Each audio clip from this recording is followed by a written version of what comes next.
Alright, going live, and it looks like we are now live! So hello everybody! Good morning, good afternoon, good evening, good night, whatever happens to be for all of you wonderful people. I hope that you're all having a great day or night. Anyway, today we are back this week with Monster Hunter Rise, of course.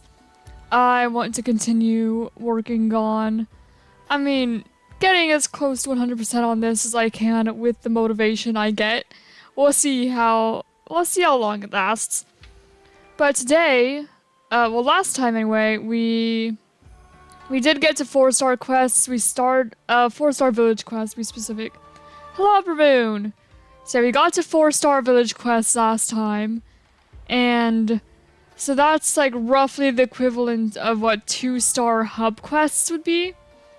So now I'm going to do the 1-star hub quest to kind of keep the village quests and the hub quests on the same level, and also to potentially play with people some more. Yeah, I saw that in the Discord. Happy early birthday, Galaxy. I probably won't be live tomorrow, but I still wish you a happy birthday. Alright, let's go ahead and eat. Actually, maybe you shouldn't have eaten because eating does literally nothing for you in arena quests, and that's another thing that I want to do today.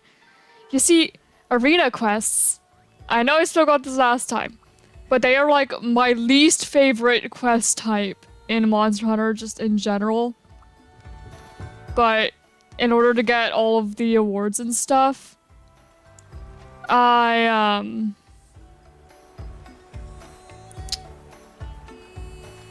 have to get an A rank in all of them. But I'll tell you, on Wednesday I had a substitute teacher who looked and sounded like you. That's kind of funny. I can confirm that I have never been a substitute teacher. At least, like, I have taught a class before. I was a karate instructor once. And I taught my class math whenever we actually had a substitute teacher that was trying to teach something. And he just did not seem to get it. And so I was like, oh, I could just explain this. It'll be fine. I'm a very, like, shy person. Yeah. Very, very shy person. I do not want to be the sort of person who's like, I'm gonna go up there and make myself seem super smart. It was just like, this dude is clearly struggling. People are clearly struggling. I understand this. I'll go ahead and try and help. Yeah, I did karate for, like,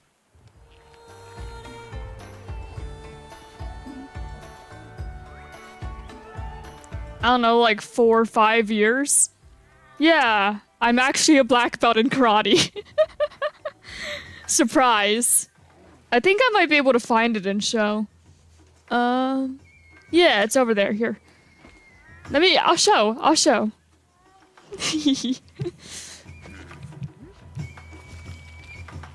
the master painter award.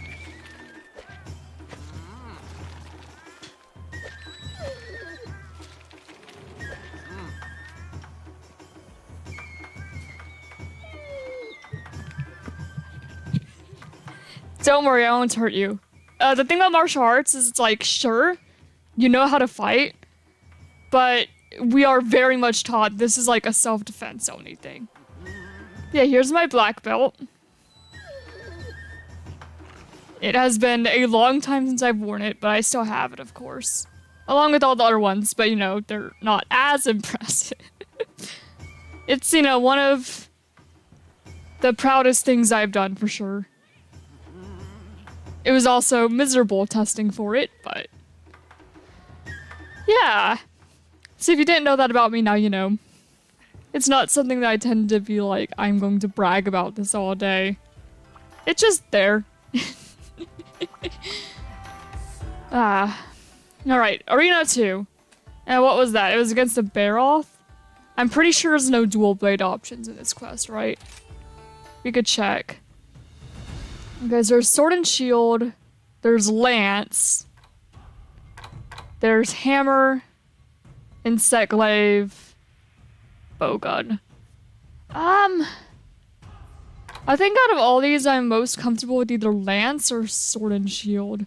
Sword and Shield is kind of fast. sort of like dual blades, has like roughly the same reach. I just never used shields though on Sword and Shield. I end up playing it as if I am playing dual blade. Until I remember like, oh yeah, I have a shield bash, I go bonk monsters in the head.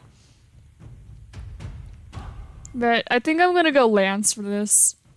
I think I'm more comfortable with Lance than I am most weapons. If not, I could try Sword and Shield, but we'll see. We'll see how we do. Not that I play Lance much in Rise. It's more of a I could do Lance in World sort of thing. And hope that my skills kind of carry over. An aerial attack is also not what I would tend to do here.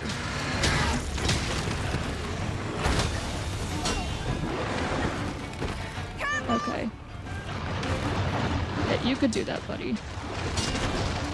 Okay, I would like to be on the side of you. Okay, that's the problem with the Lance with Baroth, it seems. I need to get on the side of Baroth.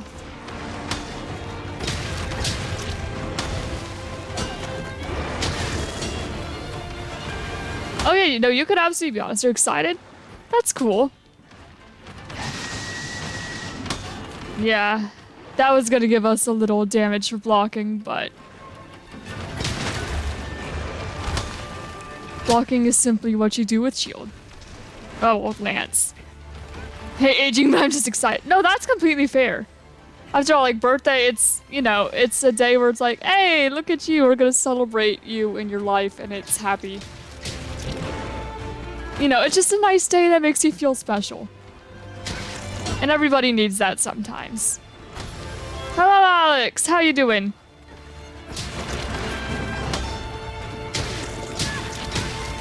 That was a lovely view of Baroth. I'm sure everybody appreciated that. I do not want to be stuck right in front of it because its head is not exactly a weak point.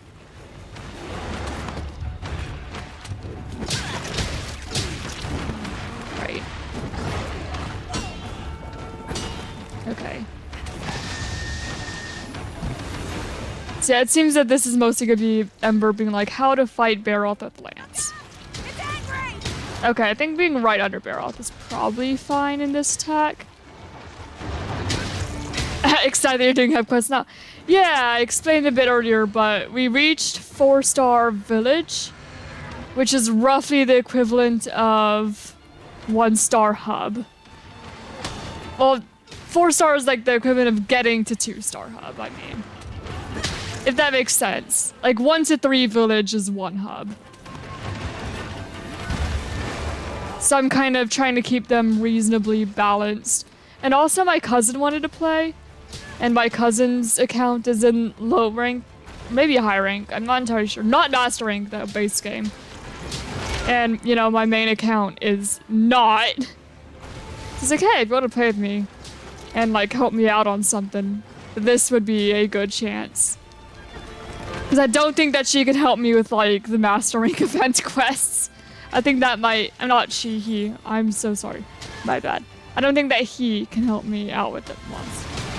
The master rank event quests. That looks like it's gonna hurt. Which I only have... On my personal, I only have 4 more master rank event quests I need to do. And that's, Dual Threats, Banquet of Beauty, which is the Velkhana and Primordial Malzeno one. And then I need to do Daily Practice, which is Scorn's Magnamalo and Primordial Malzeno. And then a Flagship Fight, which is like a tiny Magnamalo that can one-shot with a tiny Malzeno that can one-shot. And then the Hazard Amatsu. But that's all I have left. Of hub quests. And I'm in the same position myself. Heck yeah, and I enjoy playing with you guys. Want to go to sleep, but I just got back from school. I get that, especially if you have like homework to do. It's like, man. Watch your health. One thing I noticed with like or noticed back when I was in school is you just... Actually, no, even now. You just don't want to sleep because it feels like if you sleep, you're forfeiting, like, the free time you actually have. Man, if I sleep now, I'm gonna have to wake up and do work again. And then I won't be able to get to do more of the stuff I want to do today. Or, you know, more of the stuff I actually want to do. But at the same time, after you work and do a bunch of stuff you want to do all day, you don't have the energy to do things that you want to do. It just sucks.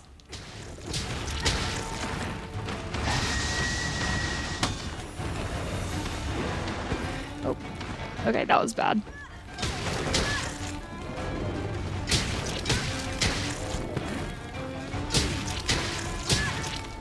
Okay, can you just die with one of these pokes, please? Sometimes you have to ask, chat. That's why I keep saying. Sometimes you just have to ask. Rest in peace, Baroth.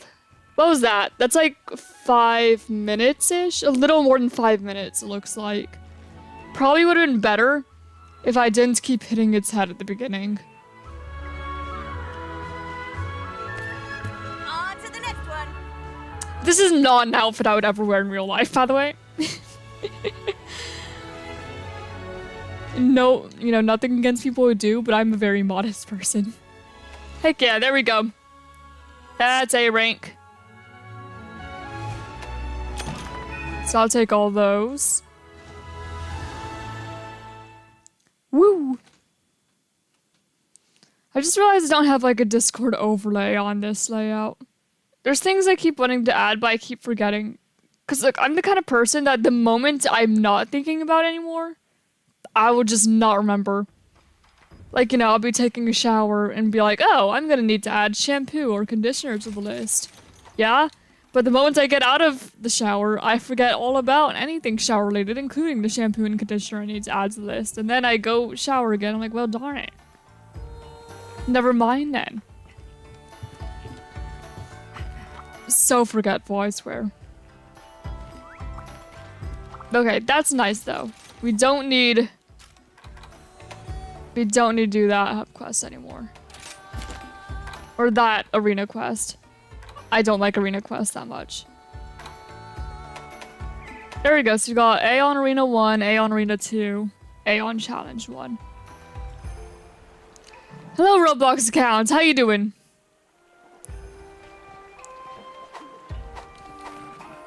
I would love to get the mod to S at some point, but that is not my priority. You know, maybe if I already get A on all of them, I'll still continue to do an arena per day, but... What am I doing now? Oh, hub quests. Yeah, that would be about right. Yeah, we also have event quests that we could do. These are the available quests. The only one that'd be really good. Actually, why are these two 2-star? There's like... There's no threats in these quests. Why are these 2-star? I'm not worried about event quests right now, though.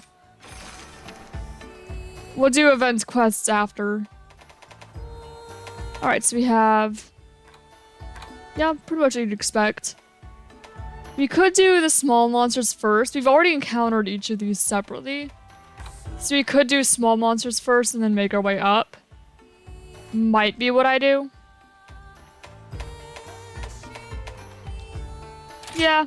Not that it really matters what order we do it in, because again, we've already fought all these guys individually in village quests, so it should be fine. Like, Electros isn't actual good at theory and PvP.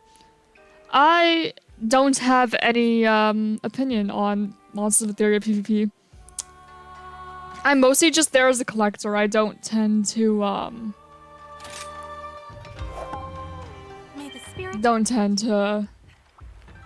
battle that much. Only if I stream, which actually, you guys may have seen the poll. Told you last week I was trying to find a day where at least a moderator would be able to be there. And I am going to most likely stream Monsters of Etheria Saturday. Finish up a small quest I started last night, then I'll join you. Alright, sounds good. I'll probably solo this one and then come back when you're in the lobby. might be best. I don't think you're gonna be missing out on too much if you're, you know, it's not a key quest, just a bunch of small monsters. Oh, another thing I should probably do before I get into stuff is remember to do the amiibo lottery. We'll do the amiibo lottery. So you got our Palamute right there. Need to remember how high up I need to hold that for it to be seen. Because there's decorations and stuff that we need to get from the lottery. We've got our Pelico.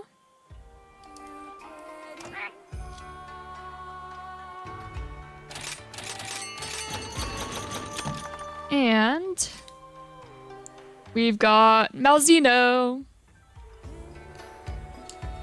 So you could just put them on and you could do extra lottery.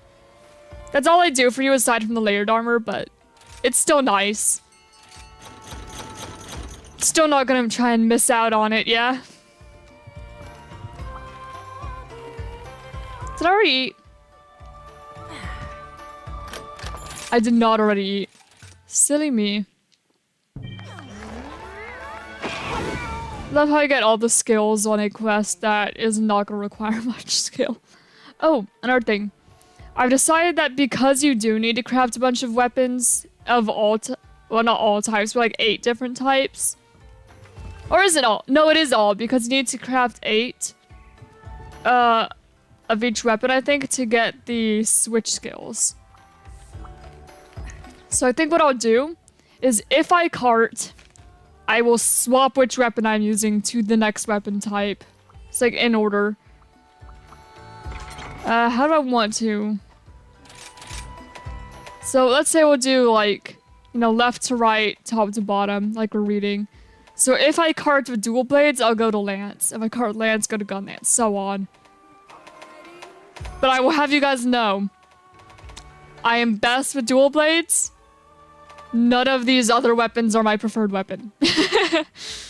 So if I do have to use another one, please don't make fun of me for being bad. I don't use them. 2. Warzone max attack buffs and max level has 438 attack. Interesting. Alright, I'll go ahead and do this quest now. I mean, you can if you want. I'm not personally going to, most likely, but nothing against it.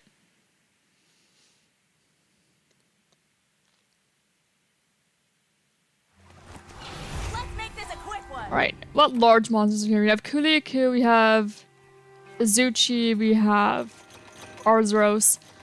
We also need... I just remembered, I'm in a habit of taking these. I normally do multiplayer things single player anyway. If I am ever in a hunt with somebody and I take them, forgive me. It's not my intention if I'm not doing it alone. It is habit. I'm going to make that clear now. I will forget at least once. I also need to try and remember to get a picture of a cutterfly, because I forgot that last time. I know there's a cutterfly around area 12 usually. I also know that monsters in Hub Quest do have more HP than those in a village. So I'm gonna want to keep that in mind. Actually, I know where a cutterfly is. I'll quickly get the cutterflies like up in the northern area. Then go back down, take on some large monsters. And then finish up the actual quest if I need to.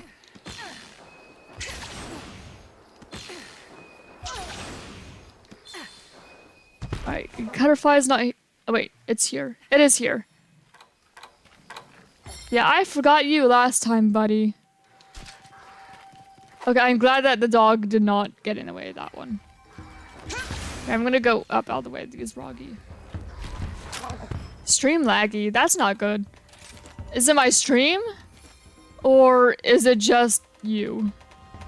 Because that's also possible. It is possible that's not on my end. Okay, Cutterfly. There we go. We got a Cutterfly now. In the Discord property. Alright. I can't pause. Yeah, I can't pause. So... I'll join Discord after this. I'll make a VC specifically for...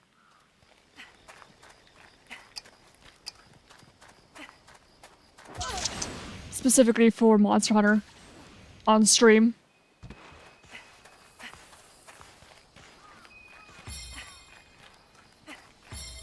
Alright, yeah, I'll take on the Great Zuchi first, because we'll also be able to take on some normal Zuchi in the process of that. So I wouldn't have to worry as much about time limit. Right? So yeah, if you would like, you could just join the VC hub, and then that will, you know, make a channel for you, and then I'll drag you out of that one into a hunting party VC that I'll go ahead and make. After this, of course. And we could chill.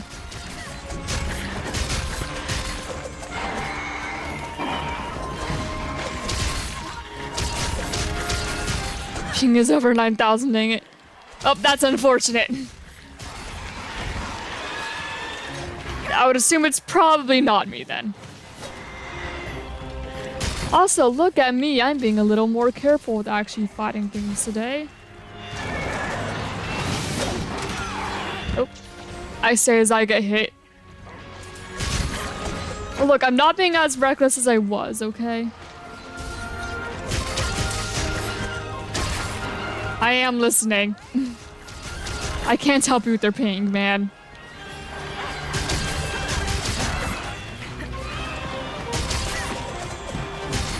Guess we'll take a wyvern ride. We are gonna need a bunch of wyvern rides for another badge. Or another award, rather. But I'm not worried about getting that done, because that's just going to happen over the course of things. Let's see if I can break your tail. I would like to, please.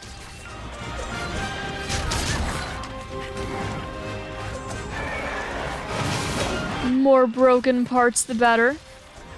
Thank you. I will take that.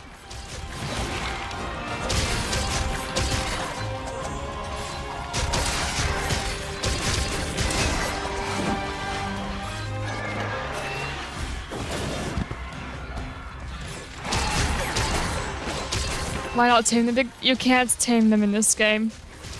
It's not possible. Hello, Kulu. Nice for you to stop on by.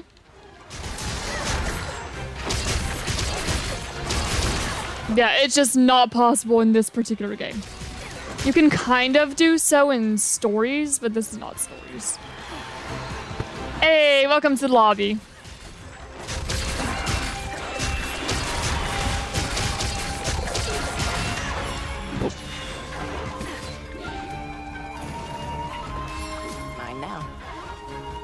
Okay, Kulu's still here, so I want to... Oh, wait. I could just... Palamute. Look at me getting back into the habit of doing that. That's so much safer.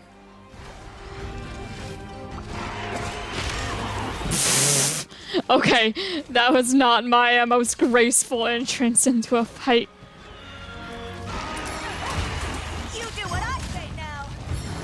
Yeah, you can wyvern ride them though, which is kind of close, and there are points in time where some monsters are actively like on your side. But yeah, no taming them.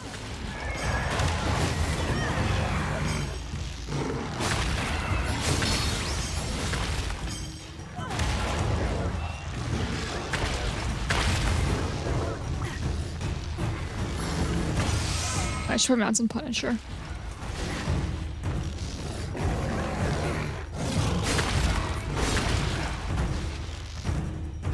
What happens to other wolf? I don't know why you're calling me Kakarot. That's not my name, but whatever. My other is not with me because this is a multiplayer quest. And on multiplayer quests, you can each player can only bring one. Have we here? To help keep things balanced, I would assume. Faster, buddy! So yeah, one per player. That's why we only have the one. At the moment.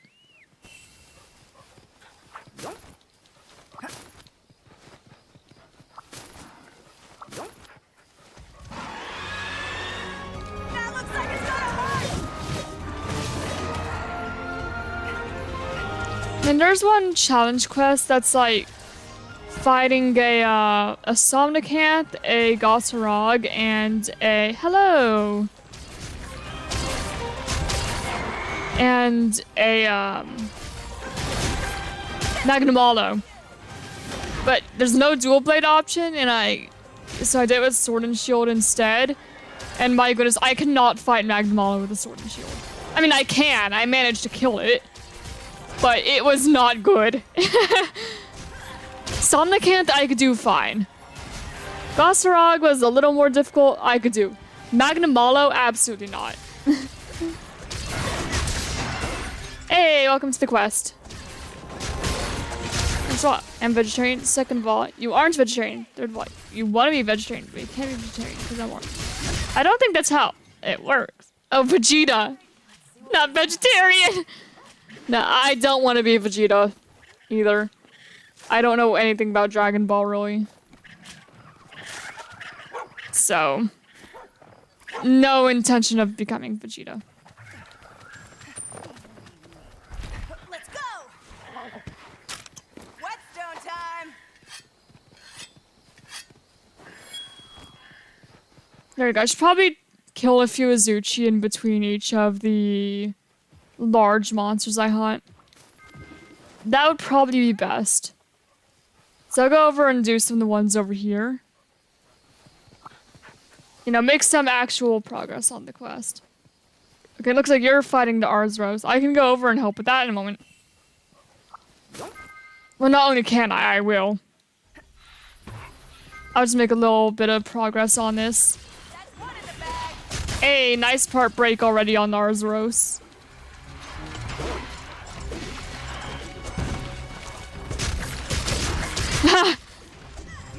Okay, yeah, that Arzros is just dying. That's hilarious.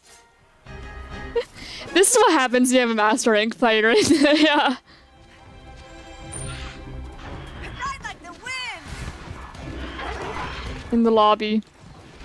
It's lovely. It's angry! Alright, let's see what we have. This is a bad idea. Ha, I still got the carve anyway, though, sucker! Here, I'll go ahead and carve the Arzros. I'm not gonna let those materials go to waste. Let's go! And then I'll come back for Kudu.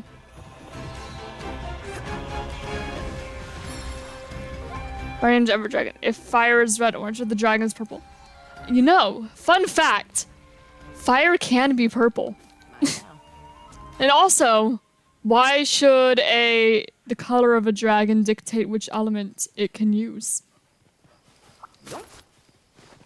So there's another question. Carve. Fire dragons can be purple. Heck, in a lot of, like, kids media, fire dragons are green. And I don't see green as a fiery color either. So yeah, it's simple, because I wanted to be purple. Because purple is my favorite color.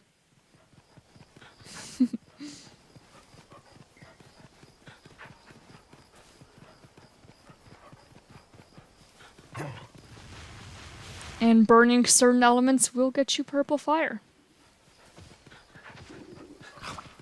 Right, now Kulu. Fire is the strongest, but your dragon looks like it should be Psybeam Dragon. No, because I don't like psychic types. And also, that's not even really meant to dictate the element of the dragon. It's her name.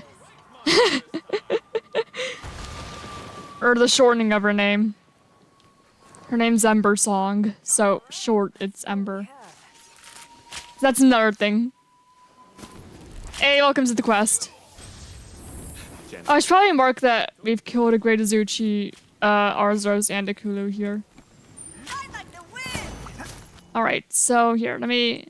Okay, Kulu down.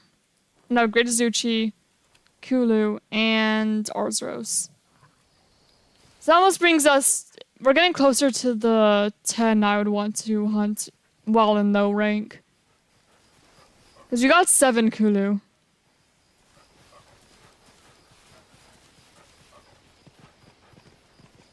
Okay, the target monsters are just Azuchi, right? Or are they also Jagras? Are they also Jagras? They could be.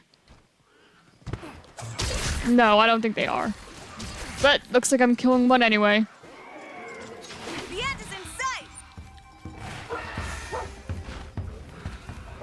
What have we here?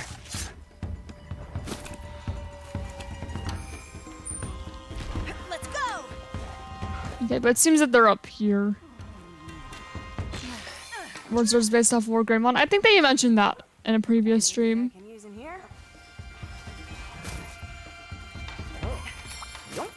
But I also kind of thought that Warzard is just if you mix a warlord with the not a wizard, a lizard. Like warlord, lizard, Warzard. That was kind of my interpretation of it, but it is possible that there's inspiration from War Greymon.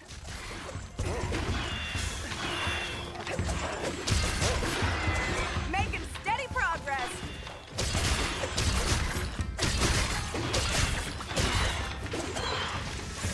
So I'm not saying you're wrong, to, you know, clarify. All right, let's see what we have. What have we here?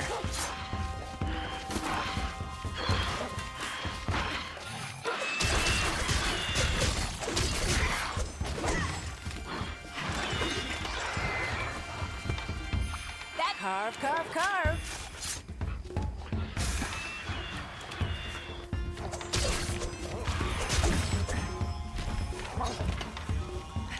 Hey, get over here. Is that how Warzard, the stream started lag? That's how powerful, yeah? Is that how powerful Warzard is, or is that how bad your internet is? Teasing, of course. Don't take that too seriously.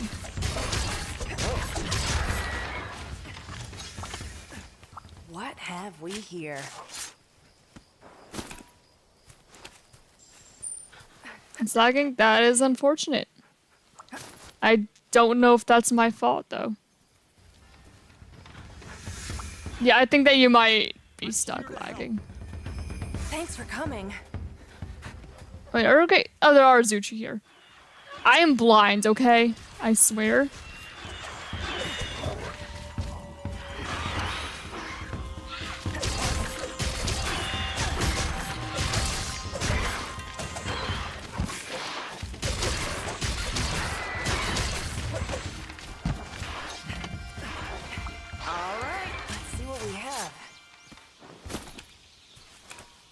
Carve, carve, carve. Let's go. Actually, I would want those herbs. No, just a little... I might want that. Let me come up there, or is that just... Because I know that sometimes things are pinged unintentionally. But I could potentially come up there. But if it's for like the relic records, I have those.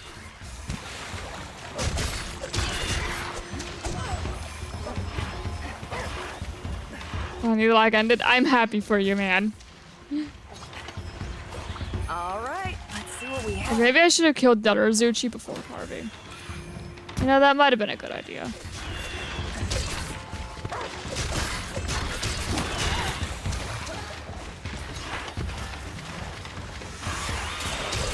I thought that that one was dead. Oh well. Carve, carve.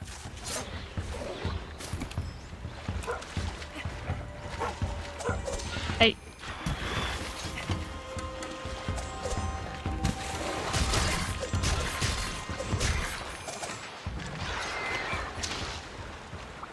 Actually, what's our progress on other...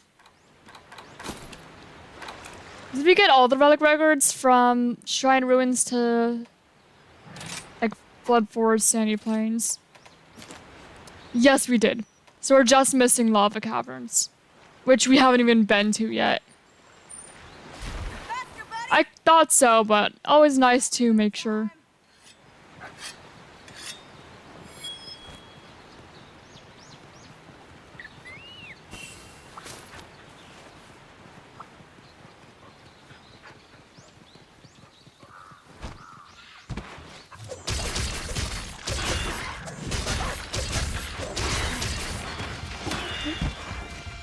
Please don't hit me like that, Azuchi.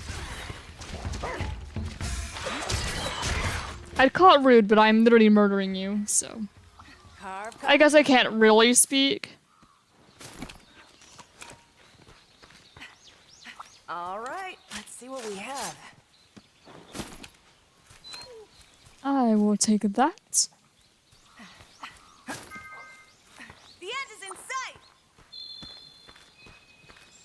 And that looks like... Let's go! Yeah, it might be best to go along this path up here.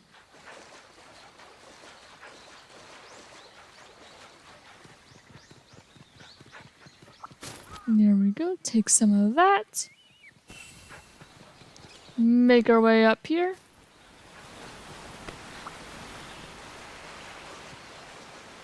Mine now. Hello, Azuchi.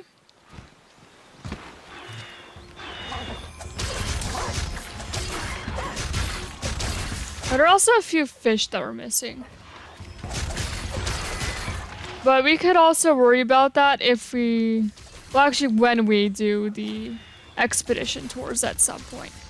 Because we're going to have to.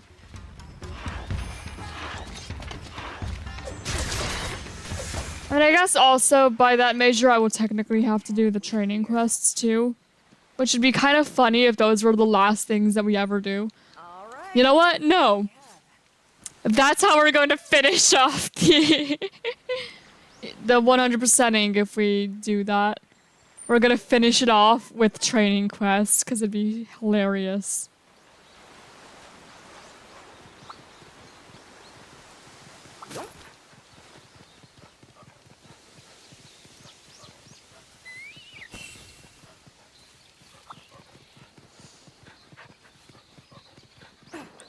Just the easiest stuff for last.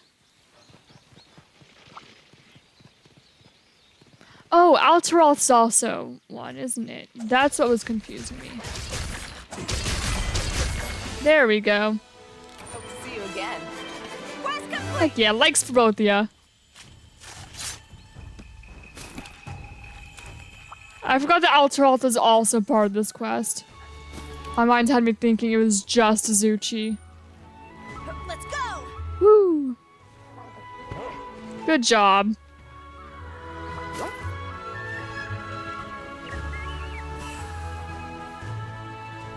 How else do you need to do mining? Ah, I did. Yeah, Shrine Ruins is not really the best place for mining, though. There's like that one spot.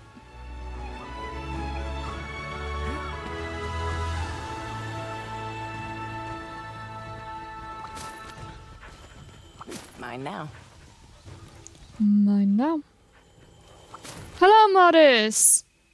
How you doing? It has been a bit. I do recognize that name. Ready? On to the next one. How you doing? Hope that you're doing well. I'm just playing some Monster Hunter, and I will take all that. Yay! Here, I'll go ahead and make a VC now for anyone who's in Hunt with me.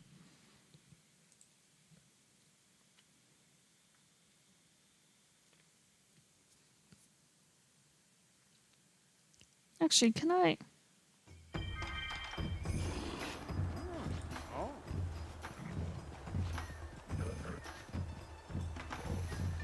I can edit this one channel I'm in. Actually, no, I'll just leave it like this. Will I? Hey, you know what? I'll be here.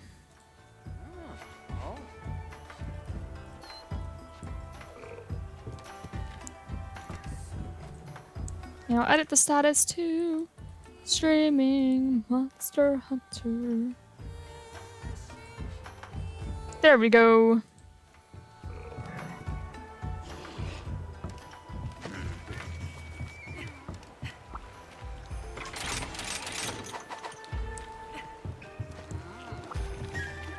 How can I help you? Now, yes, I will take all these subquests, please.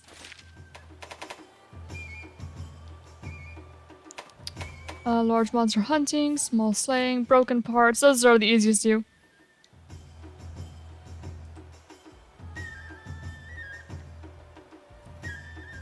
Yeah, I have a Discord VC open for anyone who would like to join. No pressure, though, of course. Just make sure you're verified in and all. Did you complete that one, which Pokemon series? I have done a lot of Pokemon on the channel. If you mean the Legacy, we have beaten the... We've beaten the Elite Four and Champion. We did not do... the Professor fight. If you mean the Foreverlock, that's still in progress. I just need to get back to it. I need to have a day where, like, I wake up and I'm feeling streaming. Because normally it's like Monday I feel great, and then the rest of the week I just slowly die. Like, I don't want to be live. I really don't.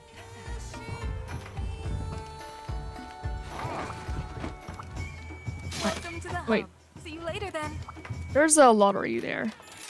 Yeah, let's not forget the lottery. That'd be a good idea. Oh, and actually something I'm gonna do really quick. I'm gonna go to the Bloody Plaza because I did decide to make... Are you looking for a buddy? There we go, some scouted buddies based on some characters of mine. This Vitality, Health Horn, Herbaceous Healing. That one's not terrible. What should I prefer? Probably prefer this one. Great choice. Alright, so this is going to be based off of... There we go. Renona. And then I'll clear the preferences after. There we go, Renona. Hey! Because we need to slowly get towards hiring 50. And... I mean, Palamute doesn't really matter. So, this one is.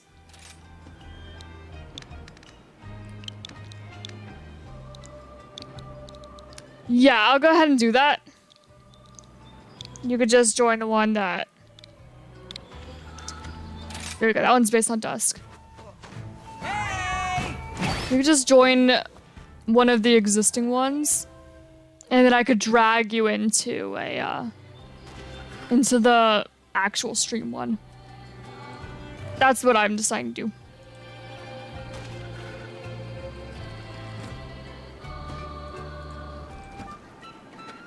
Oh, and then I guess I'll make it open for mods too. That'd be a good idea.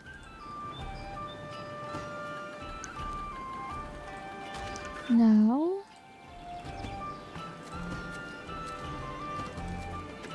Oh.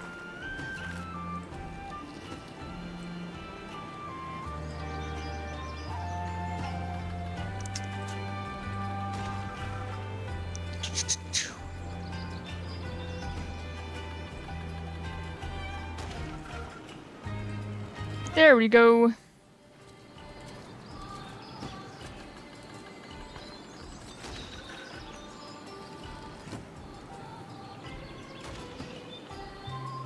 Yeah, and just let me know if you're another one. Now, again, drag you in.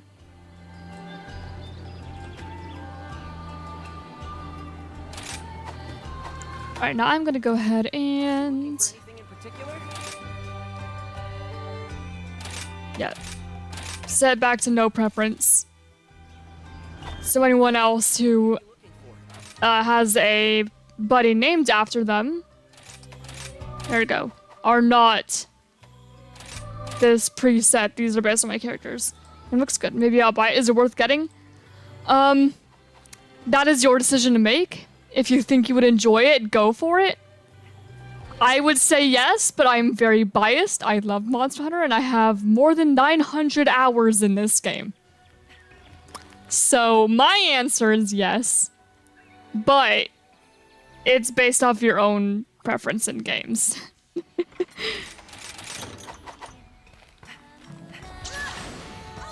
This is one of, if not my favorite game. It's a good game, but I've struggled to get very far in it. Yeah, that also can happen.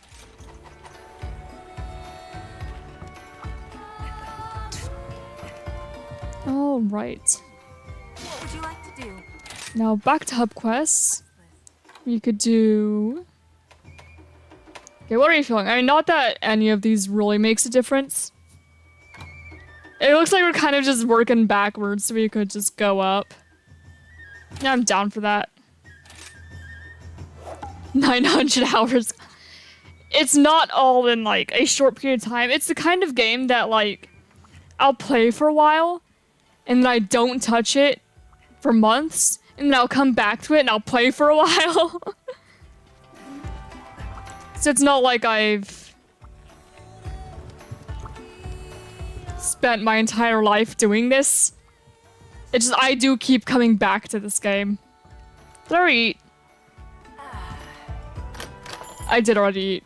Okay, good. Let's go. I will be doing a Monster Hunter 3 stream. That is planned for Saturday. But today I'm doing Monster Hunter because I like this game.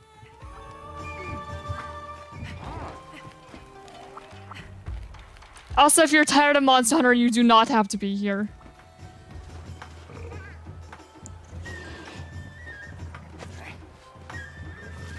Here, I've already made the thing. You just can't see it. Here, I'm gonna drag you in. Hello!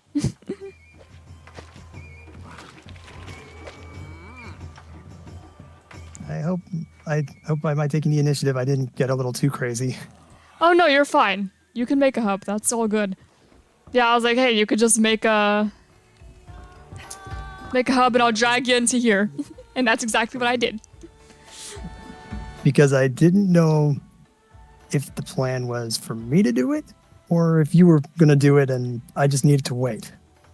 No, I did it. You just needed to join one and then I could drag you in from there so I could see ya. Okay. So that's all. Hello, welcome. Yeah. I really should also set it so that way people could see who's speaking. Let me do that. While everyone's... Okay, actually everyone's prepared for quests. I'll do that next time people are preparing for quests. Okay. I'm not gonna keep people waiting. So, call me Farwan on there. That is my main alias. Alright. Will do. And the name isn't Arabic or Islamic or any... How do I put it? It's not one of those kinds of names. It's literally a splice of the words far and wanderer. Yeah, no, that's fine. Makes sense. I have absolutely made names, not for myself, but for characters where I'm just mashing things together. The funny thing is, that actually was the original intent behind this. Yeah, Like, you mentioned actually that first stream we made- did. I remember. I made the name for a character first, and then afterwards I'm like, oh, hey, that's actually a really good name. Maybe I should do that. Yeah, ours is the main target. We could also take on other stuff in the meantime, but I kind of think that blue, I do not know how to pronounce the name. I do think that blue is probably going to kill ours roast.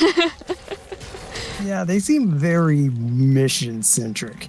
Which is fine, Oh, because not inherently a bad thing. it's not a bad thing at all. That's what I would typically do if I am playing.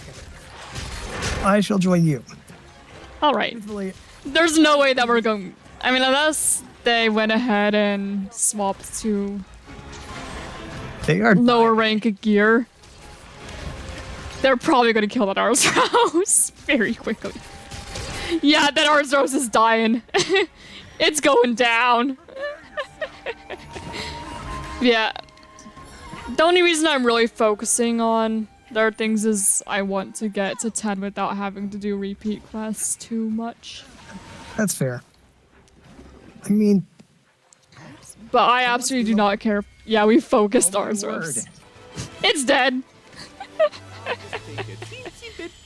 The heavy is dead. If you name a character or sub-character Kakarot, just please make a chill stream where everyone just chills. You deserve a break. This is my idea of a break. I'm playing a game I highly enjoy. So, yeah.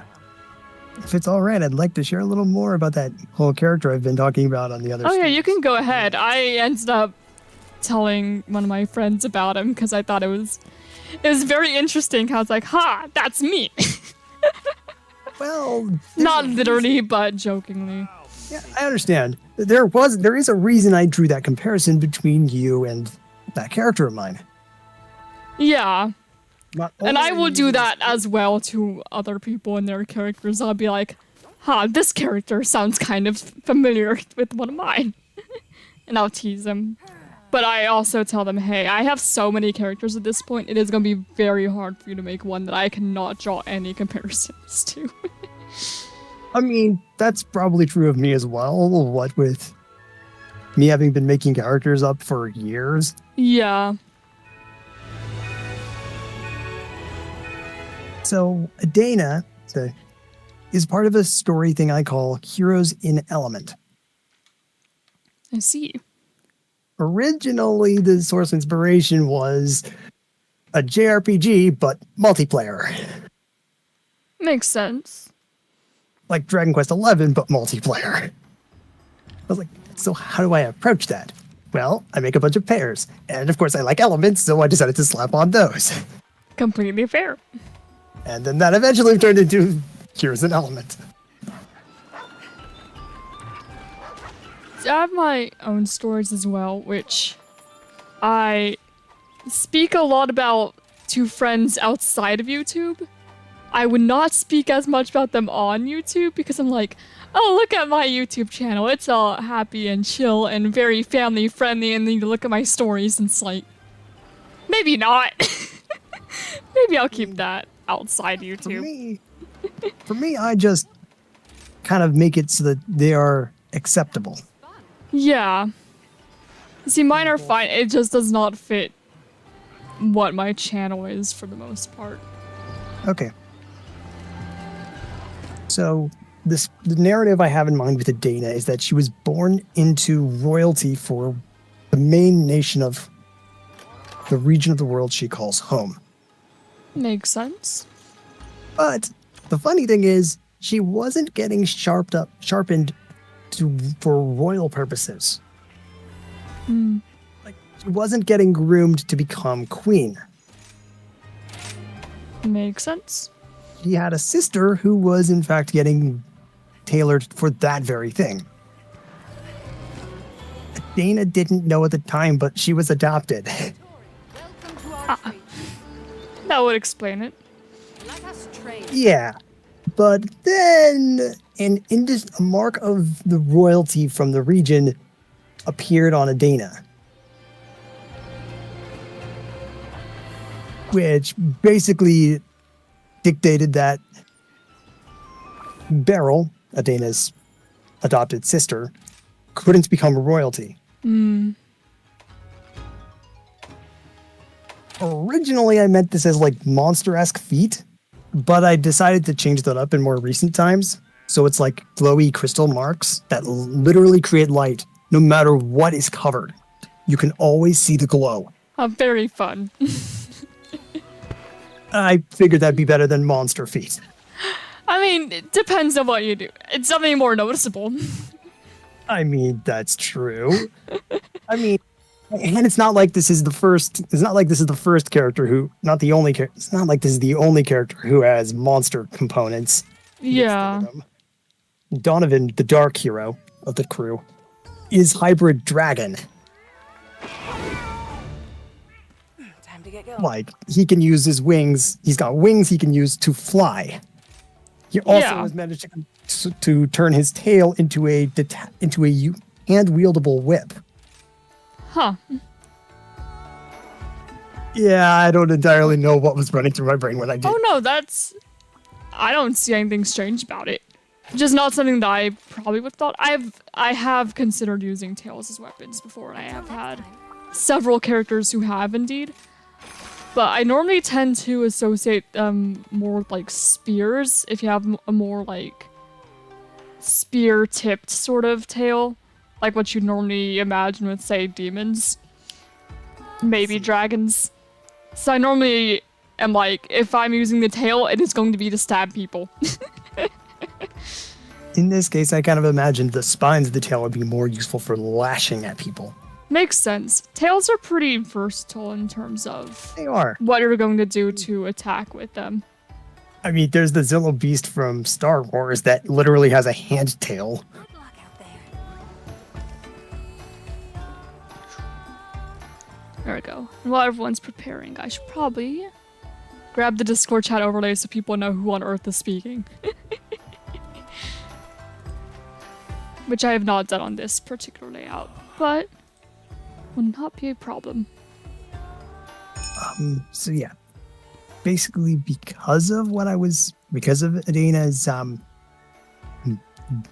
identifier as royalty, the resources originally directed at Adana, or at Beryl, got redirected to Adana, which hurt Beryl quite a bit. Yeah, I could imagine. Like, basically all of her life up to that point, Beryl had been told, you are going to become queen. So, and was getting groomed for that position. And now, without warning, bada bing, bada boom, she's no longer in that position. Yeah. Beryl basically ended up withdrawing. Don't mind anyone watching the stream. There we go. Truthfully, I can't even There. see the stream anymore. I just completely switched over to my laptop. Yeah, makes sense. It's just, like, for anyone who is watching, don't mind the giant, like, My apologies. browser setup. Me putting in the Discord. Where do I want to put this, actually? That's a good question. You know what, I'll go into a quest and I'll see where everyone's names end up being, and I'll adjust from there. That's Okay. Did I eat? Oh, sweet. Share. I did eat. Enough of that. Hey, gotta double check sometimes. Mhm. Not that it matters because we have a friendly Got the literal 999. We have the what I'm trying to achieve person here. We happen to have a nuclear bomber here. When are doing more Pokemon live streams? Probably. You see, I want to do Monsters of Etheria Saturday. Normally I would do Pokemon Fridays, but I don't want to stream 2 consecutive days. So I'd probably stream Pokemon Wednesday, which is usually I'll do whatever I feel like doing day.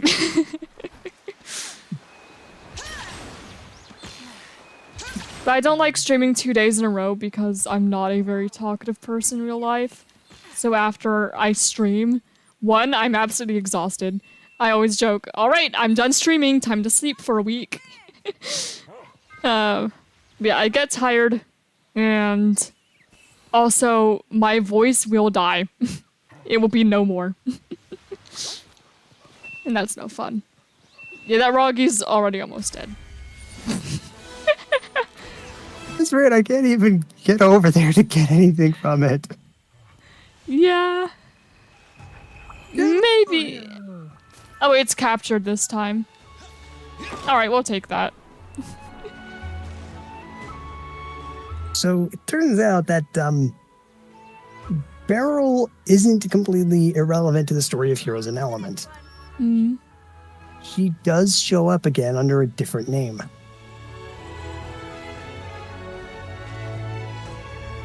Interesting. Hyla. Did I go ahead and mark that we got the last Arzuros? Probably not, because it was so fast I probably wasn't thinking about it. I barely did anything to that Arzuros. Actually, I didn't do anything at all to that Arzuros. Is there a new Discord server? Because I'm pretty sure I'm in the old one. No, there's not a new Discord server. It's the same. It's been the same Discord server. I never made a new one. There's just a specific chat for those in the Monster Hunter lobby that I drag people into. It's invisible to everyone else. No one else could see it. Because I don't want, like, random children who are not playing the game to join in. No offense, random children. How can I help you? Here's the quest list. I'm just keeping it to people who are actually in the game and maybe moderators if they want to show up, I suppose. May the spirits protect you. Oh, our nuke is gone. Oh, they decided no more nuke. Guess we could focus then on The actual hunting. you doing multiple. Means finally my scout build can actually come in handy. There we go. Yeah, okay, so we did get 7 Arzuros. 7 Arzuros, 4 Great Roggy. With one of the Great Roggy captured. That'd actually be the first capture of this save file. The Great Roggy that we did not even get a chance to see. I actually have caught a few things.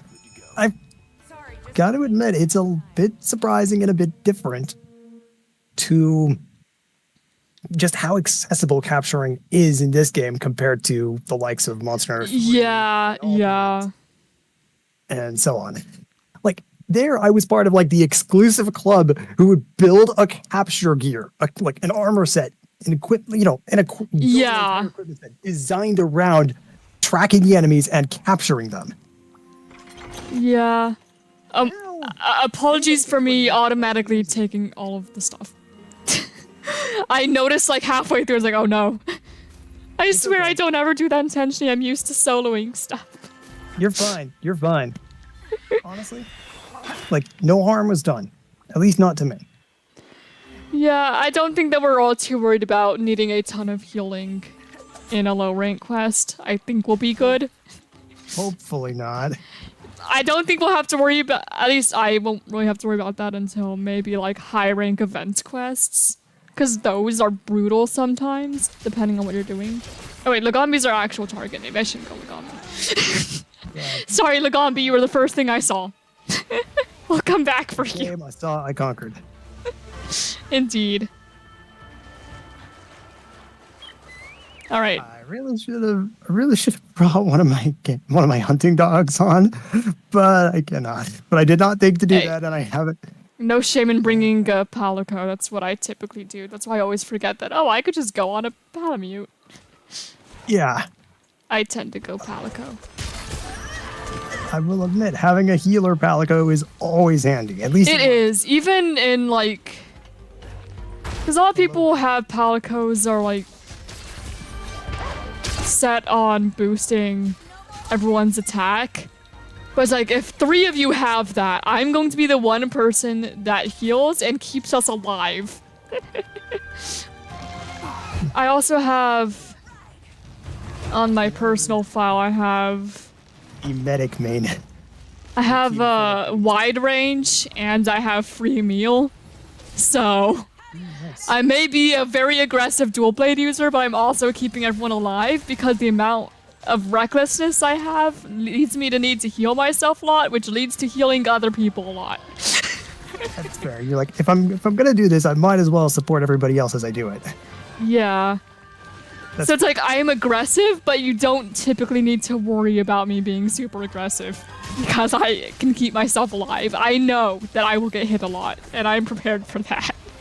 So the reason I made comparisons to you and comparing you in this game to Adana, not only are you using the same weapons that I picture Adana using, She's your also... name has to do with fire, another thing in common with Adana, for wielding the fire element of the team.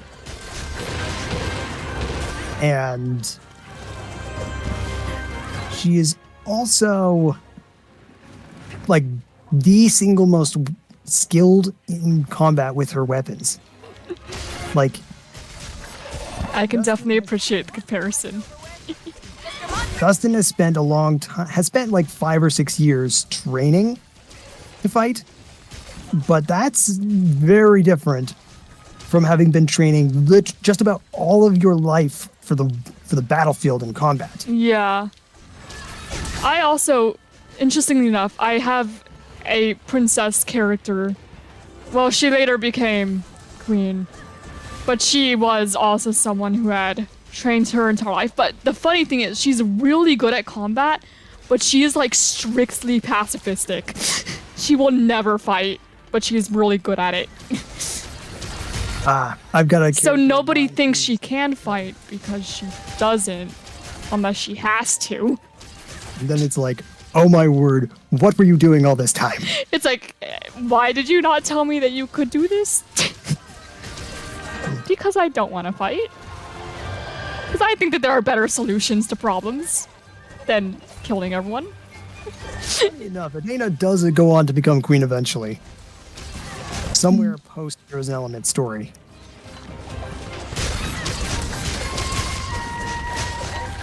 Oh, and what if I told you that Dana's dad only encouraged her to take on the path of the warrior? It would make sense. It's the same with... Actually, about this character. She was also adopted.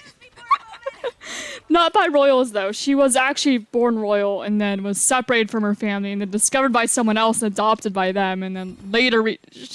there's a lot going on over there. Yeah. I mean, the funny thing is, technically it was the reverse.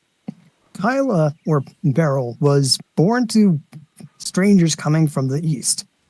Yeah. Land in the east. That literally does not have magic, but makes up for it with much more superior technology.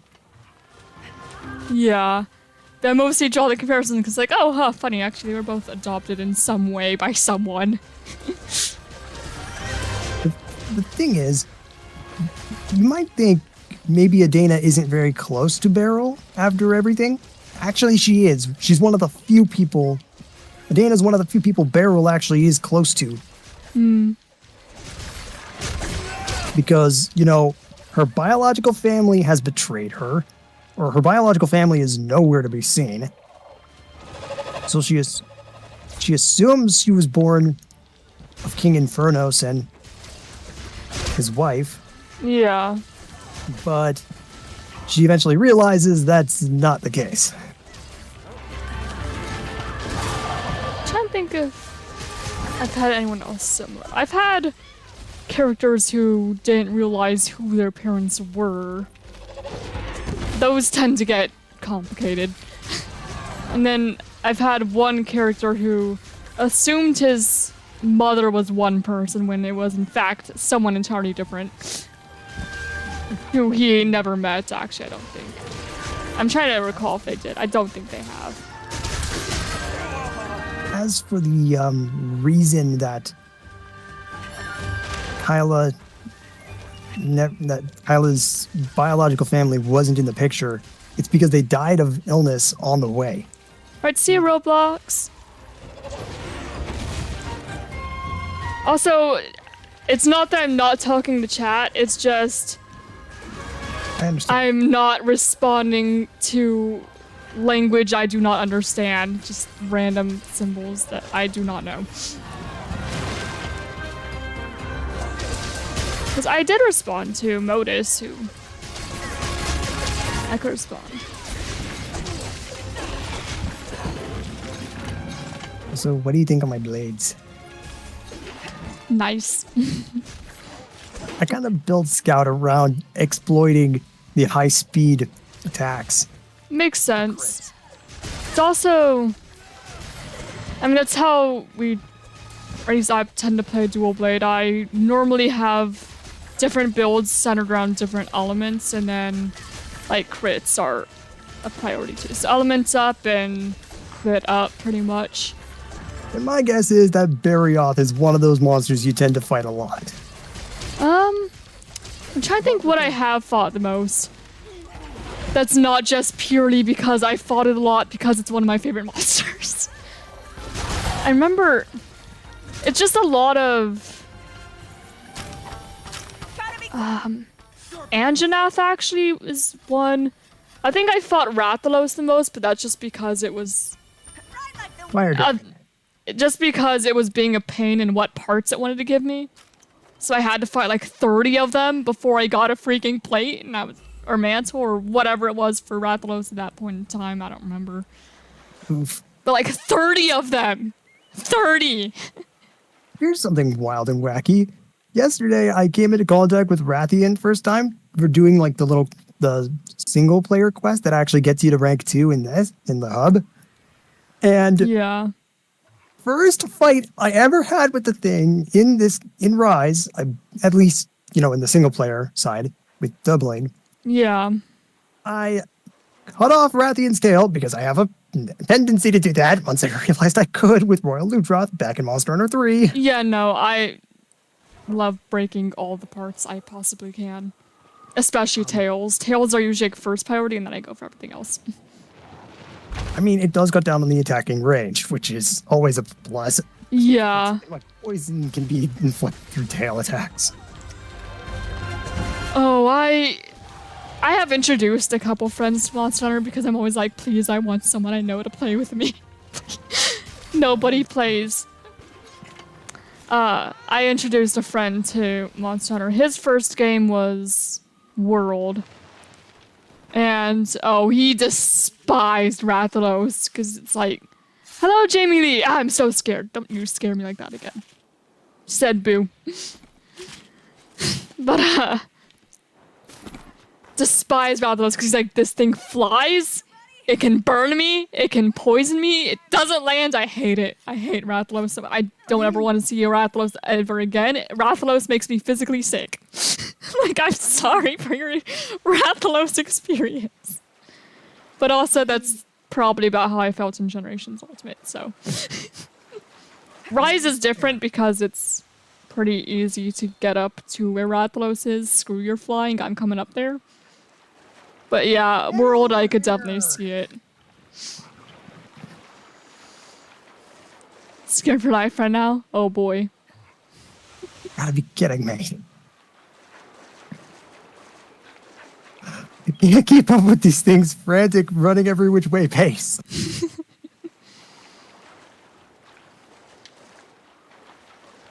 Alright, just waiting for Great Baggy to show up. The Popo are already running and Great Baggy is not even in sight, which I think is kind of funny. They know. They know the Great Baggy's coming. I mean, indicators like that are what would tip me off to Rathian approaching in Monster Yeah. Hunter 3 Ultimate. It's still just kind of funny. It's like, how on earth did you, Popo, even know that Baggy was coming?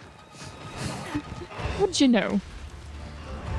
But then again, guess animals have their ways.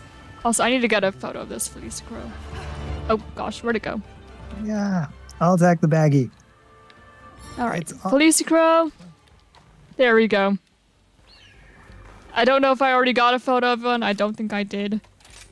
But either way, I have one now. There we go. Good. Also, when you I find it said interesting how you get an award for photographing all the endemic life, but not all the like large monsters and small monsters. It's just the endemic life. Yeah, that seems like a major mistake. Yeah. I mean, I still like, I still like having their images in... Oh, whoops. I need to pay attention. I still like having their photos in the Hunter notes, at least. Fair enough. So that's enough of an incentive for me to do it. That is completely fair. I have also snapped... But, I also would not complain about getting an award for it, too. Oh, not what I meant to do. I've gotten in a habit of letting other people ride it for whatever reason. Get on the wall. Get. Alright, now let's try to break your crest. Por favor. Yeah, I admit, dual blades is not one of my main weapons. If anything, the light bowgun is. Yeah, light bowgun really makes sense for being a main weapon, especially in Rise. I I remember seeing Monster Hunter memes and they compared light bow gun to like how everything evolves to a crab. It's like you are a light bow gun main, you just don't know it yet. Well, yeah, that actually was the case in Generations Ultimate. Light bow gun's not so much my style, clearly, considering I am going dual blades, but I can respect it. I mean, it's got the. I used to play with my younger brother, Generations Ultimate. He was a light bow gun main. Fair enough. I mean, to be fair, he's also more of like a Call of Duty, Warzone, Fortnite, those kinds of games player, so it made sense that he went for, you know, one of the guns. But Fair enough. Then it probably sounds weird to hear that I'm not actually much into those kinds of games. Oh, and I am not still either. end up with Light Bow Gun. I mean, anyway. I have zero interest. I only really play them when it's on Roblox and the wheel says to, and like, alright, guess I'll accept my fate and suffer. I mean, yeah, I'm in a similar position, but in Rec Room. I think I actually even think I was good enough with a sniper at one point to cause somebody to rage quit. Not because of anything, because of a person? So I was not meaning to ignore you, Jamie. What's going on? You're scared of a person. That doesn't sound good. Hopefully it's not like a serious situation. Hopefully it's just a someone startled me situation. Boo, I'm a ghost.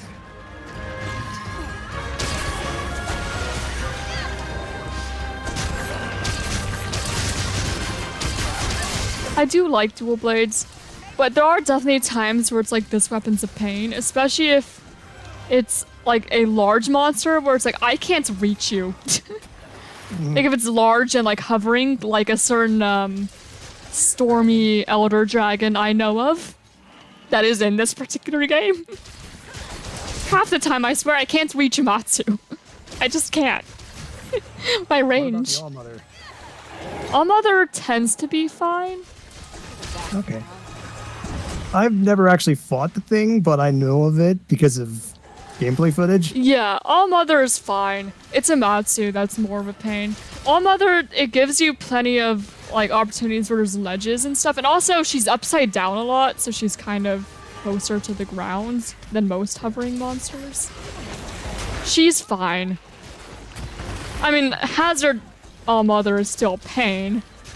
She's still going to be trouble because she hurts. But it's not because I can't reach her.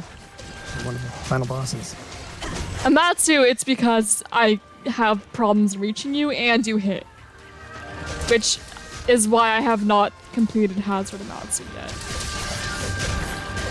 I've given it a good attempt. I think I need better weapons. There we go, there's a great backy down. She's threatened to stab me with the sharp thing he took from... he threatened to stab me with the sharp thing he took from a science practical and held it to my friend's throat. Nothing out of the... That is concerning. That's not normal. You should tell somebody about that. Who is not just a random streamer. You should tell, like... I mean, depending on how old you are, like, or where this happened, like a teacher maybe? Somebody that, yo, this guy held a sharp object to my friend's throat? Maybe? Because that's very concerning. It is. Alright, Lagambi. I should probably sharpen. I have begun the assault. I'm going to my mom gets back to me. Okay, that's good. Yes, please tell somebody who's not me because I cannot do anything about that. I mean, you can still tell me, but I'm not gonna be able to help. I can offer support, but I can't help.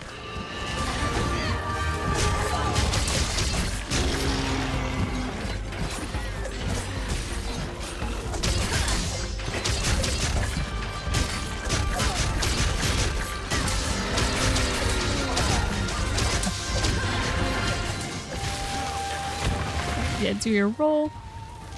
Actually, I hunted a lot of Lagombi the other day because there's another sort of challenge in Monster. It's not like a game-wide thing. It's more like you go. It's like a Monster Hunter Survival. You go on an expedition tour with literally nothing, and then you gradually, like, quote-unquote, craft things as you go. But you need to make all the weapons and armor beforehand. So I was hunting a lot of Lagombi for that reason. I had to go back to low rank when I was in master rank because I was like, well, dang, I don't have any Lagombi ears. Whoops. It just felt like I was bullying the poor Lagombi though. Because I'm coming in with master rank stuff. And it's just not having a good I've done time. that in Gen Ultimate, and I'm not exactly apologetic about it in the slightest. Yeah. It's just like, oh, poor thing. I think he has something against me because randomly at the start of the year he jumped me on the way home.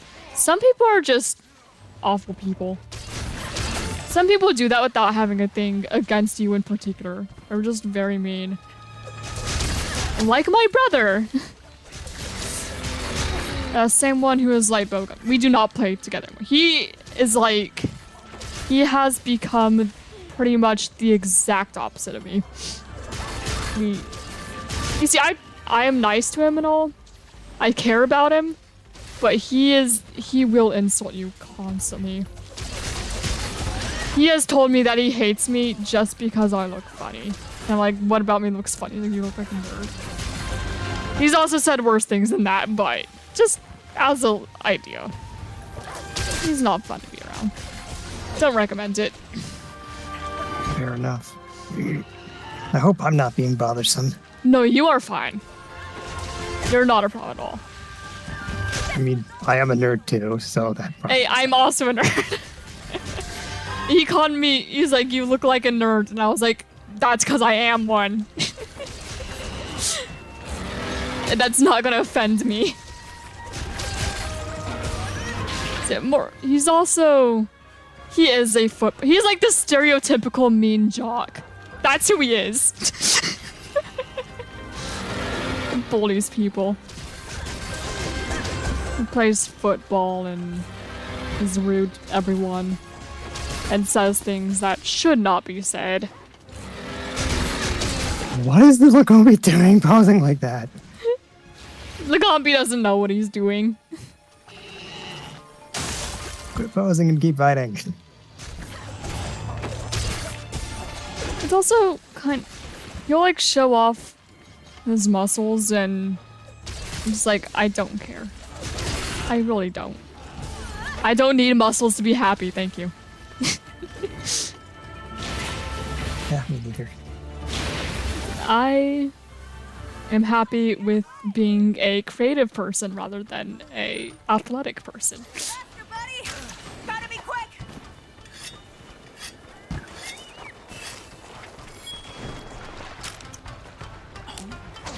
At least like everyone else in my immediate family is nice. It's just him. And I only really see him at dinner anyway, so that's fine. And even then I might not see him if I eat before he shows up. But he will, I say that, but sometimes he will just come into my room randomly without knocking. He'll just come in and like lay down on my bed for no reason. I've had situations like that with a brother of my own. Yeah, I'm like, why are you in here? It's like, your bed's comfortable. Okay, but it's my bed. Or you'll like come over and just look at what I'm doing on my computer. Which, it's not like I have anything to hide. But I do like my privacy. I don't like it when people are just standing behind me watching what I'm doing. That's fair. Like, if I want you to see something, I'll be like, hey, look at this. Otherwise, let me do my thing. Kind of same, like, I will not listen to music or YouTube videos and stuff without headphones. Again, not because I'm watching or listening to anything weird. I just like keeping what I'm doing to myself most of the time. And he will... I kid you not, there was one time where he was blasting country music at like 3 a.m. and it woke me up, and I was so annoyed. And I went in there and I was like, dude, your music is loud and I'm trying to sleep because it's 3 a.m. And I think that's a pretty reasonable thing to be doing at 3 a.m. And he was like, no, I'm gonna listen to music because I got woken up by a spider. I mean, that sucks for you. But you don't need to wake everyone up. It's very rude. Just, I don't know, wear earbuds or something. He has earbuds. He has them. Yeah, he's something. Definitely something. I have 2 whole collections behind me. First Pokemon cards, 2 Funko Pops. I can respect a good Pokemon card collection. I don't actively collect them. I do not know But- why, but my brain is jumping to Funko Pop the Bulbasaur of Alpha Reds. I don't actively collect Pokemon cards, but if I get a chance, I'm never going to not. Like, I'm never going to decline getting them. It just, I'm not at a point where I'm like, I'm going to spend my money on Pokemon cards, because Pokemon cards are kind of expensive for something I'm just going to put in a binder and rarely look at. Like, I'll get games and stuff before Pokemon cards, but if you give me Pokemon cards, I will be happy. Fair enough. But I would say Womp Womp, I'm trying to sleep. That would not work on him, trust me. You can tell him he's trying to sleep. He does not care about anyone else. He is a very selfish person. There's only one person in this entire house that he actually likes, and that's our dad.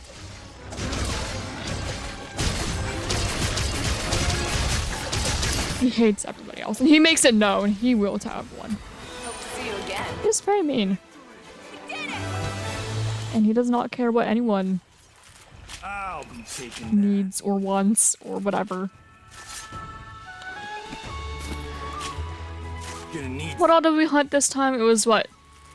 Aknosom, Lagombi, Great Baggy, I think. Yeah. Yeah, that sounds right. We can always check the item pouch. Aknosom, Great Baggy, and of course, the Gombi. Yeah. I just need to remember to update the little sheet where I'm keeping track of it so I don't have to keep opening hunter notes every time. Making steady progress. It's easier just to have it open on another screen and see how much I need of everything.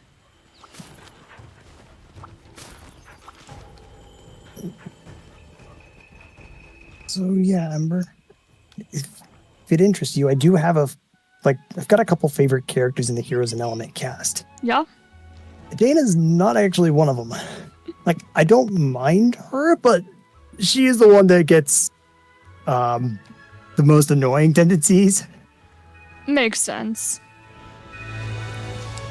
Like attacking one of the ones that is my favorite. Despite him pleading with her to stop. Kind of along That's not that. something the guy does lightly. I also have characters who will attack other characters I like, and yet I end up liking both. I will have characters again to fight with each other, and I like both of the characters. It's just...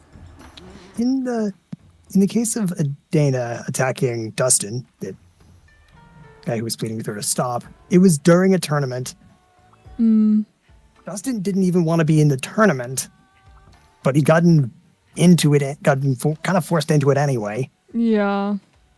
And he's very much in danger of what's the equivalent of hulking out. And just like when the Hulk comes bursting forward from Banner, it's not pretty for the one who provoked him forward. Yeah. Favorite card is the full Garganacl. It's number 202 from Paradox Rift. I'm trying to... I think I've seen that card. I don't have it. I think I've seen it. My Enough of that. favorite Pokemon card would be the Reshiram from Legendary Treasures, which is, it's like a full art card that has Reshiram and it also has like a bunch of rose petals and it's very pretty. It's a very pretty card. And I actually own that one, and I think that might have been what solidified Reshiram as my favorite Pokemon. Because it used to be Charizard. So fair.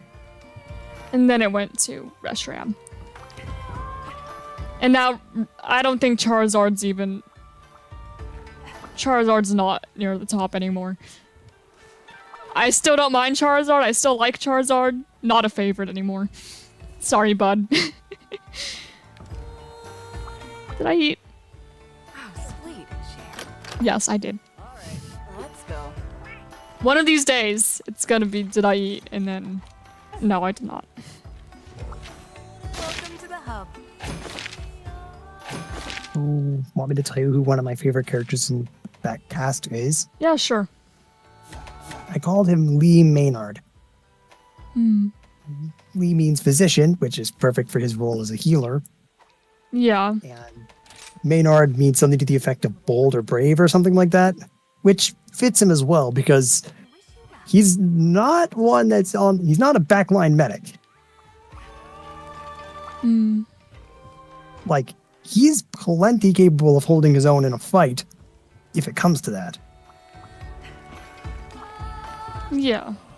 But admittedly, his tactic still kind of follows the Hippocratic Oath to a degree. Yeah. Understandable. That'll do. The guy is, in a word, a tormented healer. Makes kind of funny. One of my favorite characters of my own is also a very tormented character. But a lot of that's because writing for me, especially when I was younger, it was kind of like a healthy way to deal with like depression and stuff. So a lot of that I took out on characters. So sorry to that character, but he's not a very happy one. But he's one of my favorites because there's a lot that I processed through said character. I'm sorry to interrupt you, Suzuchi, that are just peacefully playing. That was adorable, but I am going to murder you. Man, I jumped down from above. You mentioned two characters. It's like me, Shigaraki, and Todoroki from My Hero. Yeah? I have made up a hero character for that too, and thought of a few different quirks that could be interesting. See, I think it could be fun to make one. I have not, though. I used to make more OCs for, like, franchises I really liked when I was younger. I don't do that so much anymore. I mostly just keep it to my own stories and worlds. Fair enough. But yeah, one of the things that really does, at least in my opinion, set Lee apart is he thinks the biggest thing that's causing him pain is his fault. It's not necessarily, but he believes it is anyway. Yeah. And it involves a would-have-been wife. I can completely...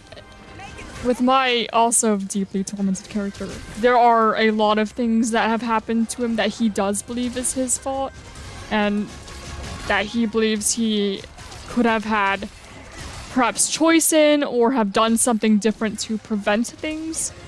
But in reality, it is not his fault. He was just at the mercy of a very awful, evil person. See. And that character, you see, most of my villain characters, there is going to be something that you can understand and respect. You can see where they're coming from, even if their actions are not necessarily good. This one character, no, he's just awful. He's just a terrible person. And there's not a single person who I've described this character to in any capacity who has any sympathy for him or is like, I like this guy, we all agree, we all hate him, he's a good villain. And that's the role he plays, and that's who my poor character is stuck with. In Lee's case, he ended up actually forming a bond with the daughter of his home village's chief. Despite literally all the guys telling Lee that he was supposed to stay and never interact with her, he did end up anyway. After she accidentally ran into him with a sled.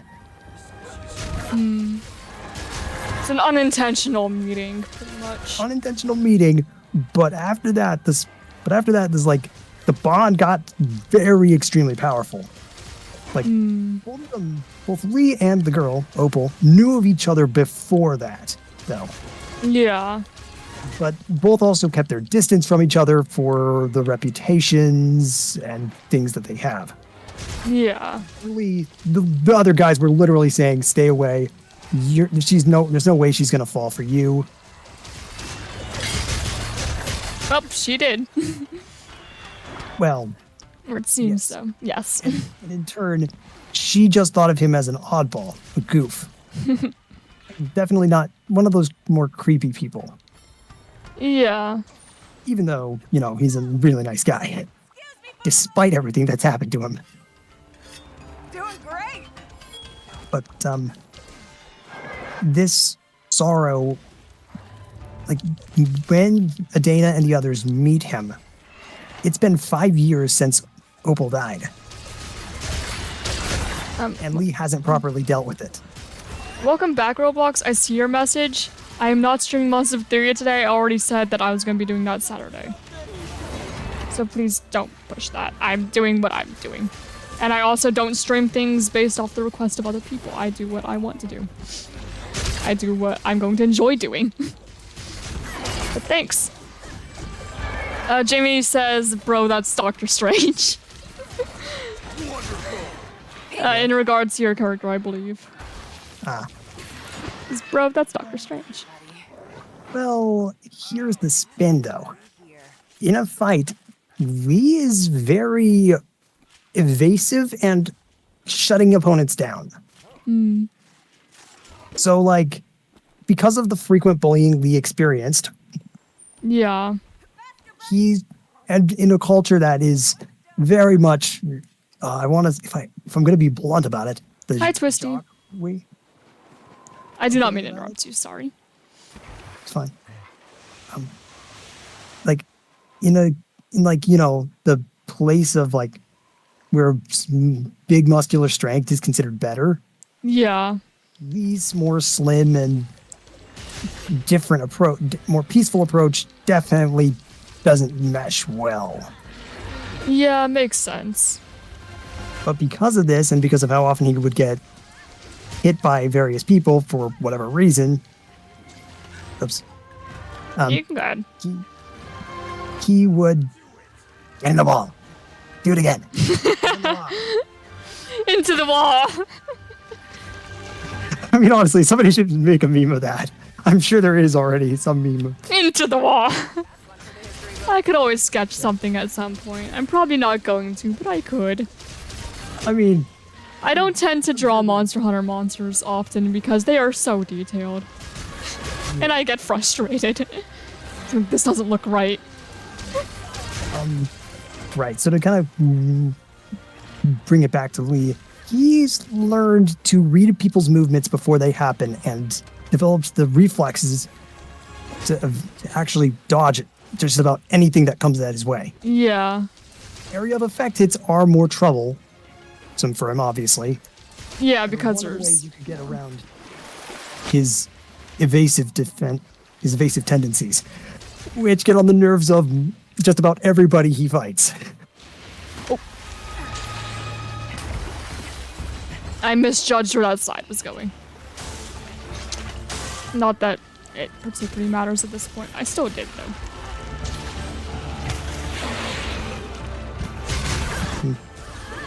But Lee's also a healer nature, so rather than preferring not to hurt people directly, he is not against shutting them down. by throwing about status conditions. Makes sense. Sleep in particular was one of his favorites. Makes sense.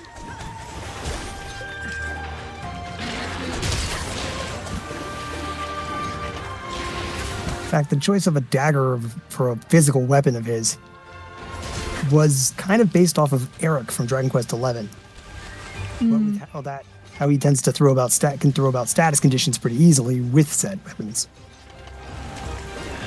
Wonder who wouldn't bet you. I would assume that you're asking his character in Doctor Strange who would win. I think Doctor Strange would win outright. He is not only far more knowledgeable in magic,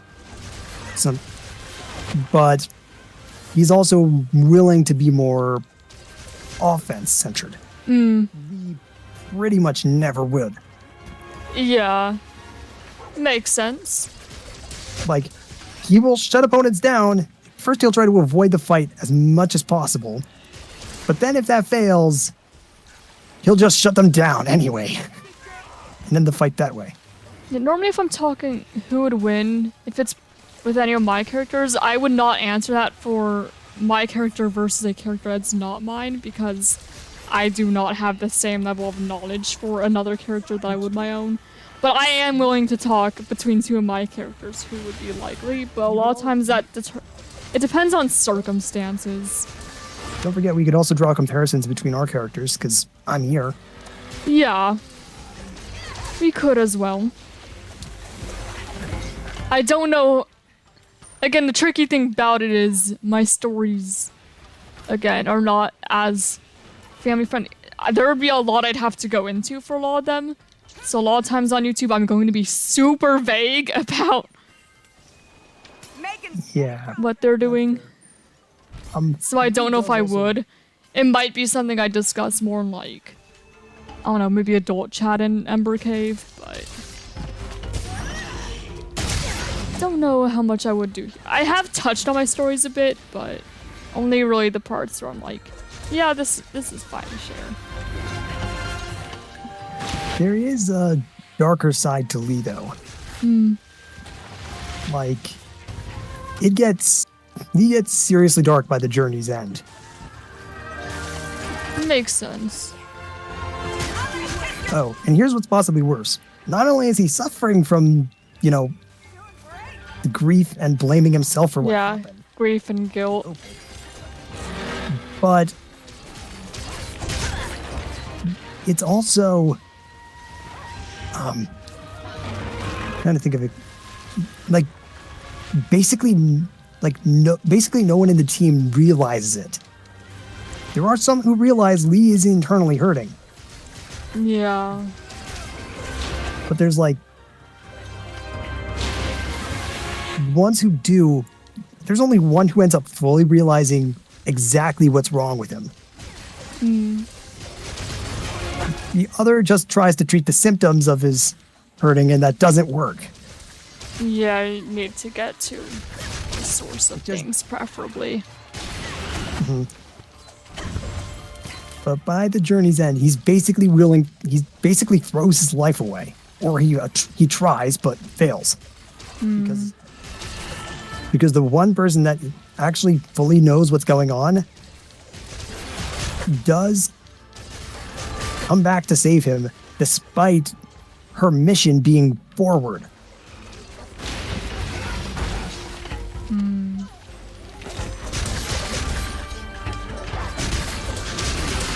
And there's also the guy who would actually be a bit of a closer comparison to Doctor Strange there as well.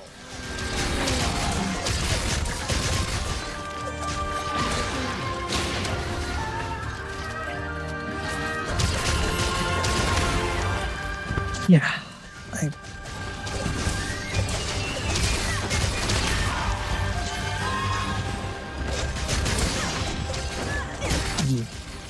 If I'm bothering you with this, please. Oh, no, you're not. Don't worry. I would tell you. Okay. I'm just I'm more of a listener. All right. You can go ahead. I would tell you. My brain is wired differently, so I'm constantly overthinking stuff. Oh, no, I get it. I am also the sort of person who, when it is in a situation where I can ramble on and on and on about my characters, I will. And then I notice, oh, this person is quiet and not listening at all, and I'm probably just bothering them. And they want me to leave, but they're too nice to say so. I get it. Trust. I get it. We are more alike than I realized. I get it. I would let you know. Okay. Politely, of course, but I would. I just hope that I'd actually be able to see that you're trying to do that. Because my brain is wired a bit differently from most others. Yeah, no, I get it. Like, I personally might not see it from the fact I am streamer, but I do have social anxiety and depression. So I get it. So, Ember, if it sounds weird, you're like the first person, other than another, like, you're like the second person since I got my new PC that I've actually gotten to voice talk with. Aw. That's nice. Literally the only other one is somebody I'd met before that. Yeah, that makes sense. Like a bit more than around a year ago. I don't normally VC.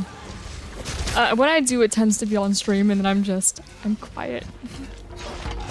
I tend to prefer being able to like type my messages out, because then it's like, okay, I think I can more clearly communicate what I want to say without getting nervous or anxious if I'm just typing, if I'm just writing everything down. Because then I can reread over it. It'll be fine. I mean, I can do it, but honestly, my voice is where I'm more comfortable. Yeah, I get that. There's also, like, talking in real life, especially, just not over VC. Like, if I'm talking to, say, a parent or something, there have been times where we had, like, a family meeting one day, and my brother, who I do call the child because he is very immature and mean. He's actually, like, in his teens, but he'll always be the child to me. But he was being very mean. There was, like, just so much of this family meeting. It was kind of like, hey, you guys are doing this wrong, and this wrong, and this wrong, and this wrong. And then there's the child who's making mean comments the entire time.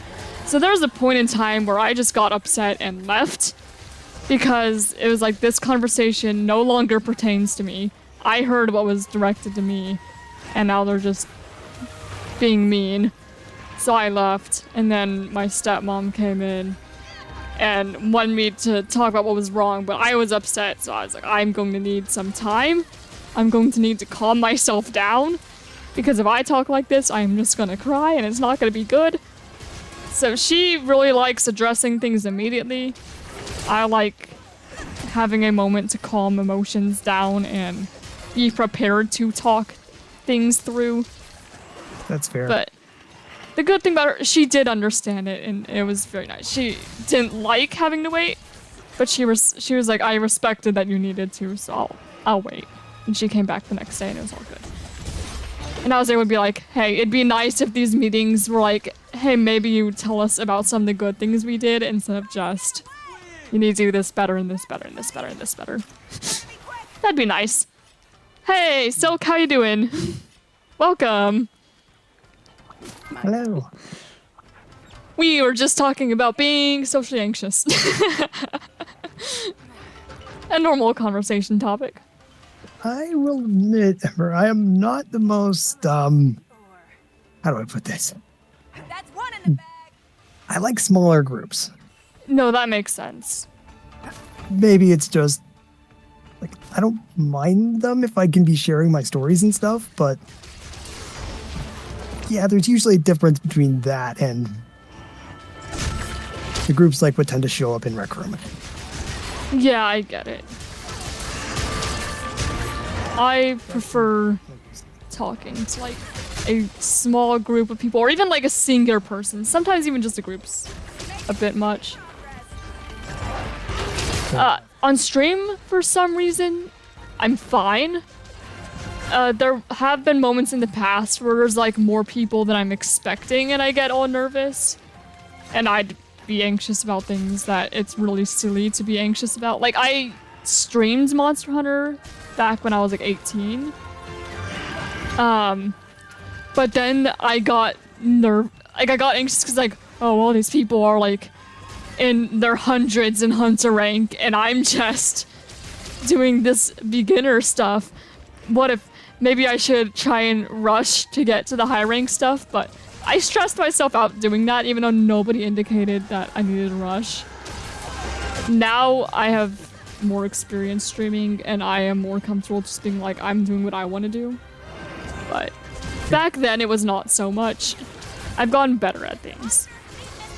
Pretty extrovert, like maybe 20 specific individuals. Anyone other than that, I'm pretty introverted with. Fair enough. I'll be talkative with people I'm close to, and also like my chat. And I can ramble on and on and on and on about things. Other than that, I am silent. I do not speak. It's like, I won't speak to you until I'm comfortable with you. Once I'm comfortable with you, you are not going to get me to shut up.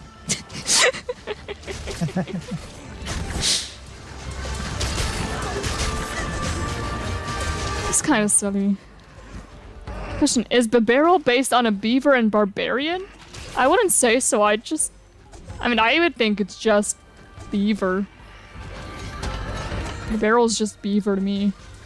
I don't know, maybe it's based on a barbarian, but I don't really see it. Maybe beaver and barrel? Beaver and barrel. That's kind of funny. I don't know. What level is points? I don't know off the top of my head. I could look it up for you. Maybe not right now, though. Yeah, if it interests you, Ember, I've also made up Pokemon characters, too. Oh, that's fun. Like, Canoe Alex is basically me.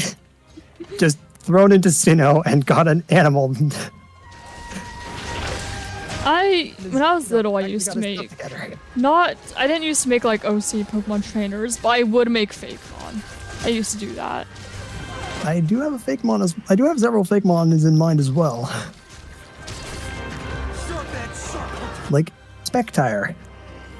Okay, Beaver Bear is German for beaver. His name is Beaver Barrel. Wow. Yeah.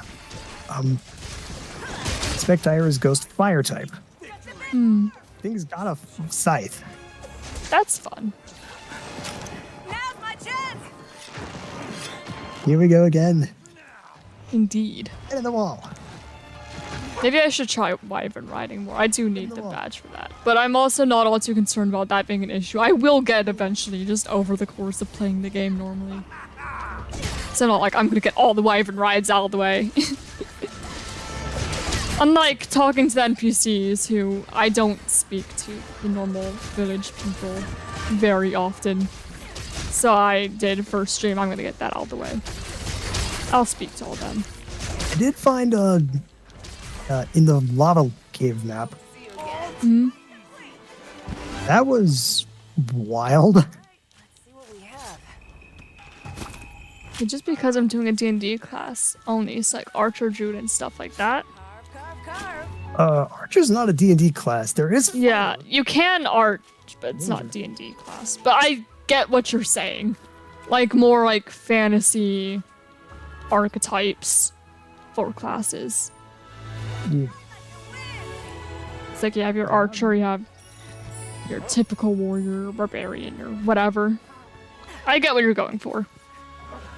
I've dabbled in D&D too. Yeah. And it's this kind of wandering traits that would have sparked my name, Farwan. I would love to play D&D, but I don't want to be a DM. That is completely fair. I've DM'd before, but I get stressed. For a friend and my brother, I was panicking the entire time. Yeah, I would rather play as a character. I love world building, but I don't want to run a D&D campaign. Me too. So I'll world build like stories and stuff, and roleplay worlds I can do that aren't just like I'm guiding players through a story a session at a time. If it's just like I have a story in this world that people just exist in, that's fine. But if I need to be responsible for pushing the story forward the whole time, I will get stressed. That is fair. You would think I'd pick Rowlet, right? But I picked Oshawott. How can I help you? I mean, that's perfectly fine. Here's something possibly on the wacky side. I had a character, level 1 fighter, who managed to survive an 80-foot drop. Oh. Speaking of like D&D and Pokemon, there is actually, somebody did make a challenge that does combine the two. Like a D&D inspired Nuzlocke-like challenge. That does exist, and they have a very nice handbook for it. Okay. Like that's it's fair. D&D style and all. And I've seen, I've listened to podcasts where that basically is the same, is a thing too. Yeah. Now, to quickly switch my buddy out, I need Whirlwind. Alright. Let's see. As useful as it's been to have a healer, I need speed. Keep up.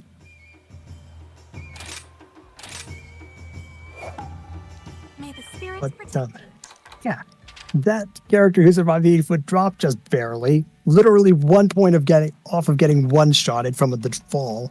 Oh, who wants to talk to me in the village? Hello.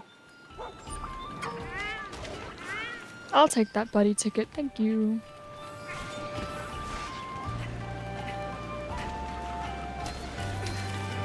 But yeah, that guy went on to become my first character to reach level 5. And I have never had a character who's managed to reach level 6. Wait, I got Leafeon as a druid. Do you think that works? Yeah, I think that works. It would make sense.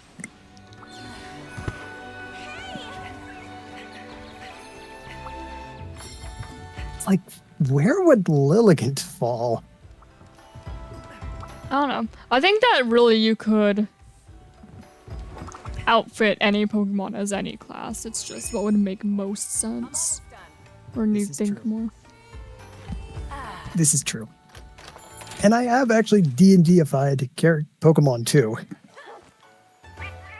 Oh, I do enjoy making characters based on other things. It's fun. And with D&D's tools, that's just too easy. Yeah. Like, I literally managed to make a Tinkaton as a dwarven fighter. Tinkatufton would be his name that he goes by these days. That's Actually, had fun. a dwarven name once, but for whatever reason, he got kicked out. Hisuian Lilligant is a monk? I could see it. Yeah, I can see it too. I can see normal Lilligant maybe being a bard, Yeah. or Altaria being a viable bard too. Hi, Pipers. My doggo's here. Hi. It's always I swear she always comes up and wants pets when I'm doing a multiplayer quest. It's never when I'm doing single player and could just pause. Always when I'm doing multiplayer.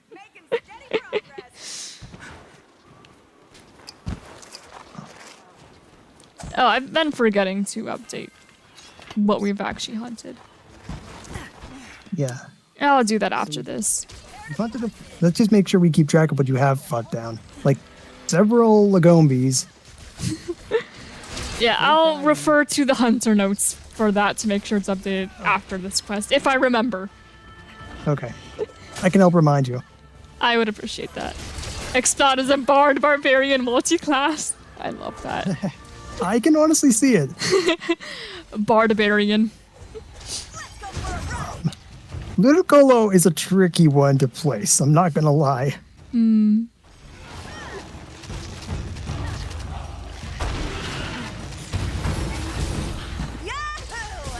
Skilled rider you are. Tappity, tappity, tappity, tappity. Just hello, Piper. She wants out of my room, but I'm in the middle of a quest. I'll let you out after this one, okay? Just like Ember, please. I want to leave.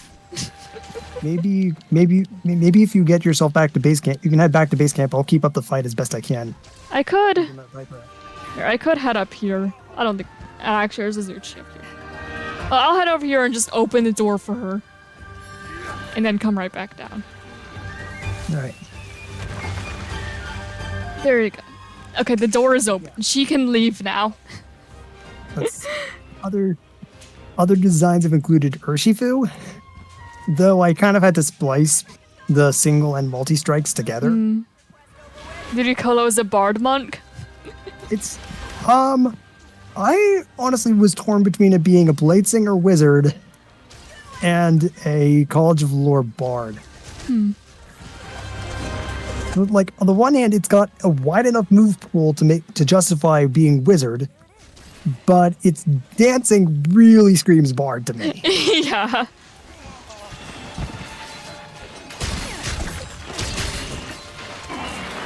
Arzard, maybe? Okay. This reminds me of one meme I saw today. It's not like it's not strictly Pokemon or D&D, but it is a multi-classing joke, and it was something that was like, "Are you a boy or a girl?" Joke's on you, I'm multi-classing both. Like, I love that.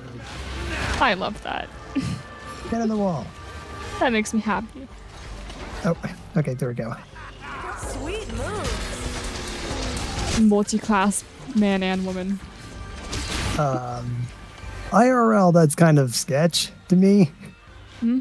No offense. Yeah, how so? We were literally biologically made one way or the other. But then there's a difference between sex and gender identity. So it's just how you want to present yourself. That's still messed up in my opinion. Because you're essentially you're literally denying what you were made, and you were made for the way you were for a reason. I mean, sure, but you don't really need to adhere to that reason. There's no reason why how you present yourself should be determined entirely based on like what biological components were based on. And it's also not really including, intersex people, as Silk said. People who are born with multiple characteristics. Like, there's nothing wrong with being a soft-spoken guy or an aggressive woman. Sure, but that's not how they are. That's not how they feel. They don't feel they are a soft-spoken guy or a, like, loud woman. It's, they feel they are a man or woman, and that's, or both, or whatever. And that's just how they feel. That's who they are. Like, they feel they were born in the wrong body, and, like, they will get dysphoric over it. It's an actual... They feel it is wrong. Like, genuinely. It causes them distress. I cannot agree with that, but...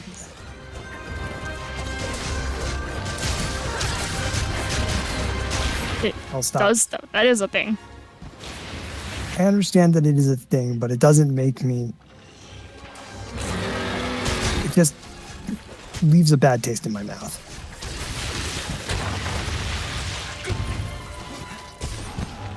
As long as you're respectful of it, though, there's not a problem with it.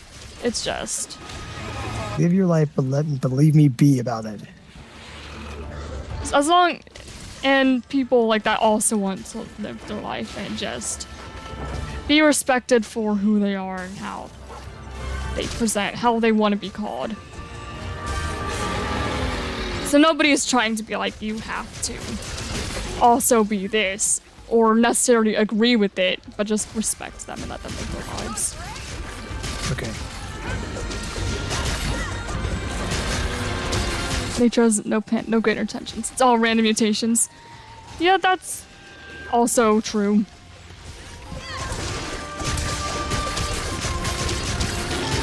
So, Just random. like, fun little fact is my icon on Discord is actually based off one of the Heroes and Elements characters. Hmm.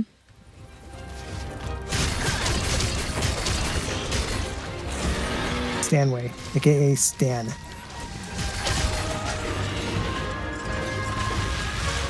Interesting. He's the scholar. Like, he's the magic guy of the team. Yeah. Like, most of the others can, to at least some extent, wield magic. But out of them, Stan is the guy who literally has fashioned who's like the most versatile with what magic he can use. Makes sense.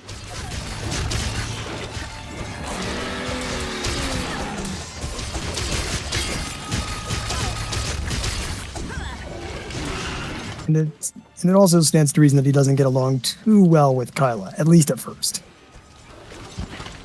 So it says my Discord PvP was a gift from an absolutely amazing artist and all-around brilliant person. Thank you. I'm glad you like it. Silk's profile picture started as a joke because I was like, all of my moderators are chaotic. And I'm just reining things in. So I jokingly made a little sketch thing that I ended up polishing. And Silk liked it, and now Silk has his character from it. Oh. Something just miscellaneously funny I found the other day, some day previously. Genshin Impact voice actors playing Among Us together. That does sound And like it'd be somebody amusing. animated them. Might as well put Oh, that's great. 3 short videos of it, and for some reason the Great Fox from the Star Fox series keeps showing up in these videos. Huh. I mean, what? I forgot that I could have gone on my Palamute and sharpened. Oh well.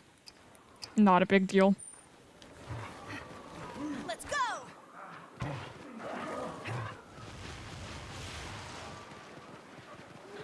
Yeah, so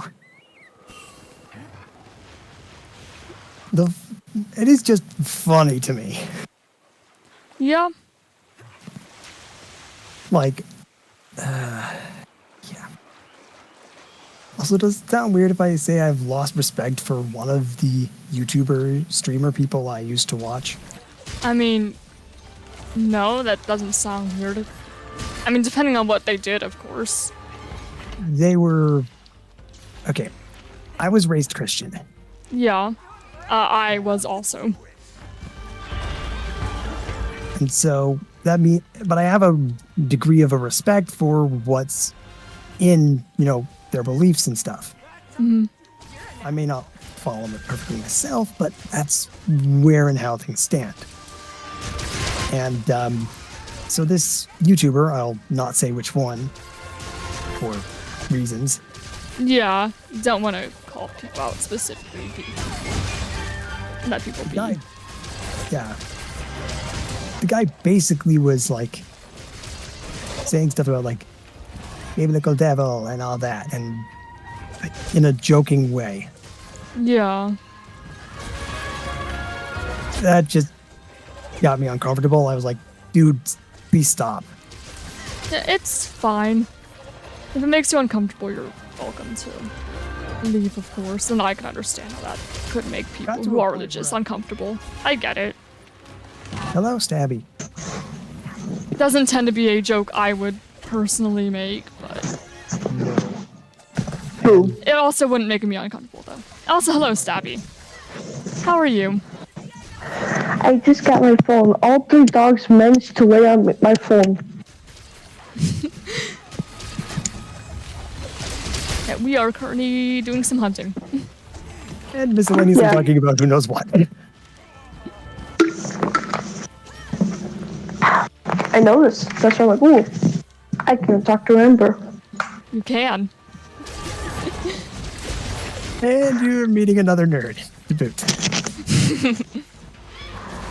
You're just talking about random stuff while we're murdering this bird. Funny, I bet you actually recognize the blades. Oh my word, what in the world happened right there? We said flying. What happened? I just got sent flying, like, completely horizontally launched. That can happen. I don't know exactly what would cause that to happen from Agnesom, but it happens. Most of the time when I end up flying, though, it's because I'm in the middle of demon flight, and then a monster roars, and then I go, boom, back away. I was telling Stab, actually, that I'm pretty sure that, like, I'd be very surprised if my hunter does not have some form of hearing loss from all of the monster roars she has been in the vicinity of. Personally, I wouldn't be surprised if my hunters have that as well. Like, I don't think that our hunter's hearing is going to do well. Especially considering I don't use earplugs. I know it's a skill, and it would probably help, but... You know, I'm not actually concerned for my hunter's hearing. For me, I've just kind of been angry at World Zero for like the last 5 hours. Okay. It's like, the final world's out. Of course, I'm like, I don't beat it. Jamie Lee says, Stabby gives me PTSD from Roblox. Who did? Jamie Lee. Okay, I am that completionist when it comes to World Zero. I complete all the road quests, all the side quests in every world. I'm at the final world. See, I was a completionist when I'm actively playing it. That's just kind of how I am with everything. A few more coins, I get World Zero. I get the 0 armor and 0 bow. Yeah, and of course, I'm talking to them like, okay, all my stats are up. My monsters, my pen's literally at level 135. I'm at 100 level 39, just became level 140. I beat the freaking world boss. Language, please. I beat like, I was like level 150, like, okay, that's easy. Go to fight this thing that's level 130, get my butt kicked. I'm like, bro. I wish you luck. Yeah. Agnesom almost dead. Yeah. And then after this, I need to update my checklist to make sure all the information is accurate, because I've not been keeping track. So we have taken down at least a few Agnesoms. Yeah, a few Agnesom, Great Baggy, the typical Great Azuchi. Yeah, great. Pretty much everything that can show up in the Frost Islands at this point. Not everything that can total, but we're not in Master Rank or High Rank. We're not at like Kushala or Magnum Alo White yet. Or is absolutely a nightmare to deal with. Kushala's fine in Rise. In other games, he is awful. Like, Rise, though, I like him actually. I carry a lance. Like, I love Kushala's look, but fighting the thing is an absolute nightmare. Kushala's fine. Fine, again, specifically in Rise, Kushala is fine. Every other game, he is horrible. And I don't ever want to fight one in another game. It's not like a, oh yay, let's go hunt a Kushala for fun. It's like, I'm hunting a Kushala because I need to. It's because I need a part or something. Or you're trying to complete X armor set. Yeah. In older games, you don't fight Kushala for fun. That fight is torture. Yeah, to be fair about the little Roblox thing, I kind of play all the games that involve fighting. Yeah, I don't. I like collecting things. Let's see. Except Screw Simulators. Simulators are a boring way of collecting things. It's all luck-based and not engaging, really. Let's see, I also played Elemental Battlefield, which I made a team with my friends. I am pretty much the tank. Their job is just to heal me. Makes sense. Making some slight adjustments if there's weird stuff on my mic. No worries, you're good. Switching over my HDMI thing from my PC to my Switch dock. Jamie Lee says, I'm on about the Mimic. Oh my word! Do not get me started on mimics.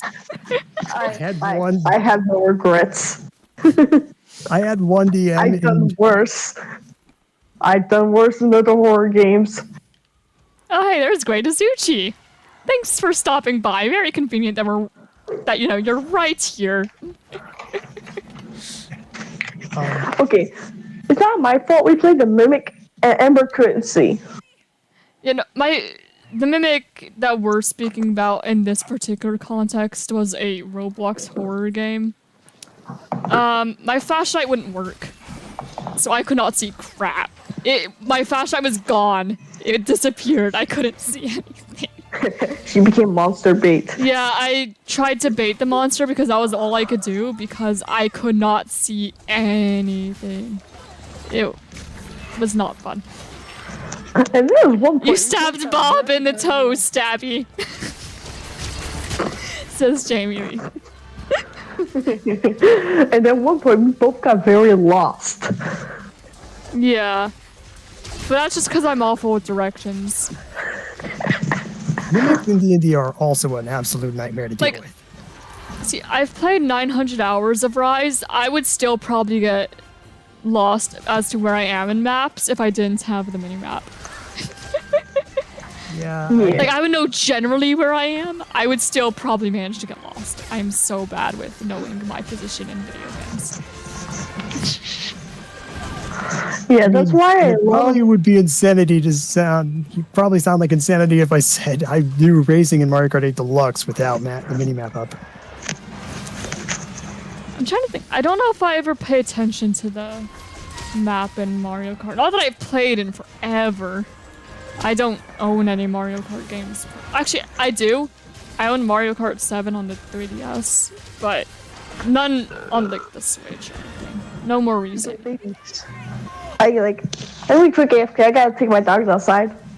All right. Yeah, I had a DM at one point in time in the same West March server. I was doing what's it called? Like playing as Aurel Marsk, the human who survived the 80-foot drop. But yeah, that DM in particular has a nasty habit of making door mimics Yeah. in the dungeon. So you go to like mess around with the doors, hand sticks. Oh no, cue the boss music. Very fun.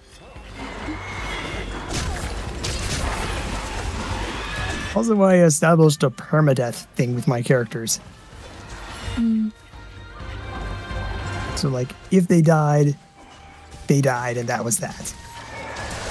Makes sense. Also, is it weird if I said that one of my characters who felt the more on the abrasive side actually ended up being one of my favorites? Oh no, that's not weird. One of the more popular of my own characters among people who I have shared the stories to is a very like hot-headed, swearing all the time, picking fights with everyone character, but people like him. See. So, definitely on the more... You wouldn't think that you would like this character side, but you will. The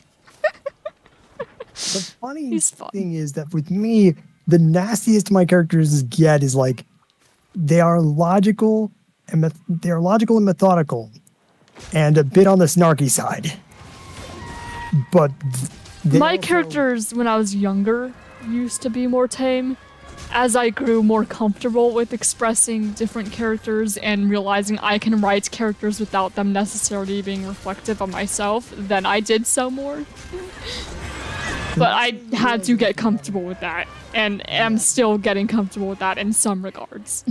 Yeah, that's not a realization I've reached at this point. One day it might. One day. It is definitely, when you write, it is hard to write characters who are very, very different from themselves. Especially if you do use writing as a medium to express, like, your own thoughts. Yeah, like I don't think it's any surprise that some of my favorite characters are the ones that are on the calmer and try to be controlled because they shudder to think what would happen if they went berserk. Yeah, no, that makes sense. Like that's literally one of the big things about Dustin from Heroes and Element. See ya. Quest complete.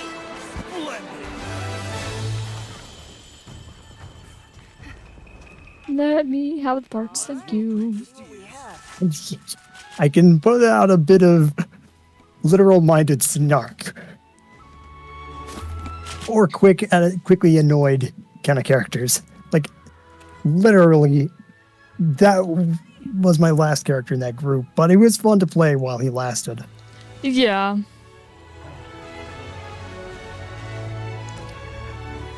I suppose how it used to be is there were two different kinds of there were the characters that, you know, I would be comfortable writing because those are things that I would be fine saying myself, or there were characters who were expressly meant to be like villains and evil. And there was like no in between, but then gradually I was able to be like, okay, I can have characters who, you know, are evil but you can see the reasons, and I can have characters that are good but they are complete jerks. Yeah. It's like good, maybe not the nicest person to speak to, but you have good intentions and you're on the right side of things. Mm-hmm. And then especially like role-playing characters, there'd be characters I can write, but I cannot play as them in like real time because they're too far distant from who I am and how I would act. And there's always the bit in the back of my mind that's like, I hope that people do not think that I act or think the same way as this character. That is fair. Which, you know, in reality, yeah, that's kind of a given. You're not going to be the same as the character you are playing as. But there's always going to be the thought in the back of the mind that's like, I hope that people don't think I like this.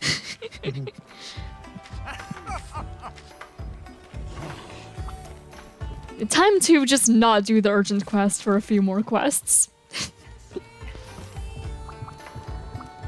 Welcome to the hub. Yes. I have a special quest for you. And what's funny is I named that particular character after See you later then. after a ground ghost type Pokemon, but he did not match the thing's height at all. That's funny. And while it was a machine, well, you know, the Pokemon is. I would assume you're referring to Golurk. I am. I named it a Kobold Artificer Golurk. That is amazing. So like this guy is 2 foot like something, like just about average height for them. But he was his logical and methodical mindset is what caused him to. He's how do I put it this? He's a tinkerer, but he has the heart of a warrior, Makes sense. I could see it. which is not a great combination for the kinds of situations he got himself into. Yeah. I'm just updating my checklist really quick. Going through Hunter notes, making sure everything's accurate. Fair. Great Rockies at 4. 7 Arzuros. What I 7 ultimately Lagon. ended up doing with him, I wasn't wild about it, but when I made him, I did a dice roll to determine what. I linked up a few traits, like the traits of one of the traits of the kobolds, and a specialization of the officer class. And I got the one that led him into being a frontline fighter. And I was at first like, oh no, why this again? Yeah. For context, the last character I'd attempted in that same server, that was built for frontlines, which was literally the last one before I made Golurk. I felt like he went disastrous. Wrong. Like, I built him to be a frontline combatant and defender, trying to replicate the success of Orel Marsk after he got killed. Yeah, Literally on this session, that would have got him up to level 6. that's rough. Yeah. But then, well, it turns out not long after I got this guy going, another person in the same server introduced a barbarian. Ah, yes. And given how narrowly I defined this character as being a frontline combatant, I felt like barbarian could do the job better, Yeah. which threw me out of joint because I'm very particular about sticking to the role I've got and trusting that others will do the same. Yeah. But, how do I put that?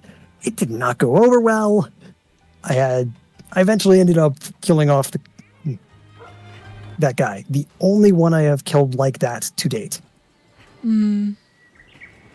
It was in the wake of this that I decided one last attempt in that server, and if it didn't go over well, then there was basically no hope, and I was bailing on the group. Makes sense. And so imagine my relative discomfort when I ended up getting the thing that made him like the last. Yeah. Yeah. Yeah. But that's not all that made this weird. I also rolled up for stats and I got a 6 or something. Do you know how much do you know about D&D 5e? I know about D&D, don't worry. I haven't gotten to play much aside from being a DM, but I have played. I am familiar. So you do know what a 6 for stats means, right? Yes. Yes, I am aware. I got one of those. Very fun. Yeah. Thankfully, I was playing Artificer so I could be focusing on my intelligence, Yeah. which I actually was able to get at least to +2. That's The good. at least. stats I ultimately went with were Dex and Strength at 10, Constitution, Intelligence, and Wisdom at 14, and then Charisma at 6. Playing a character that's not very charismatic could be fun, though. It's not. Could be worse. The funny thing is, I didn't like that's Yeah, one of my best is frequent 20. help stats. In terms of, like, rolling. Here's what's actually the funniest part. It's not that the guy lacks confidence. It's that he's abrasive with everything he says. Lovely. He's like he's logical, matter of fact, and very observant. He would absolutely be that guy that would be like, actually, nah. Redditor Kobold. Yeah. It's all slapped on to a 2-foot something dragon. Oh, that kind of reminds me when I was watching a Pokemon Friendlock with the way that a Sableye was portrayed. He was basically stereotypical Redditor, and it was lovely. It was very amusing. Was that Salty DK Dan's perchance? I don't remember. I don't remember who it was. I remember I watched it because I heard of a Friendlock. I don't remember who made it, though. Okay. It's not a person I would normally watch. I watched it because I was interested in the concept and I found it amusing. Okay. I would love to do that with, like, chatters one day. That'd be fun. Just viewers being Pokemon.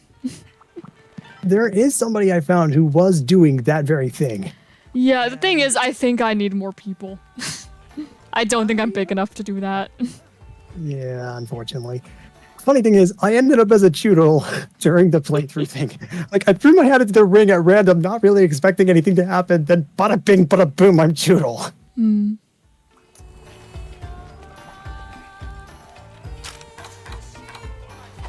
Oh, I did select a quest if you would like to do that. I'm not seeing it. The thing is not saying it. It's not? That's very strict. I swear Special quest. Did I not? I don't think you did. And Oh my, stop I saying think I that. saw the flag and was like, oh yeah, that means I did. Apologies. That just means I'm the host. Silly me. I'm just wandering around in circles. No worries. Happens to everyone Yeah.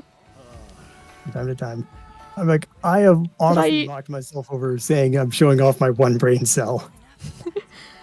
I'm also like, whenever I stream, I'm the most forgetful that I ever am. It's just streaming. And I do assume it's because there's a lot of things to pay attention to when I'm streaming, because there's the game and then there's talking and then there's also reading chat. So I think that's why I tend to forget things so often. But I still do. And it's still like, That is oops. fair enough.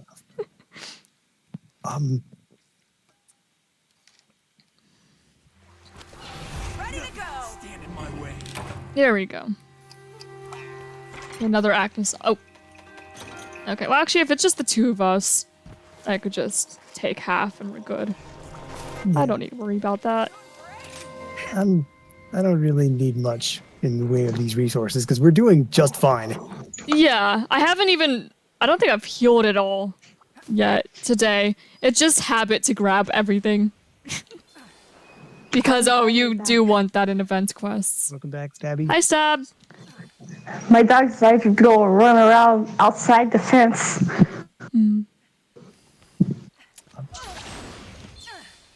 I'm just in the habit of grabbing everything because I've been trying to solo like Hazard Amatsu and Flagship Fight, and Daily Practice, and Banquet of Beauty. And the reason you try to solo it is because there's no one in multiplayer. I mean, there is, but half the time whenever I do get into multiplayer with randos in quests I actually need, it's with people on like in very distant parts of the world, so ping is awful. It's so bad because we already know Nintendo servers suck and it's not fun. I mean, it is, but I don't really want to fight a boosted Velkhana with lag or Primordial Malzeno. That's fair. Primordial Malzeno, though, I did complete Hazard for that, so I'd say that relatively, I am pretty good at Primordial Malzeno. It's actually, strangely enough, more Velkhana I'm worried about. But The thing with me is that I wouldn't say I'm that skilled. Like, I'm usually relying on other hunters to get through stuff. Which or is relying on fine. overpowered equipment. I could do Primordial Malzeno. I wouldn't do Primordial Malzeno with lag because that thing is fast. You don't want to. And Velkhana is also kind of fast. It's not Malzeno fast, but Velkhana is fast. I don't play the game. Ember always telling me about the game. I do. I'll tell Stabby about all the lovely carts I'm getting. Yes. How many hours worth of Monster Hunter I've heard over the past year and a half, I do not know. That also goes with Pokemon. Turns out, despite my initial reservations over playing as Golurk, my Kobold Artificer, it actually ended up surprisingly fun. That's good. Like, his sassy nature, like, I played him up to, be that same way I was saying he would be. And it actually worked out really well. That's good.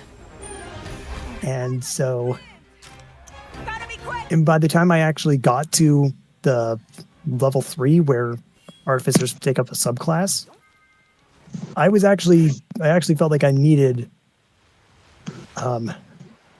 what's it called? Like, I actually needed the Steel Defender I was going to get. Because I was struggling to keep him alive. And, like, literally my character's team had to keep healing him to get him out of trouble. Yeah. I could see that.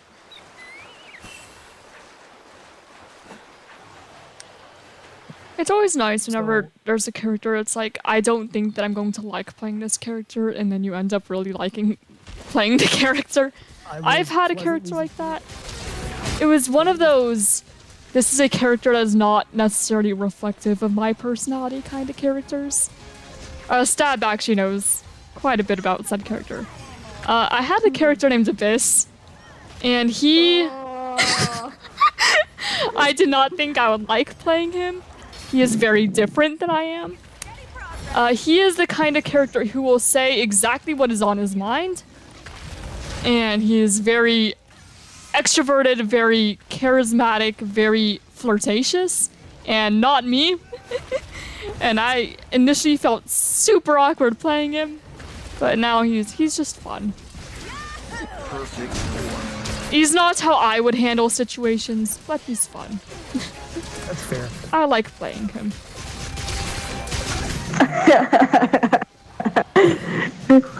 I'm thinking, as the person who roleplays with him often, I know him doing things. Yeah, Stabby is the main person I play him with. You just committed chaos control. Where is Masino Khan? Where did the Arcanasam go, I mean? Agnesam's going to Area 2. All the way north. I've got a better way to get there. Yeah, you could just fast travel. That was my thought. I figured that was probably your thought. I mean... It's what I would do, but I'm already on the Palamute. I don't care. plus We he's have got time. one Saddle thing. Like, this is not gonna take 50 minutes. We're good. If this was like, you know, one of the event quests I've been struggling with, I would worry about time. Like, genuinely, I worry about time with that. I have gone to one of those quests and you see the 10 minutes remaining pop up. I'm like, oh, crap. No. It really sucks when you're fighting with like a full party of 4 online and you're doing so well, but you run out of time. It's like, we've spent like almost an hour doing this. Oh man. Always unfortunate. But hey, one day we'll clear it. One day. Yeah. But, yeah. Turns out later along, I tried to actually replicate the success of Golurk. It did not go over so well. Which is unfortunate. Yeah. Like, I've even got pictured another kind of possible thing that could happen with Golurk in the future. Too. The Artificer. He eventually ended up leaving the adventuring guild he was part of because the paladin who decided he was done, that he was actually reasonably friendly with, decided to basically give him a death threat. Oh, that's not fun. Like, you've made these mistakes. You slip up one more time.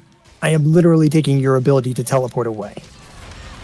At best, that's looking at he gets potentially caught out somewhere but could make it back to civilization. At worst, that is stranding him and and dying. Yeah.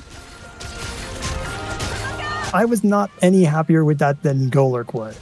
And Golurk wasn't happy about that either. I would not imagine so. I literally was like, okay, maybe it's time to move on from this character. But I also was too attached to him, so because I didn't want him to, disappear with no trace. Yeah.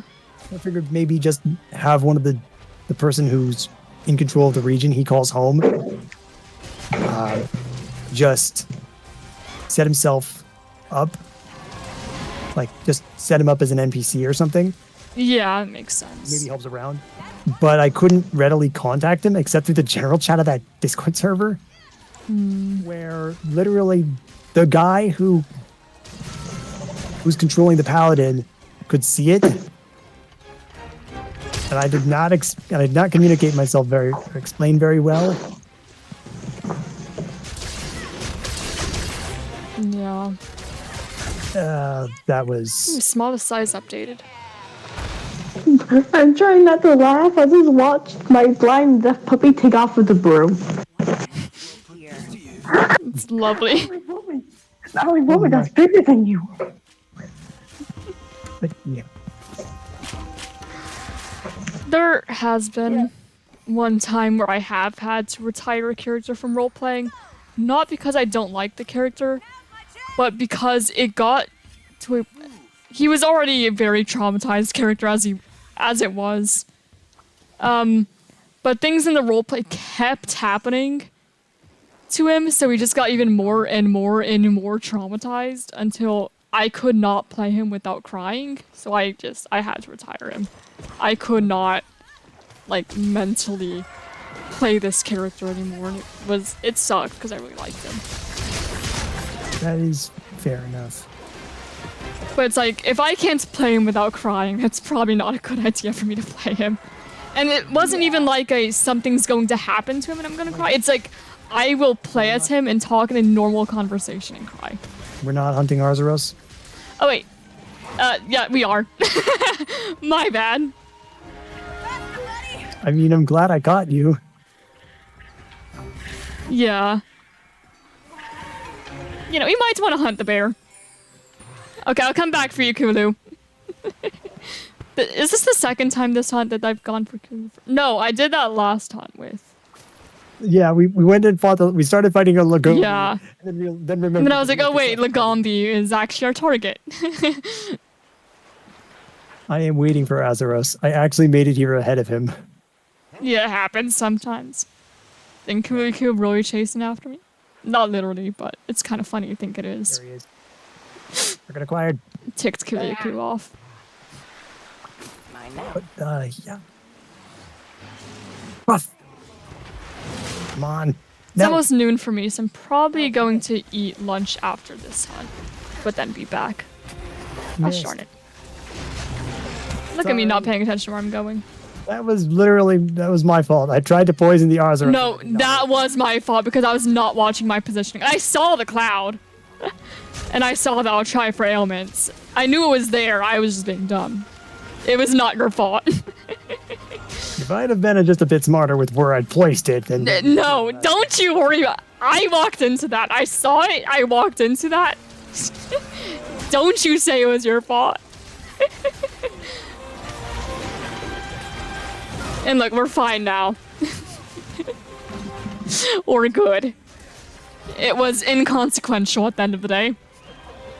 Literally the last D&D character I attempted to play as was a super priest of sorts, gifted with healing.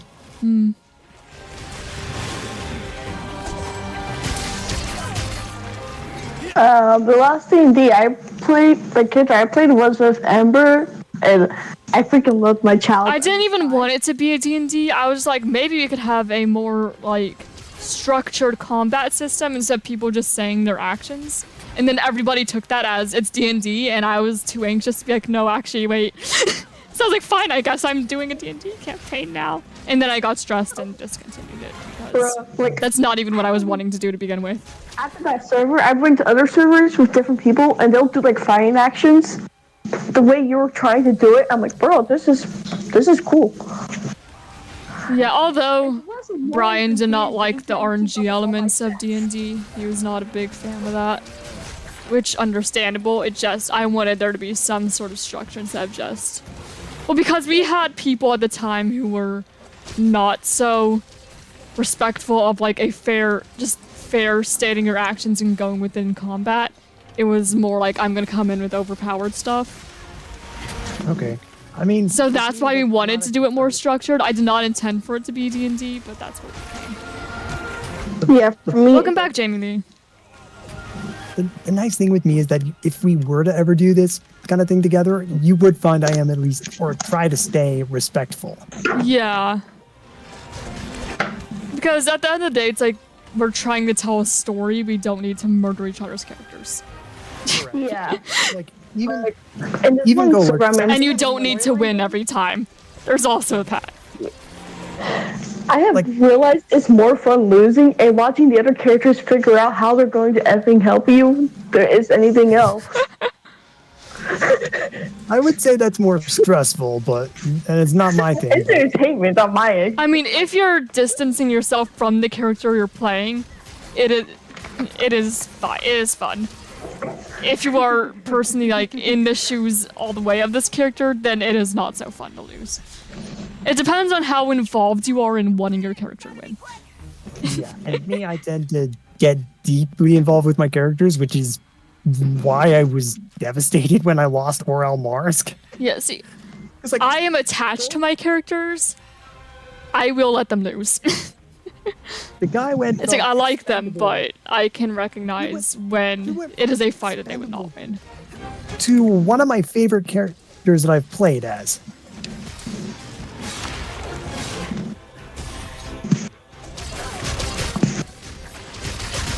And the thing that changed, Yeah.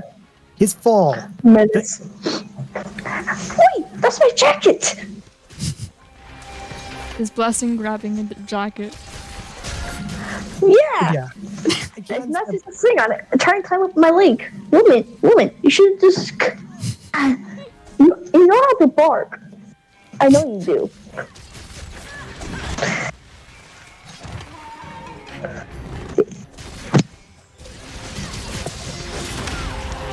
Also, the thing with how we tend to roleplay is, sure, there's like the canon stuff, but we will also speak in like, say, general as the characters jokingly sometimes. So even if a character were to die, they're not truly dead. We can mess around as them in a non-canon context, so I don't feel as bad about it. But Okay. Yeah. Can I just So kind of mention like what Happy Stabby the Days did with character? some of his Terraria characters. I did D&D and made my character Waluigi, and no one noticed till I said it after I died. That's kind of hilarious. You played as Waluigi and nobody knew. Oh my word! Waluigi had a solid W right there. Because of it.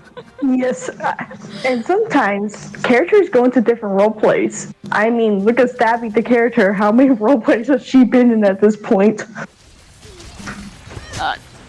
For more context, the way we tend to do things is typically more loose.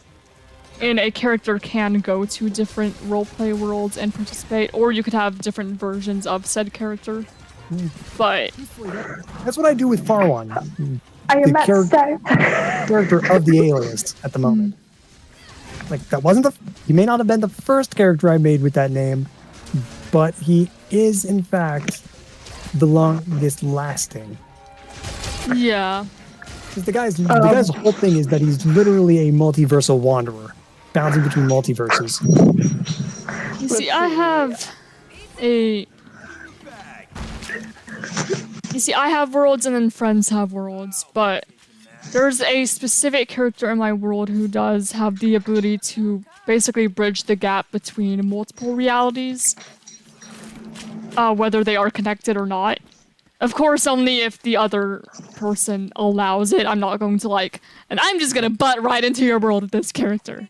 I'm not gonna do that. But Fair enough. if, we deem it, hey, it could be fun for this particular thing or whatever, or even just temporarily, I can. And because of that, we joke that he is the grandfather of a completely unrelated character. Just because technically it is possible. And they act very similarly and kind of look similar, so who knows? But he's not, I don't think. At least not yet. Right now it's just a joke, who knows, maybe it'll be canon one day, but it's a joke. I would not put it past him. Oh, I wouldn't either. It would be very in tune with his personality. But I don't think the reality in question is one that I would want to bridge the gap of. I think I want it to be its own little thing. I don't think I want to get other realities involved. I don't need that complication here. Fun as it is. Complication I ever did was in Ember server. My friend had a character, Hayes. We went to this other tab one. He's like, "Hey, do you want Hayes?" I'm like, "Sure, I'll continue the storyline." Okay. Hayes is interesting because technically he belongs to my world, but he was created in another world. He's related to characters from my world, but then he was brought from the other world to another world, and then from another world to... Hayes is not canon. Hayes is pretty much just like, you know what? My family can't find me if they don't know what reality I'm in at this point. Hayes has been in 4 different worlds, and he's not canon in any of them.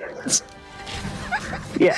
Actually, at the FW where he's now, which we call Fallen Worlds, which is like that. The guy who built it said, "Yeah, this place can connect to other realities. I'm chill with it." I'm like, okay. Hayes is complicated. He is the son of one of my characters, for context. He's not canon. He was there because we were playing another one that was also connected to multiple realities. It's like, oh, I'll just bring one of my characters over here and play him. It'll be fun. And then somebody else was like, oh, I want to be... Okay, for even more context. I think this needs more context. So this world that we were playing in, which is not mine, but I brought my character to it, it was based on emotions, and there were characters that were representative, basically, like the embodiments of different emotions. Like joy, anger, sadness. Yes. My character was sadness. And that was like a primary emotion. And there's a certain secondary emotion that stems off of sadness, and that is depression. Another person wanted to be depression, but to be depression, they kind of needed to be like related to me. And so I was like, fine, you can be my son or child. And yeah. So it's like in my, I don't know, they're not canon. I don't consider that character canon. It's complicated. This is why I love the fact that Hayes exists.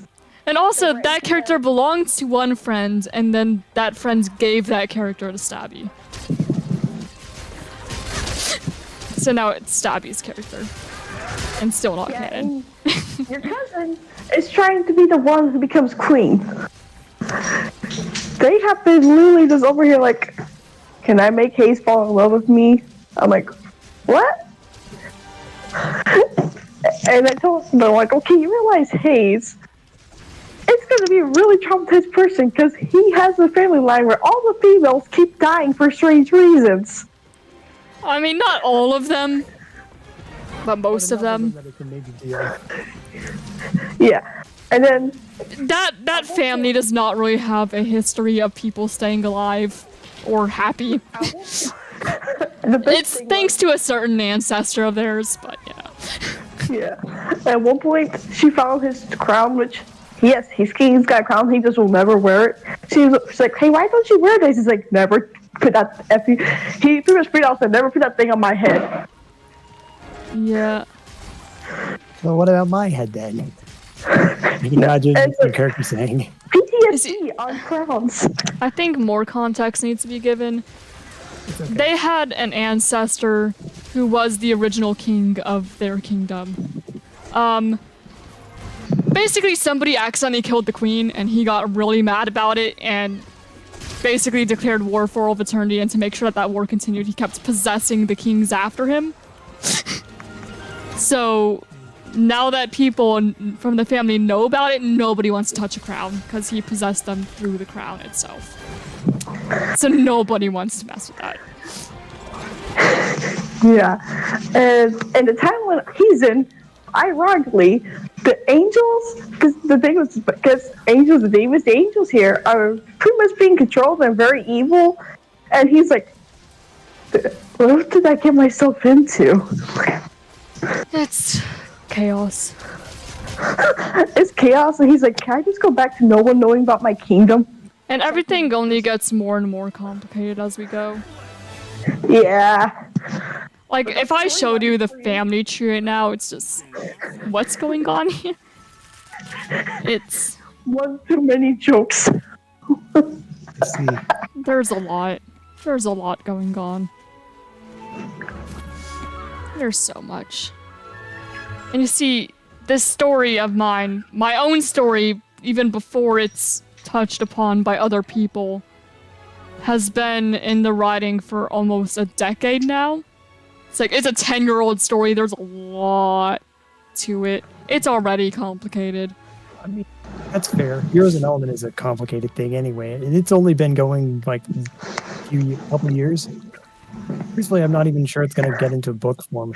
I honestly like. You see, I've tried to write a book multiple times, but I end up losing motivation. By the time I get motivation again, I look at my writing, I'm like, this is so bad, and I redo it. Yeah, a lot of Ember stuff happens because of jokes. I joke that my world has built on depression and inside jokes. That's where everything stems from. At some point. Zebra cakes. We don't call them zebra cakes anymore, but it was funny. Yeah, we told me that I started laughing. She's like, "Hey, who is this creator?" Zebra cakes. Zebra cakes. Zebra cakes are also, or fusions as we call them now, are also a little difficult to explain. It's basically like, I mean, I guess you can kind of call it like reproduction without the reproduction. You take the DNA of two people, mash them together, boom, someone. That's basically what that is. Except like done through magical practices rather than biological practices. Yep. That's essentially what it is. Also, I should probably eat. It is about noon for me. So I will go do that. Yeah, it's like noon for me as well. 2 minutes out from it, but still. Yeah. Same. So yeah, we're all in the same time zone here. I'm gonna go eat. I will return Eat. hopefully before too long. I should eat too. Yes, everyone go eat. Hello.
have returned.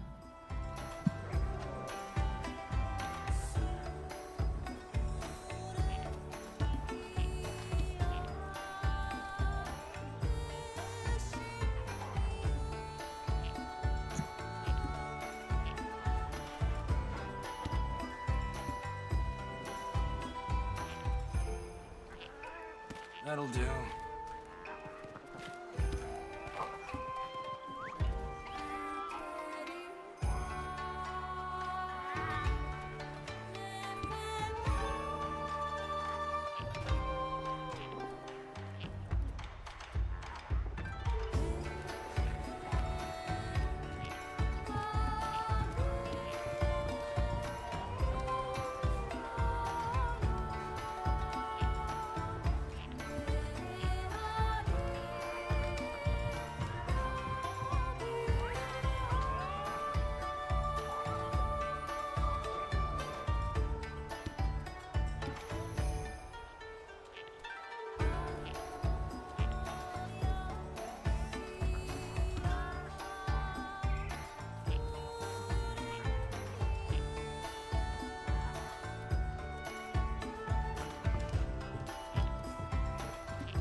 Okay.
Okay.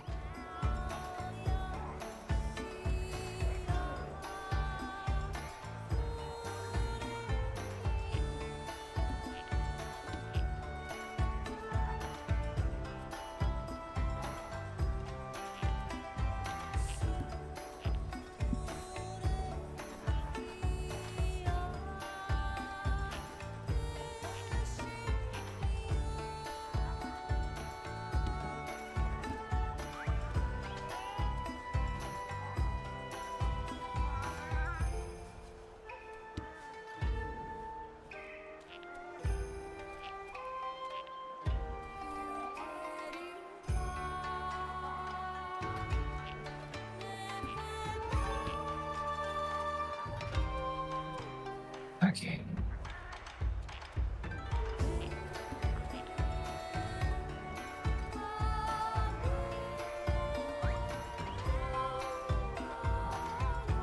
What's Maggie?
couple of warm belts.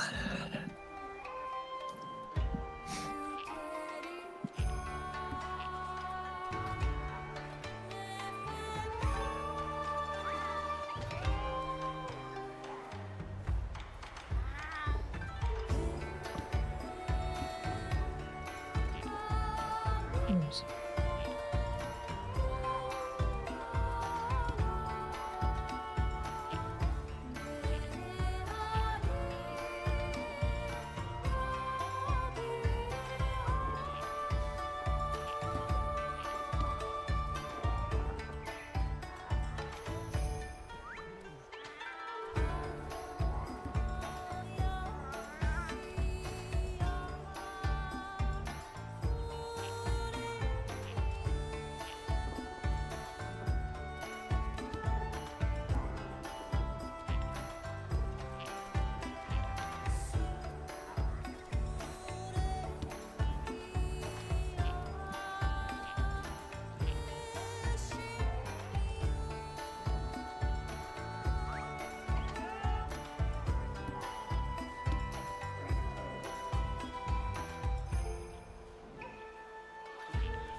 Alright, and I am back, everyone. Thank you for waiting. I had a good lunch.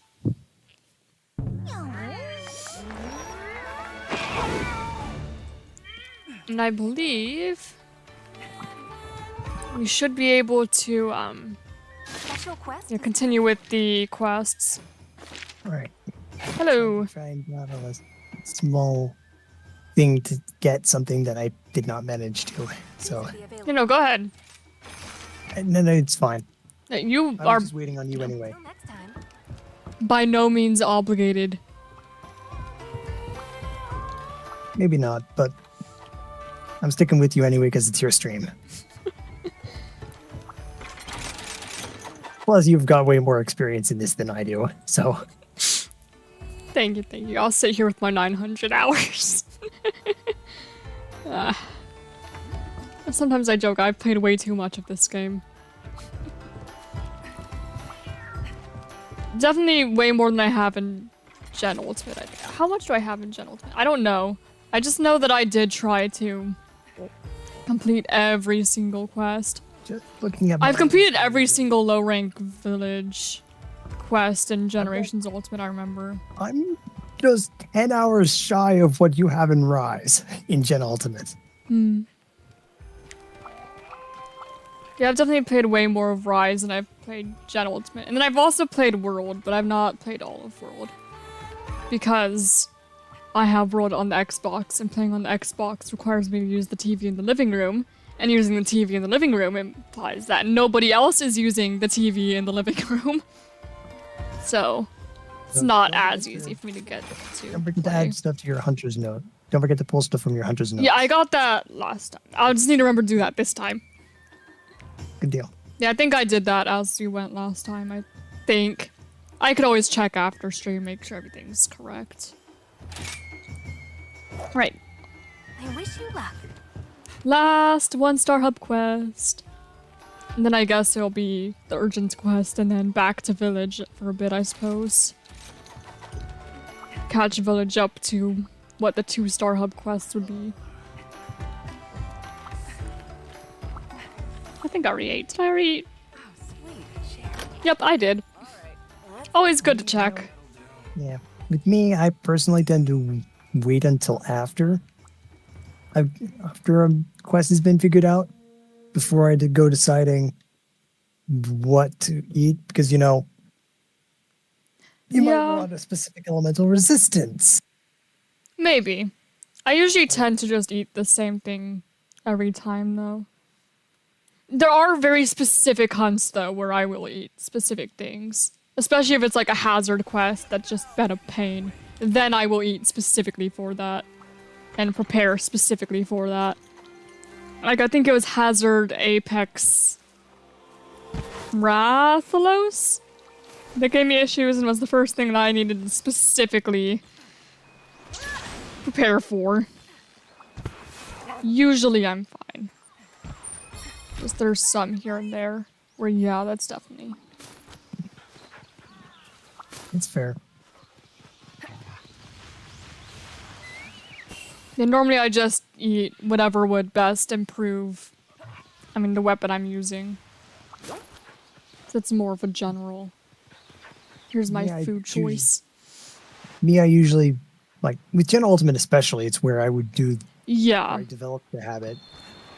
Because you get elemental resistances mixed in with your stuff. Yeah. So, another thing about child me playing Gen Ultimate not being good at all. I, never ate. Ever. Now I look back, I'm like, you idiot. Eat. But I never ate. And I don't know. I think it's because I was like, but I'm gonna save my money. You don't need to. You're fine. You'll get... Eat. Do it again. Okay, I was a little worried that I might have been a bit far from the wall for that one. And try to ram monster into a wall, but it just keeps going. Oh, what's even worse is if it looks like it's a wall that you can ram a monster into, but it's actually not. Just one that had found slightly over. Yeah. Like, Lava Caverns has a spot like that. And the jungle has a spot like that. Where I'm like, you should have collided into a wall there. That is a wall right there. But it did not count. And it sucks. Because, like, now I look like an idiot. Yeah, monster riding in MHGU is different from... Oh, yeah. Rise. I was an aerial It's like dual a blades frantic there. fight to stay on and knock the monster down. Yeah, that Here was it's more like mounting. it's mindless, knock him into the wall. Yeah. Yeah, I was aerial dual blades, so I had a lot of experience with monsters. I will admit I liked the alchemy style a lot. I haven't played much. I just challenged me, again, I knew nothing about Monster Hunter. I had no, gameplay to go off of. I only had my own personal experience. I saw, oh, I can jump on top of the monsters. I really like monsters. I'll do that. And that's what I stuck with. I used to be longsword, didn't like it. Swapped to sword and shield. It was alright. Realized I never used the shield, went to dual blades. There we go, we stuck. If you hear other voices besides my own, my room sits next to a door, next to the outside door. I get it. And so there's also some people who happen to be talkative and that are right there at the moment. Yeah, no worries, I do not hear anyone currently. Okay. Besides, we also deal with Stabby, and Stabby's mic is way worse.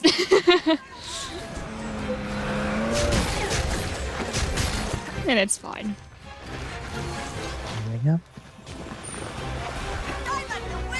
Yeah, I would also be the same. If I don't normally stream when many people are home.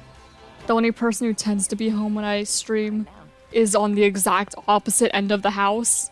So it's like, we're good.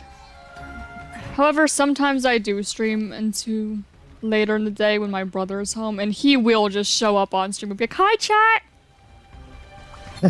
Also, the side thing, he doesn't even stream, but he will refer to chat just in normal language.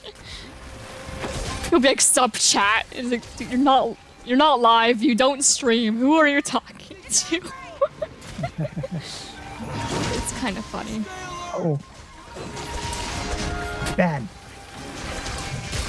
Hope I was able to help you get out of it. I don't know. It seems pretty normal to me.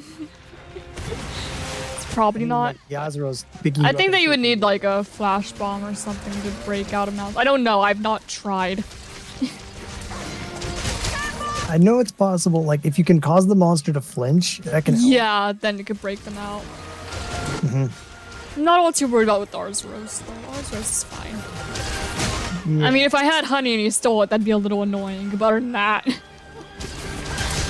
it's not like I have any... You don't really get a shortage of items in Rise. You just kind of grab a bunch of stuff. Because Yeah, gathering does not take forever. No. And you don't have to go out of your way to do it. Which is something that cannot be said of Generations Ultimate. Yeah, that is what I was taking a shot at. I love Generations Ultimate as well, but the gathering is a pain. Here's a crazy thing, or maybe not so crazy, I guess, depending on how you look at it. I'm into doing challenge playthroughs a little bit. Oh, I have done as well. Like, I'm currently actually in a bit of a stalling spot between challenges. Like, I just finished a challenge yesterday doing Pokemon Shield using only Pokemon that had one type. Didn't matter what that type was. That's just monotype Pokemon only. Yeah. That'd be really interesting because I know that in my own playthroughs, I definitely prefer to use dual type over monotype. Almost always. I like more types. And I don't like duplicating on what types are on my team. It's like a monotype. I mean, either version of a monotype challenge would not be my playstyle normally. There are some exceptions where I will add like a monotype Pokemon to the team just because I like them. But normally that's not how I build my teams. Then it sounds like the type challenges, like I have a habit of doing, that I've done, would be a nightmare to you. I would probably be fine. It's just definitely not a normal playthrough sort of thing for me. I would be alright. Just not my preference. The first challenge playthrough of a Pokemon game was in fact a type challenge, but it was by and large the single loosest challenge things I've ever done. I think... I mean, my first challenges would be Nuzlocke. And I've done multiple on the channel at this point. I've not done any type challenges, though. I'm pretty sure I've recounted what happened the one time I actually made a serious effort at doing a Nuzlocke. But then, the Nuzlocke that I've actually completed on the channel would be part of the Forever Lock, which is technically a stricter rule set. So I'm pretty proud of what I've been able to do there, but... Then you've also done that X randomizer. Yeah, I've done the X randomizer. I don't know if I'd entirely consider the X randomizer a challenge. Because I know it can be, but I got too lucky for it to be a challenge. I mean, they gave me Mawile and Garchomp, like, before the second gym. If they'd have given you Tinkaton, then that would have been even wilder. And that would be very surprising considering it's Gen 6. Yeah. I would be like, how on earth did a Tinkaton get here? Where'd you come from? I mean, I'm sure there are modders who have done it. Oh no, I don't have any doubts. I would just, if I was doing it in the, you know, the randomizer that I randomized myself, I would be very surprised. Because I know that I did not add in any Gen 7 and beyond Pokemon. So yeah, I've done type challenges a lot. Ice in Aldea, I may or may not have transferred Paldea is in. probably the best region to do ice in. Well, I say it was mono ice, but it was technically supposed to be a weather challenge that I just kind of turned into a type challenge anyway. I mean, if you're gonna use any type with snow, it's gonna be ice. Like, that's the only one that actually benefits from it, so there's no other. There's no real reason to use other types. And unless you're just adding a Pokemon into cover for the rest of the team's weaknesses. But if you're trying to do a challenge based solely on benefiting from the snow, then it's not really... I mean, you're kind of stuck with ice. I did give myself a Snowbird at the start, just because.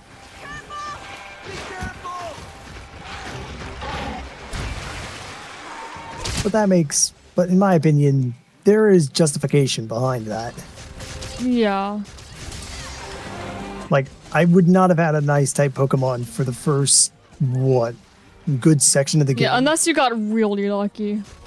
Yeah, which is... And then you would have had to deal with it probably not as good.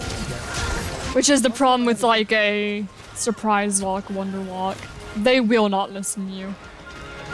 If you're not super careful.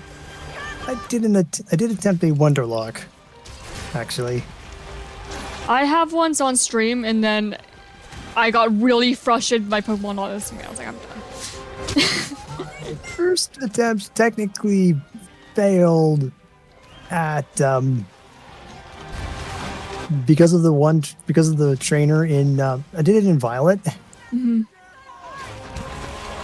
And I failed it like from the trainer that was, the really strong one in like the place around Cortando.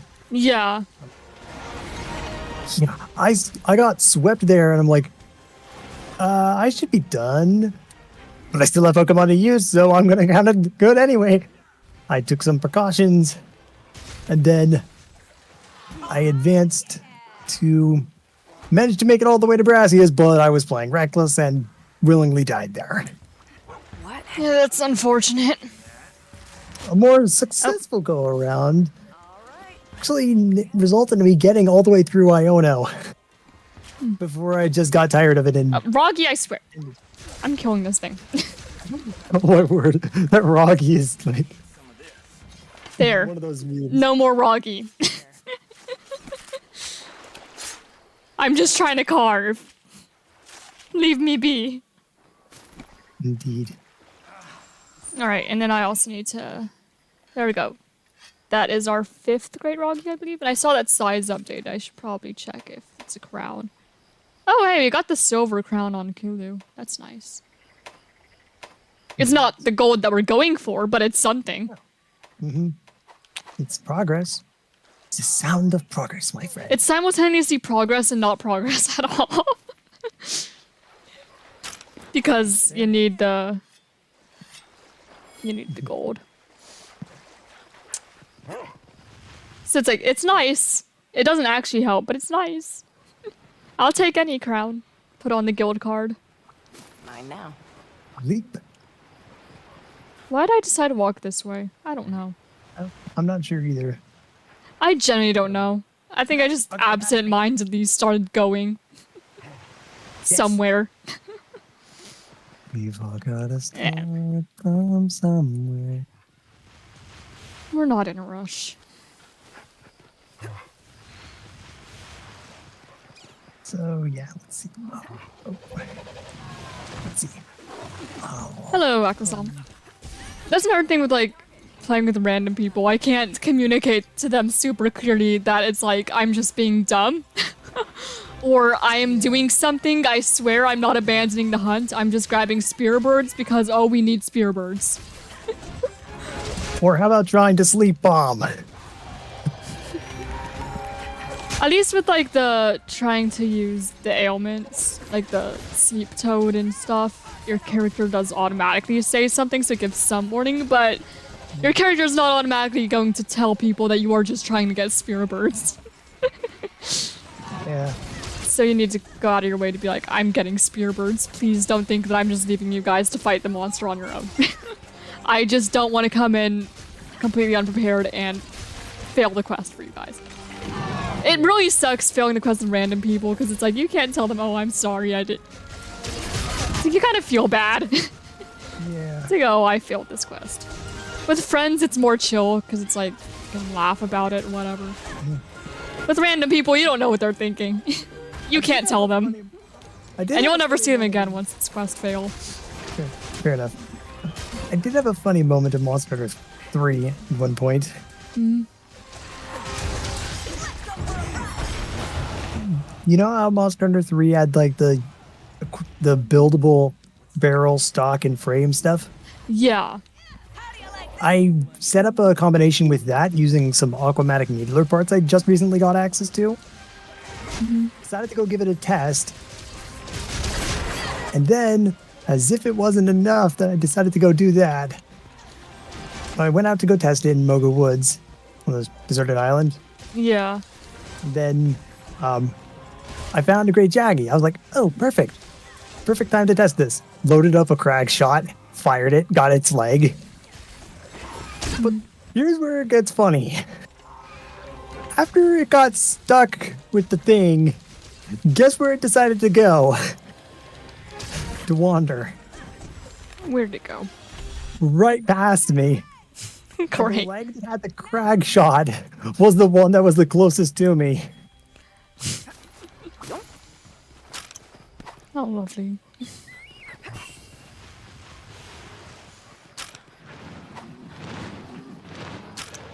Yeah, that was goofy. Yeah. I will say that at least with the challenge stuff that I've done, I have greater focus. I feel like I've got greater focus when I try to. Oh, yeah, absolutely.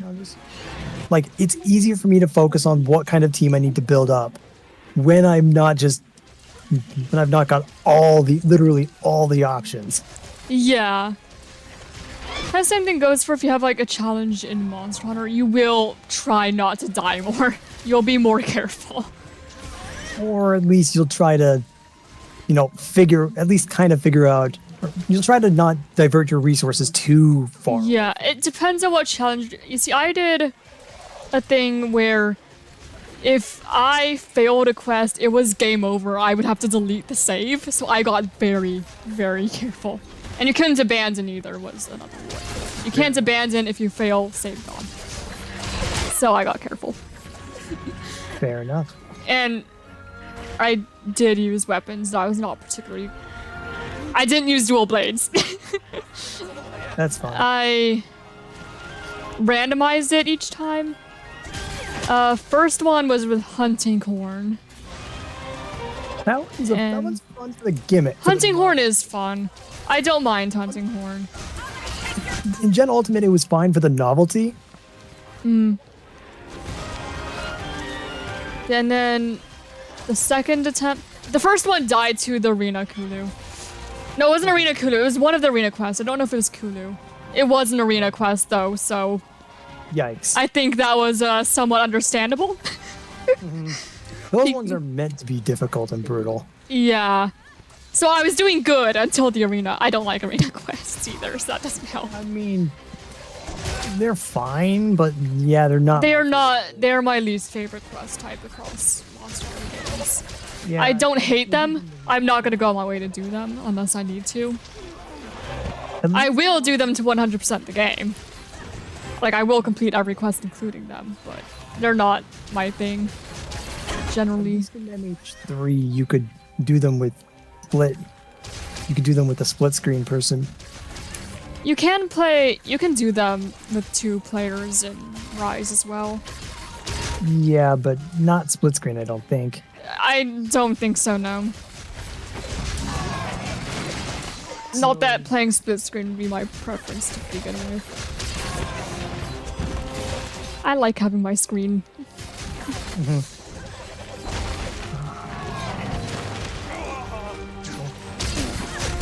That Aknasan. Oh yeah, and then the second attempt I used bow. And bow, once you get a bow you like, is nice. If you don't like the bow though, it's not nice. I like the spread shot type, and then I love bow. But aside from that, eh. To me, bow is just an UGG weapon. Let's go. Bow for me is I need a very specific sort of bow. I know. And then I have fun.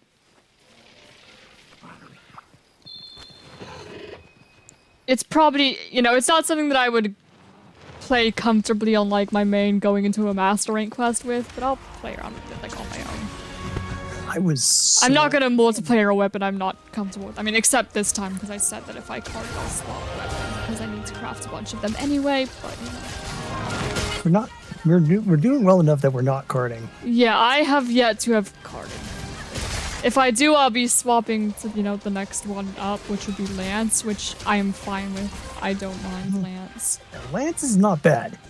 I used to despise using Lance. You know, as a dual blade main, Lance is like the exact opposite of what I do. I've grown to love Lance. So it's kind of like my two preferred weapons are on the complete opposite side of the spectrum. That's fair. I used to dislike Lance because of how sluggishly you would move yes. weapons out. That and when you're used to playing a weapon where your defense is you're dodging all the time, and you have a habit of dodging, you don't dodge the Lance. Which is made just plain worse by him. Who's your favorite Legends NPC? Mine's Arazu or Volo. Volo's fun. I don't know if he'd be my favorite. I don't know. What have we here? I generally don't know. I don't tend to have a favorite NPC. Probably Adamant, maybe? I like his design.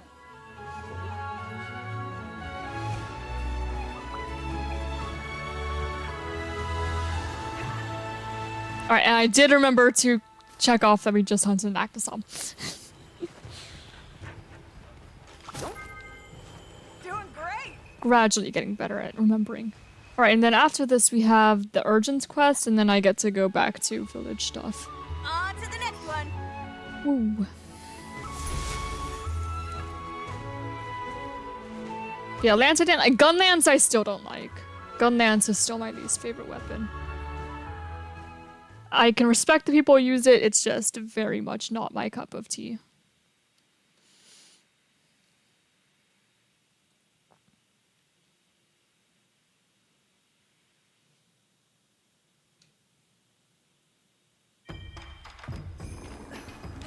Oh, mercenaries have returned. Oh, Jamie Lee, one thing I forgot to ask because I've been speaking in VC all day is I have been naming Palicos and Palamutes after chatters, so if you'd like to have one named after you, just let me know and I can absolutely go ahead and do that.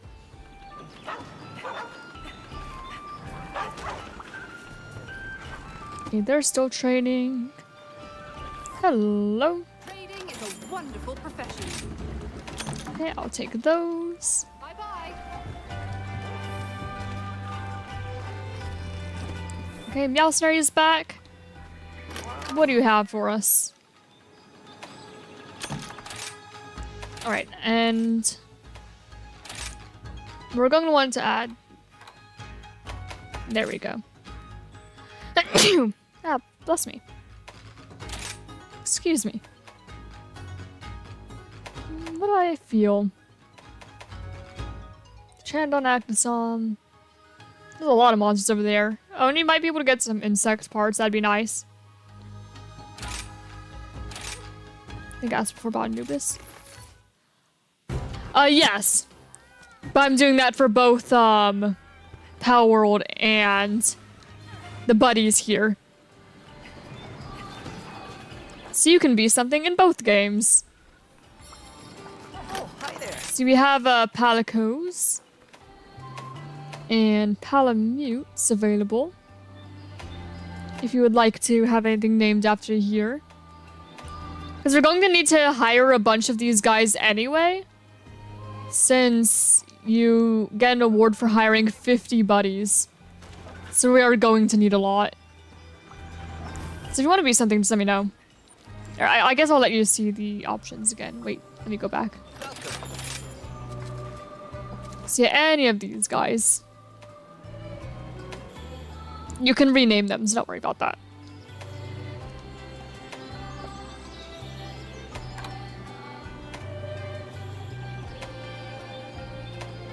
Yeah, whatever you like.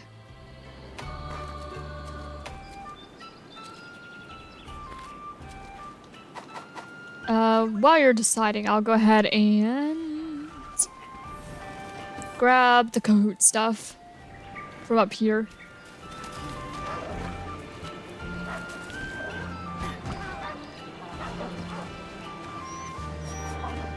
There we go.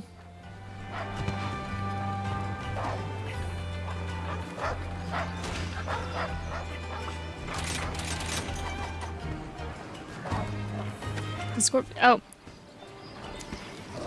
Yeah, no worries. Welcome back. There we go. Looks like my message was effective. It was effective. I could in fact read it. Want to be a cat like cats? Alright. I'll name a Palico after Jamie Lee then. Any preference? You could be assist, you could be healer. There's a bombardier here. You could also wait until more show up if you want. Yeah, again, I'm gonna need to hire 50 of them eventually, so. Slow progress.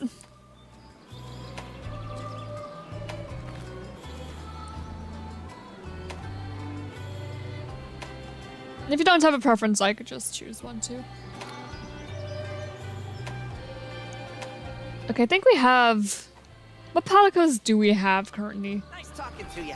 You've got an explosive one in me. Yeah, I know we have Bombardier, I know we have Healer, I know we have a Gatherer. The reason I wanted to be We have a Bombardier fighter. was because of the rampages. Take me into the rampages. Oh yeah, you can be a Bombardier if you want. There you go. And we'll rename you. You want to know something funny? Sure. I am one who is very careful about AoE attacks. Or attacks that run the risk of hitting my teammates. Yeah, no, I get that. Take care of your buddy. It's like I feel terrible hitting my teammate. Yeah. We're a team. We should be Even happy. if I like, you know, even with things like hitting each other with weapons where it just flinches them, I will feel bad. I'll be like, oh, I'm sorry. Which Not that it happens very much with dual blades on larger monsters, but with smaller monsters and you're all in like one place, flinch galore. And I hope I've not been flinching you too bad. I've not noticed any, so I think you're good. And I would hope that I have not been flinching you either. Not my intention. But it's okay. In the end, it's not been any, like, you've not set me up for a big hit for the monster, so. Yeah. No, I'm with them. Hello, Stabby. Oh, Welcome Stabby's back. Deaf it again. there we I go. am Hello, back. Stabby. Welcome. So now we just have the urgent quest due and then we're stuck in village quest for another bit. I tried to clean up my house a little bit before I ate lunch. Now I got myself 3 burritos for lunch. Nice. May the spirits protect you. Because I'm like, I was going to do 2, but I'm hungry. Nice, please. So yeah, I completed a playthrough challenge recently. Monotype challenge. X-Vlad was invaluable, even if I was spamming forest tours during the Leon fight. Understandable. I feel like that was me in like the black Nuzlocke for the Forever Lock. In the Gessis fight, I'm just desperately healing my Pokemon. I think we beat Gessis with 2 Pokemon alive. And it was a Cofagrigus and a Woobat. Yikes. And you might wonder why there was a Woobat on team. Challenge rules. Because basically, in a Forever Lock, the goal of it, the reason it's called a Forever Lock is because they're trying to enter every single Pokemon into the Hall of Fame alive. So it takes they're going to add Pokemon faster than you can enter them into the Hall of Fame. It will last forever, but it's fun. So to do that, the team composition, you have 3 like fully evolved Pokemon, or single stage, and then you have 2 that can evolve at least once, and then 1 that can evolve twice. So yeah, I just carried that. That Woobat did absolutely nothing the entire time. Fair enough. He was just there to be carried by Cofagrigus, and also that challenge has given me respect for Pokemon I did not like as much before, like Cofagrigus and Cryogonal. Rest in peace, that Cryogonal. That's good. I mean, I've gotten a bit of a respect for the evolutions because of the challenge playthroughs I've done. Yeah, a lot of times there's Pokemon that you don't necessarily like until you use them, and it's like, now I love you, you're great. No one will ever respect my Cryogonal friend. I mean, during my Ice type thing, Glaceon was able to evade and pretty effectively outlast a few opponents in the battle against Diono. Also, I don't know why I started the Forever Lock with Pokemon Black, because I've heard that Black is like one of the hardest games to Nuzlocke. So I don't know why. I was like, I'll do that. But I did. Games have got to be tough ones to, Nuzlocke as well. Because of Cynthia. If for no other reason than the psychological effects Cynthia and Volo have on people's psyche. No, Volo I know is going to be an absolute okay, so you can... Beating the game just, I'm pretty sure, is what counts as that is over. But I'm doing a Forever Lock, and I need every single Pokemon. And there's one way to get Arceus without offense. So... Which means Volo. I do have to beat Volo with Forever Lock rules at some point. And if I lose a singular time, I'm going to have to redo Legends Arceus all over again because it's a Nuzlocke. Yeah. It's gonna be so painful. It's gonna be rough. Here's something on the maybe slightly goofy side that happened. The one time I decided to not do a playthrough challenge in the wake of 3 6-type challenges. Yeah. I actually ended up getting a turret. Like, I put basically whatever I wanted into my team without regard. And though I had Rillaboom as my starter, guess what type of Pokemon I did not have in my team when I went to face Leon? I would have guessed grass based off that question. That is in fact correct. Rest in peace, Rillaboom. And it got worse. Like, it got to a point where I was up against a Seismitoad, and I didn't have... Oh, a grass type would have been great there. Yeah, Gardevoir was down, and then had Energy Ball. Is that bad? Okay, for context, Stabby, one who knows nothing about Pokemon pretty much. Seismitoad is a water ground type, making it 4 times weak to grass. He did not have any Pokemon with a grass type move alive. It's kind of like Magic the Gathering. Okay, yeah. It also has no weakness to electric type. Yeah, it's immune to electric types. Mine now. So it's weak to grass and freeze dry pretty much. That sounds annoying. It is. And because of that, I had to send out Eternatus to just stall while I max revived I feel that. my team en masse. Funny enough, Yeah. I actually used the Seismitoad on my original sword team. Seismitoad is a powerful Pokemon. And I was like, I have not used Seismitoad before. I want an excuse to use Seismitoad. So this is my excuse. I'm using Seismitoad. You see, a lot of times when I'm making a team, I'll be like, I'm going to find an excuse to use Pokemon that I've wanted to use, or that I like, I just not gotten a chance to use because it wasn't a good match for what my team was. So I'll tend to. There's also a natural knack way to do that. Also, my goodness, everyone is here. Arzuros is like, I'm out.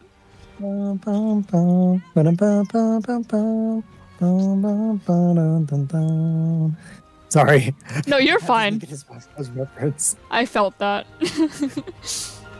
There have been times where I'm streaming and I just... Never mind. It music time. Never mind the fact that I don't actually care for like Smash Bros as much as other people I know. Yeah, I like Smash Bros. I don't own the game though. I've played it on my brother's stepbrother's account, the nice one who's not a complete jerk. I played it on his account, and I used to play Smash. I grew up playing Smash Bros with my siblings and occasionally my cousins when they would show up. But oh my word, I would get angry, like way too angry. I don't really rage. I often say I am more likely to get sad than to get mad playing a game. And I honestly wish that was the case for me, but it's not. Or it my wasn't. brother, he does rage, and he'd be like, you'd rage too if you played the games I did. And it's like, no, because not everybody has the same emotional responses to things. Yeah. Better to be sad and cry than to get angry and do something you regret. You see, speaking of, I had an enchanted bow in Minecraft that I lent out to a friend. He lost it in lava in the nether, and I wasn't mad, I was just sad. I was like, well dang, that bow. Man, that sucks. Oh well. And even if I'm fighting, I'm not. I mean, I can get frustrated. For sure. If I'm playing with like people who are just better than me and it's at a point where I'm just not having fun anymore, then I'll get frustrated and be like, alright, I'm done. But I don't tend to get mad, per se.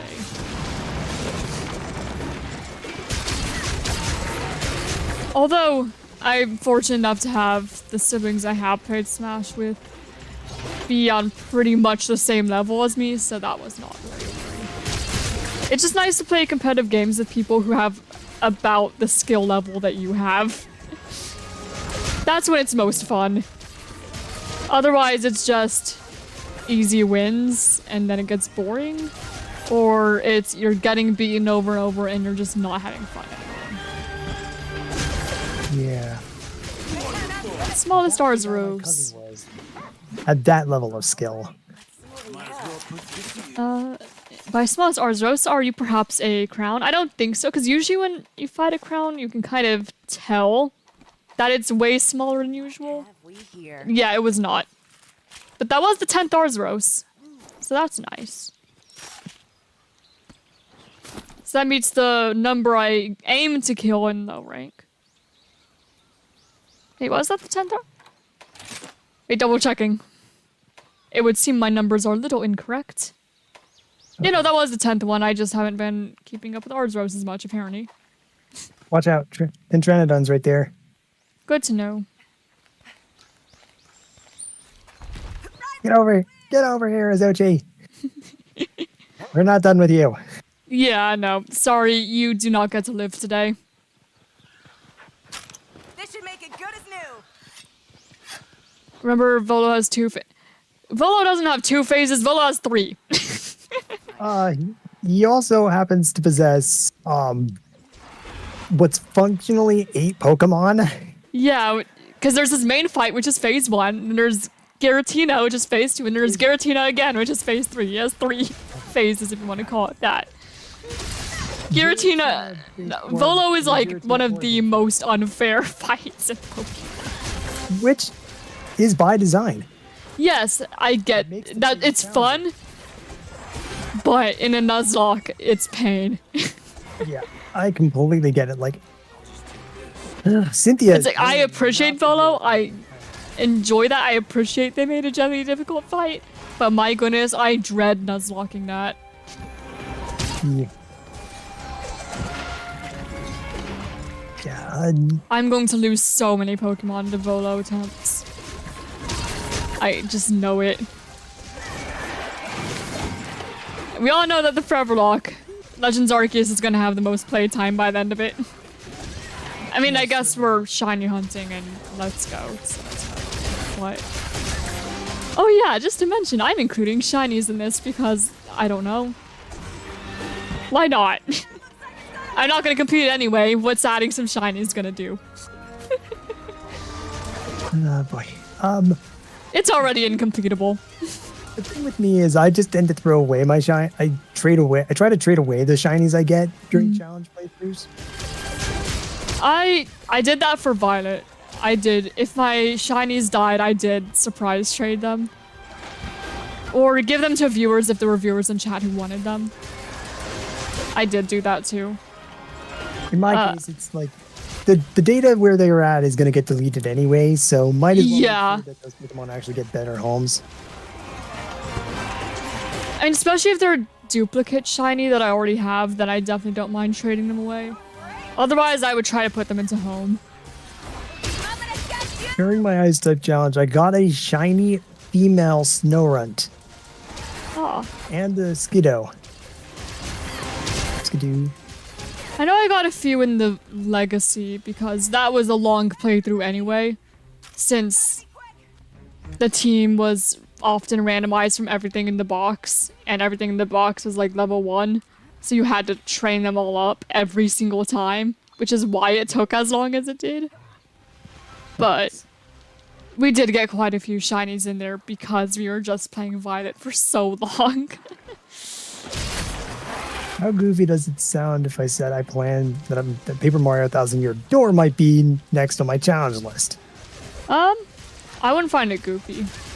I mean, I think that doing a challenge for any game is like, I don't know enough about Paper Mario though to get thoughts on it. Okay. I'm just not knowledgeable in the game, so I don't have much to comment on. Just know there's several Paper Mario games, but 1000 Year Door is one of the best received out of all of them, I think. I do believe I've heard something along those lines. There is a YouTuber called Bringle you could go check out if you wanted to watch the game with challenges.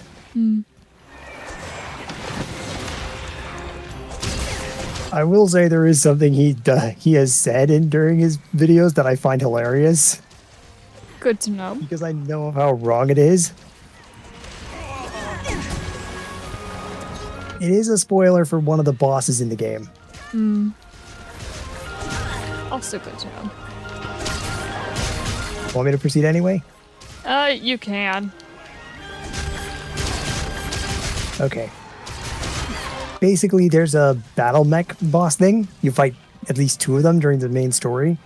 Yeah. And in this, the second one is basically upgraded and more powerful compared to the first one. Plot.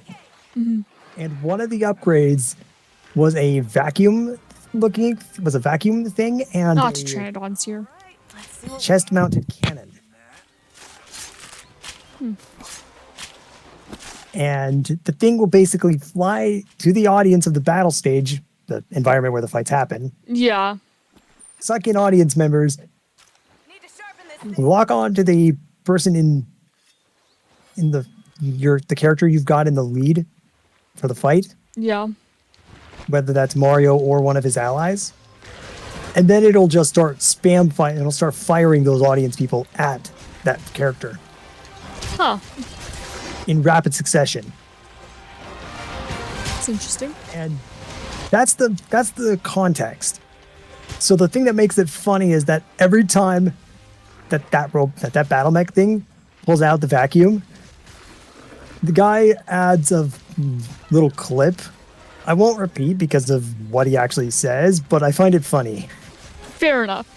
And I'm not the kind of person who usually finds jokes of the kind that get bleeped that funny.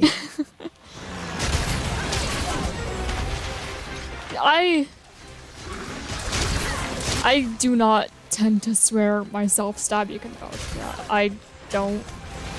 But I can appreciate jokes that do, and I don't care if other people do. It's just not my personal preference. I should probably should actually clarify this. It's not, it wouldn't be getting bleeped because it's No, I assumed so. Swearing. It's I assumed. beeping because of its a body. I part. get it. But I was about to go on. I will also appreciate some humor along that nature, depending on context. There are some times where it's funny, sometimes where it's a little unnecessary. Oh my word! Entranodon Bard got an idea. Like, it reminds me of the, I do watch some Monster Hunter YouTube, and there are definitely jokes towards Kazu that come to mind. I'm glad I. Okay. Yeah, I don't really watch that much of it. Like, honestly, you've been the first Monster Hunter related thing in a while that I've seen. Fair enough. I don't watch things super often, but there are like a couple specific people I'll watch every once in a while. Rage Gaming Videos is one of those people that would make me crack up. Yes, those are one of the two specific channels I am referring to. The other one is a challenge run dedicated channel. And Monster Hunter? yes, Wow. like for instance, only complete. Well, I think he did 4U with only key quests, and you can only do each key quest once. And he did both low rank, high rank, and G rank with only key quests once. I'm trying to think what else he did. I mean, There's a few things. I'll admit, I did come up with a challenge based on, like, just doing each quest within reason once. Yeah. The thing that made it difficult is he's only doing key quests, so nothing else, like literally just doing what was required. And the challenges he faced that was like he can't make any armor half the time. It's not enough parts at all. Oh, that's But another thing about said person, I don't know if it's a bit or not, but I swear almost every monster name is mispronounced. And I don't know if it's a bit. So I'm just left there wondering, is this a bit? Or is this not a bit? Because if it's a bit, he's really dedicated to this bit. And maybe it's a mix of both. maybe. And one of the things that made me notice it most is he pronounced plum hermitar as plume hermitar, and I'm like, what? That's plum. Like the fruit, the color. I don't know. I don't care though. In reality, it's not a big deal. It's just kind of funny. I'm not going to get angry if people say a monster's name wrong, especially considering most monster names are never actually spoken in the games. So there's a lot that you don't really know for sure. Like, I call the water dragon of Monster Hunter 3 Legiacris. What? How do I pronounce? Have I ever spoken that one? I think I say Legiacris personally. I don't know. And then there's some where I know the actual pronunciation, but I'm like, I'm not calling it that. I mean, YouTuber MJTV has done that with certain Pokemon. Yeah. Like Zabutal. I will recognize it is pronounced Tigrex. I'm calling it Tigrex. I call it Tigrex as well. And I will recognize it's Kuyaku, but I will say Kuligaku. Because it's easier and feels more natural. So there are some where it's like I will recognize the official pronunciation. I'm not gonna pronounce it that. Hello, Jax. I'm glad that you came in to me mentioning Kazu jokes. Oh dear. I'm gonna guess. Yeah, I can guess what the jokes related to that monster are. Yeah. I mean, I'm surprised that that those jokes aren't leveled at Giginox either. Or they probably are, and I just don't know. I don't know as much about what jokes might be towards Giganox. I mean, Giginox is very similar to Kazoo in It is. some of the ways that count. It is. Better or worse.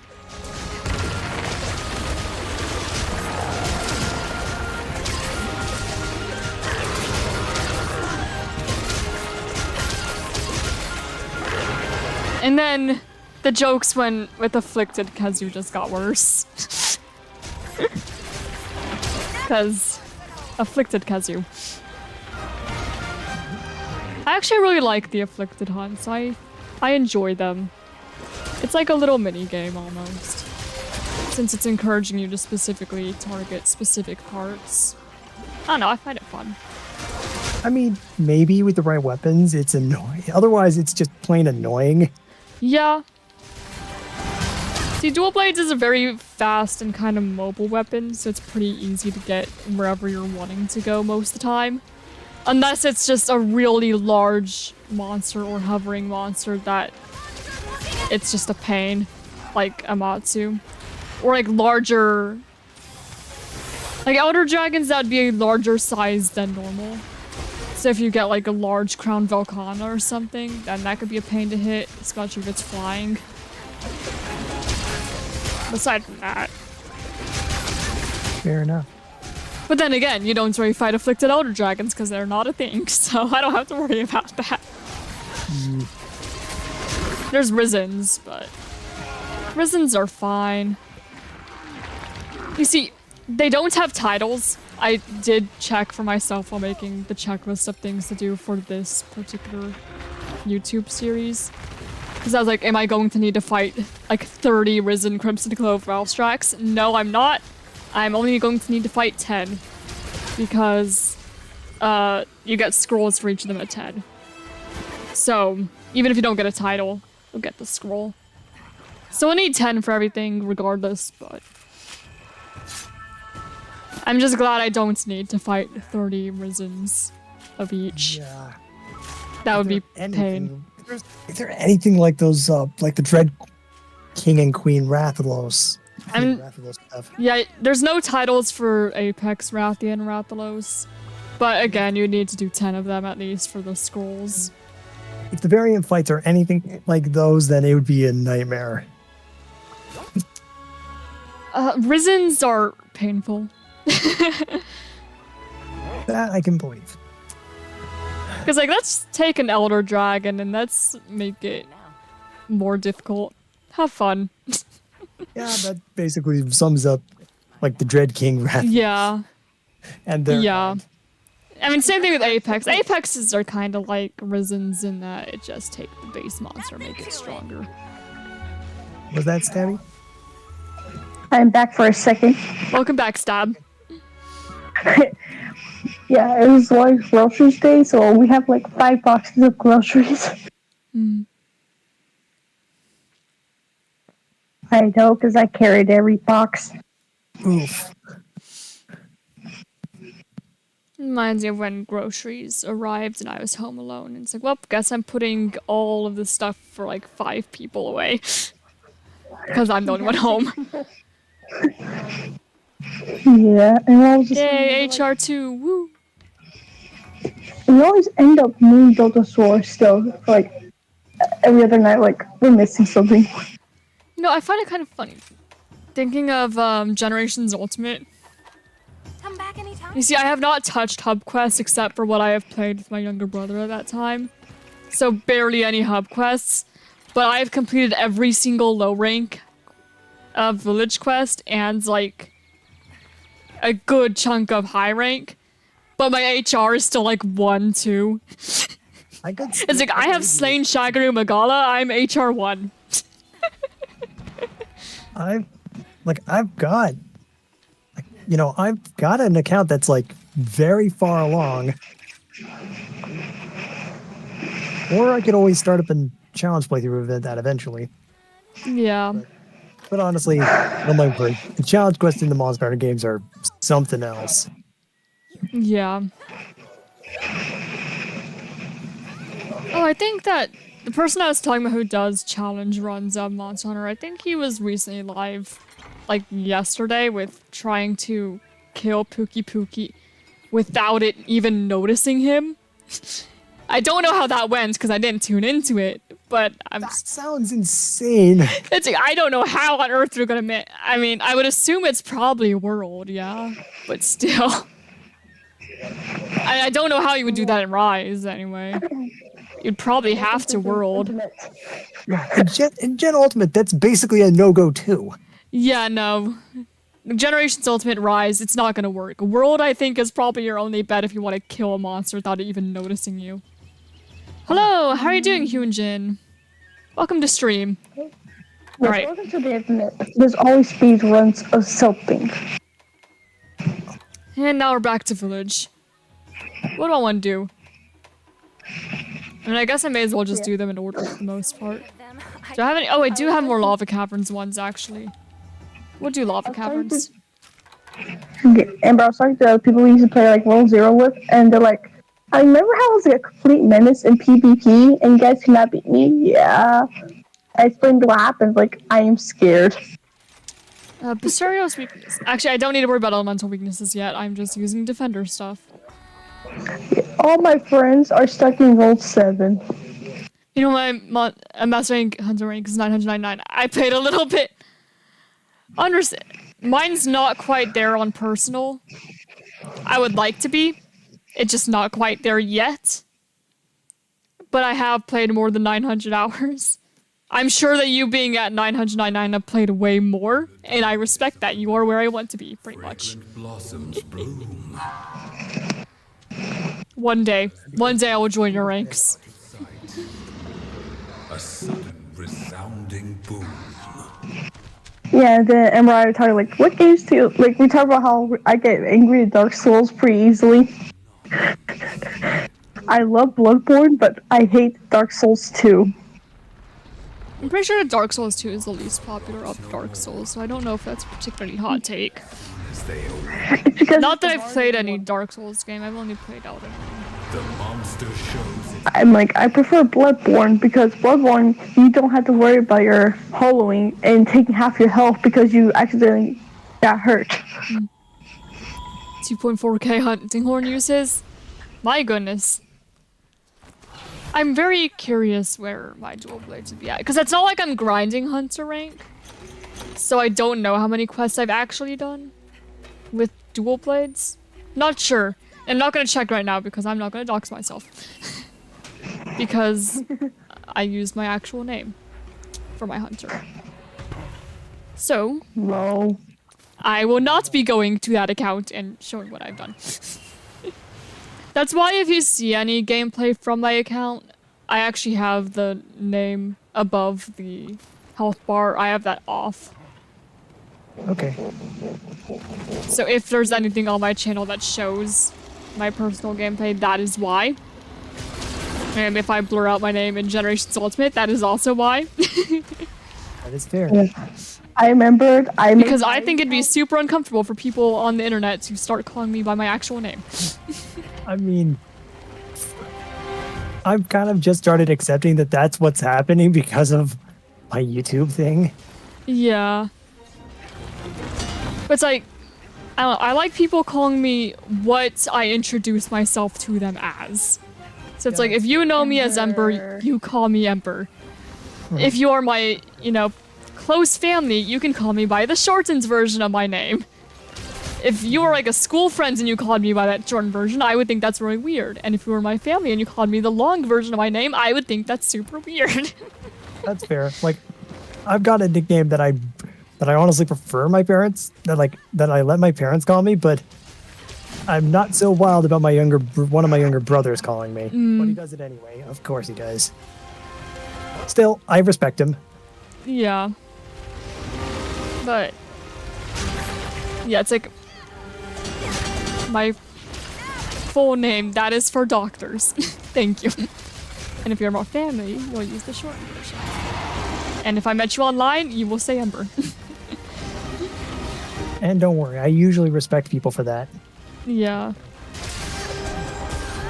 I don't know, it just, because in the end, I'm streaming and you guys are like complete strangers to me.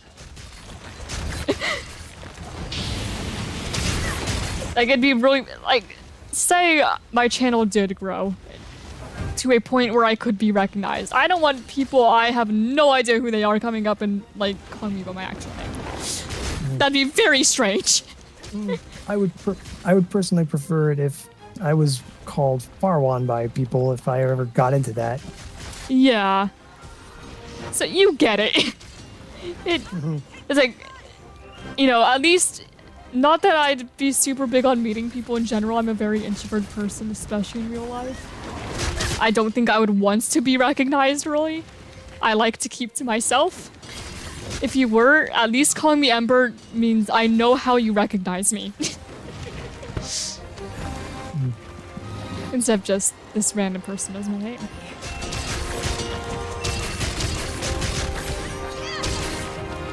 Oh wait, I just realized I'm hunting Basarios. I have not taken a photo of it, and also there are other things on this map that I should probably have hunted first. Oh well. Oh no. I am avoiding fighting Basarios because of bouncing. Because of weapon bouncing. Basarios is fine once it gets heated up. Maybe. Because then its shell becomes soft. Basically, before heat up, you just aim for the legs and the face. After heat up, you can go pretty much anywhere. Basarios is fine once you know how to deal with it. Which is a lot easier to say, I recognize, when you main a weapon. Because when you main a weapon, you know how to fight things with said weapon. That would normally be difficult too. No. Kid. But when you don't. At the end of pain. Word of advice: if you ever get blind and deaf puppy and you bring them inside, just try to catch them when they're distracted. I know. Rathian decided to run into me. She can see just enough of your shadow. She will run from you.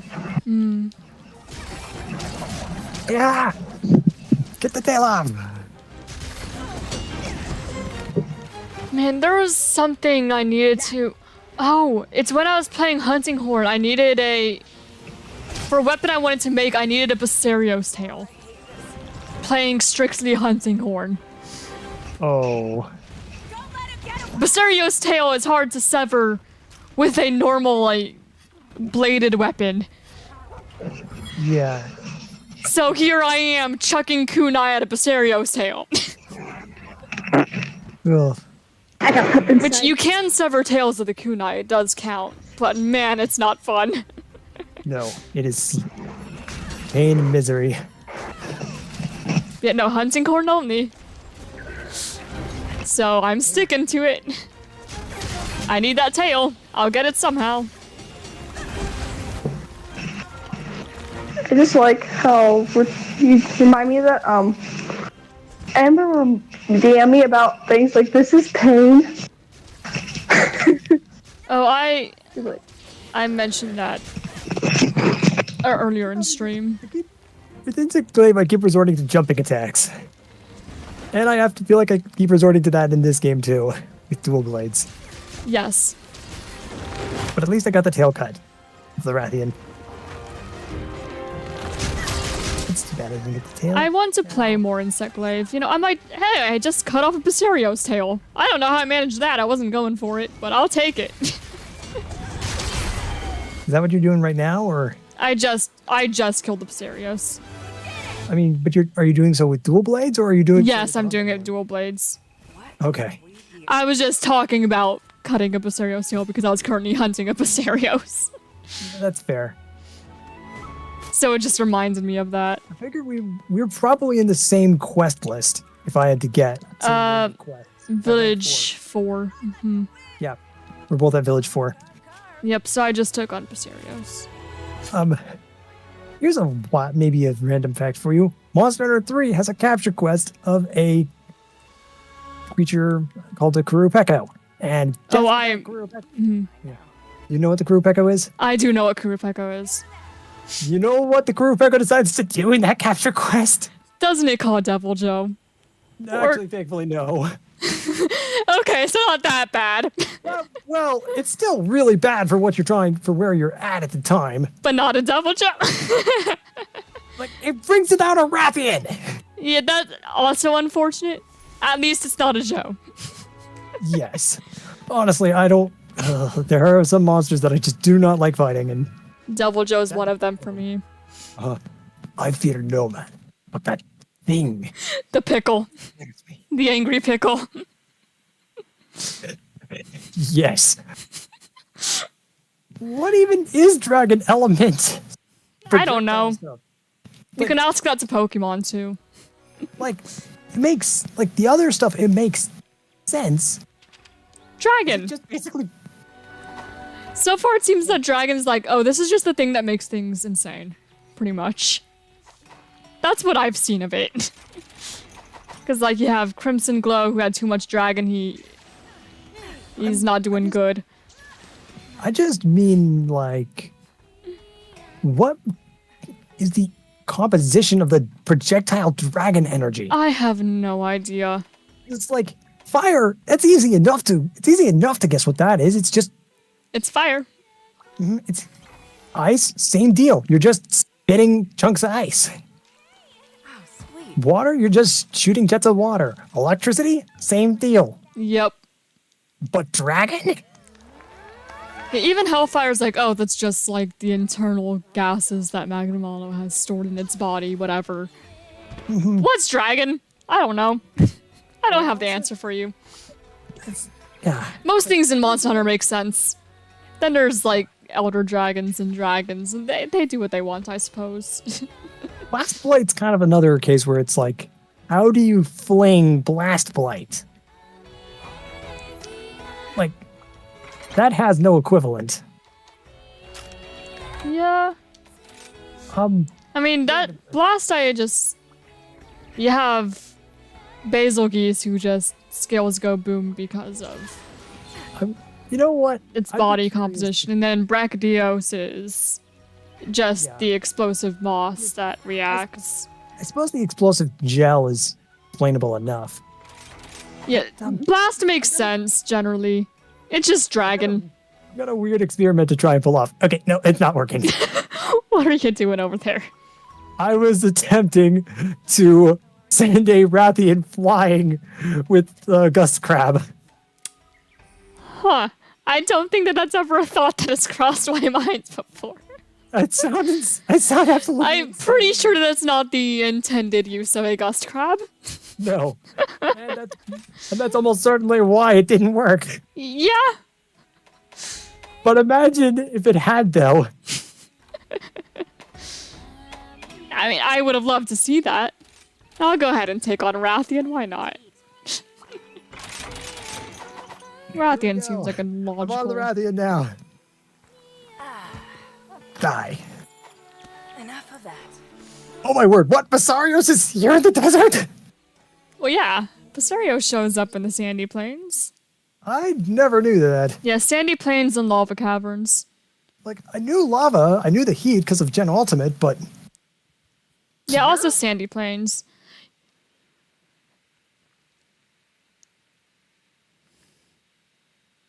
Kind of like how Lunagaron, you know, Ice Werewolf. You know, kind of like how he shows up in the jungle. Always surprises me. I always forget. You know, Lunagaron, you know, jungle monster. The Ice Werewolf. This is where she makes her realm yeah.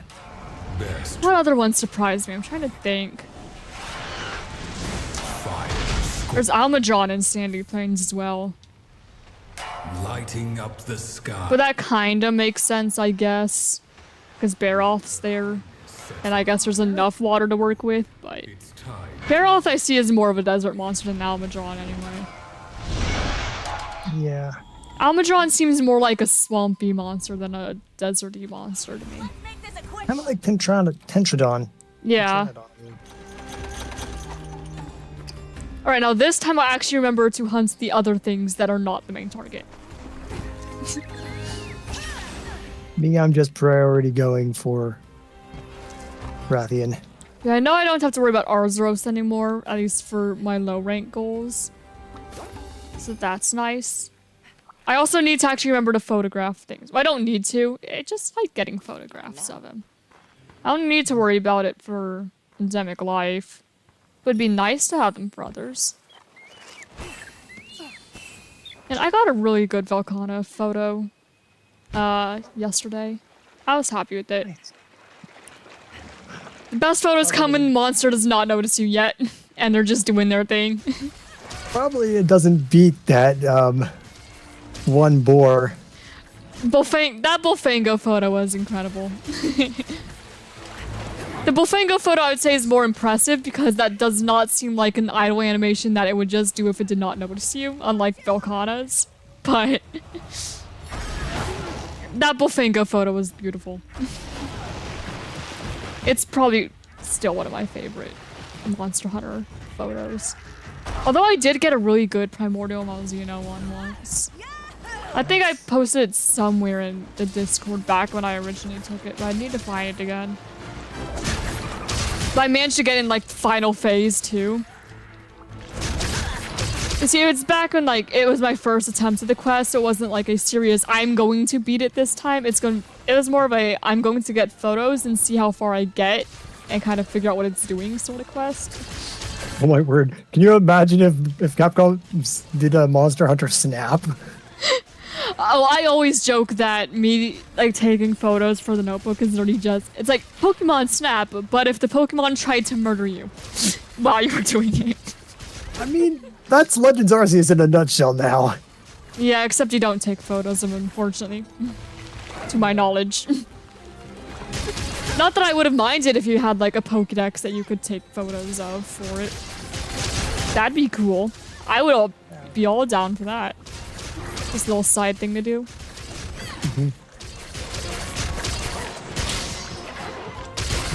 Oh, this Kulu's already almost dead.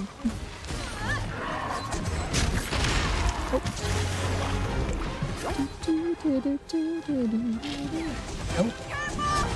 All right. I broke something else. I hope Oh, so I don't have to fight 30 of the Risen Elder Dragons, but I am going to have to fight like 30 each of Gold Rathian and Silver Rathalos. Oh my word, those things are nightmarish, especially in hyper And of each of the Elder Dragons, which, fine, but man, do I really want... Same thing with like Furious Rajang and Seething Basil Geese. I have to fight 30 each of them too. At least it's not 50. I'll take that. Because most are 50. Those ones are just 30, that's fine. Yeah, I thought that Kuluyaku was small. Is that the smallest? Huh. No, I thought it was small, but it's not even like a Silver Crown. Actually, there isn't Silver Crown for miniature, is there? Is there? I don't recall if I've seen a Silver Crown for miniature. Only for large. I don't know, actually. Need to sharpen. You would think I would know. Based on how much that's kind of been my goal, but I don't. I've done the damage to Rathian that I wanted to do. Time now. Die! It's limping. I could capture it. Might even be worth capturing. Maybe. Like, I've got the capture stuff. I've had it. With my scout build. Hello, Pookie Pookie. That's why I've been... Isn't the actual way... I'm pretty sure that's another one where the actual way to pronounce it is one where I'm just like, nah, sorry. So I think it's actually Puke Puke. I just say Pookie Pookie.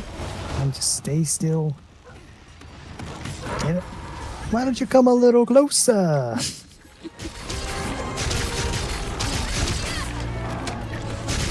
And the funny thing is, I was actually quoting Star Fox.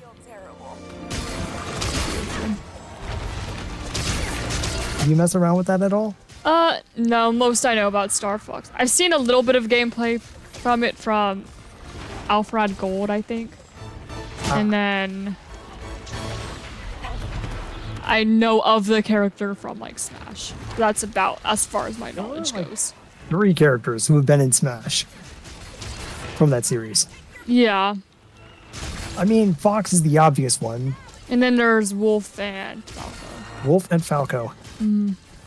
Funny enough, well, Falco and Wolf at least have one thing in common. Yeah. Beyond them being satisfying, beyond being love to hate, they both have at least some measure of criminal past. At least with Falco, it's implied. That's the case. Fair enough. But with Wolf, it definitely is. Yeah.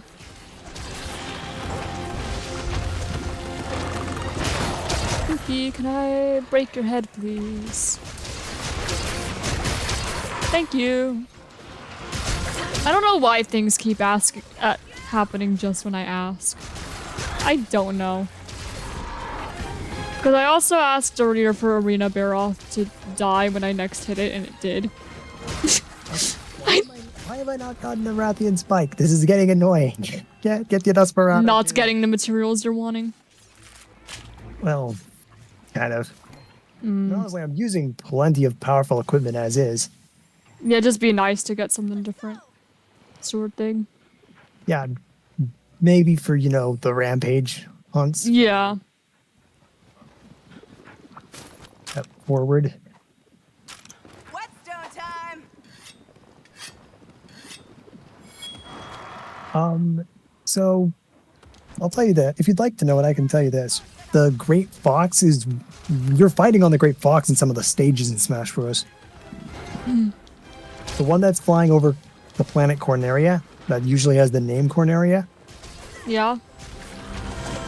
you're fighting aboard the Star Fox team's carrier ship. That's cool. Yeah.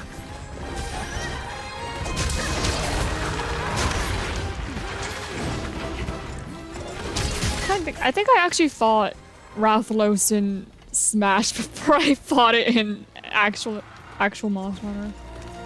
Huh. Because he's a boss in World of Light. Yeah. Makes sense. See, I think I fought him there first. First time I And ever fought Rathalos was an absolute insane grind fest. I can't imagine. I never know I really- had a lot of difficulties with Rathalos in Gen U. Here. That was in Monster Hunter 3 I did that in. I do especially remember that. Well, not remember. I know that, or have heard that Rathalos in original games was absolute awful. Terrible. Don't want to fight him.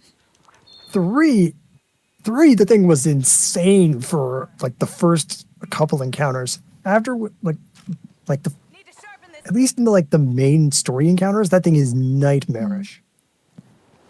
I remember back when I fought Rathalos for the first time in an actual Monster Hunter game. You know, I was dual blade main, but he keeps flying and I have difficulty hitting it. So I remember that I was like, I'm going to actually end up learning how to use one of these ranged weapons so I could hit the darn thing. I think I still beat it eventually with dual blades, but still. Hello, Rathian. If you would, could I get a photo of you, please? Nope, look over here, please. The face. Okay, that works. Good enough. This one's all for you. Perfect pictures are not necessarily my priority. Oh, I could focus on that once I do everything else I want to do. okay, that thing is just weird. What is that called? Stinko Somnicanth. Oh, yeah. Some people really like Somnicanth. I'm not the biggest fan of its design, but I can respect it. I mean, thing is, like, it's definitely got a Monster Hunter-esque vibe to it. It is a monster. Can't deny that.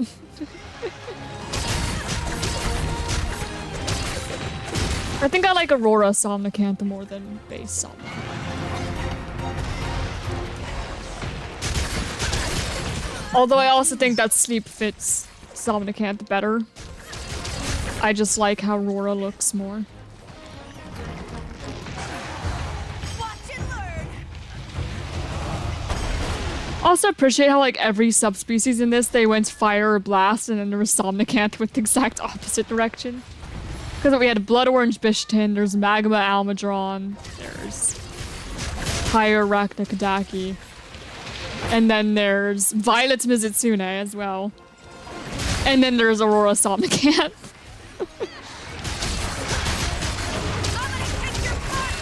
Like all fire and blast and stuff. And then there's Aurora Somnicanth.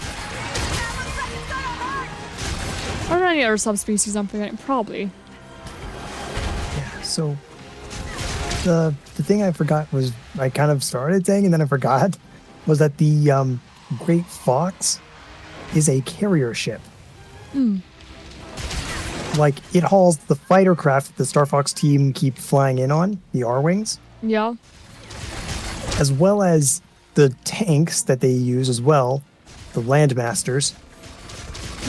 But depending on the game, it also has carried a few other things too. Interesting. Like like for example, Gotta be quick. a submarine.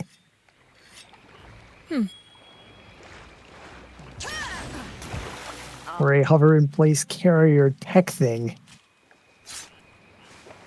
Interesting. Oh, hey, I got a Rathian The spike. thing also. Oh, come on. I got it from a tail carve.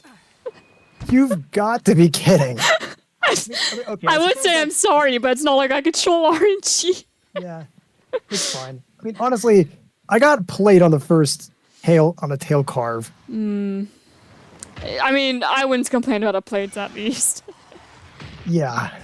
And then the second go around, I got a scale. That's not great. The scale is probably the last thing I would want from a tail carve. Yeah, me too. But again, wouldn't complain about the plates though. It's just kind of funny when it's like, you know, it's that someone needs something and then you get what you need. It's like, I would give this to you, but I can't. So all I could Yeah. say is that I got this. Yeah. Like, that is... Ow. Whoa. Okay. Last Blight is ominous. So you can give people healing items and stuff, just not actual materials. Yeah. It'd be nice if you could. hmm Especially if, like, you're grinding together. I mean, I imagine that would, like, ruin the challenge, though, that some people would actually prefer. Though, to be fair, you could also just not Well, give it. for that matter, maybe make it a specific... Maybe make a specific NPC in town who will do it for you. Yeah. Like, that's... Just like how you don't have to accept the healing items others are giving you, you don't have to accept the materials. Yeah. And it's also painful to try and give something to somebody and they literally disregard you every single time you try. Yeah. The only way you could really do that is if, like, you're in VC, like, hey, I've got something for you, please come take this. We here. Yeah. Or they just randomly decide, huh, they are offering me something. Wonder what it is. I'll take it. Yeah.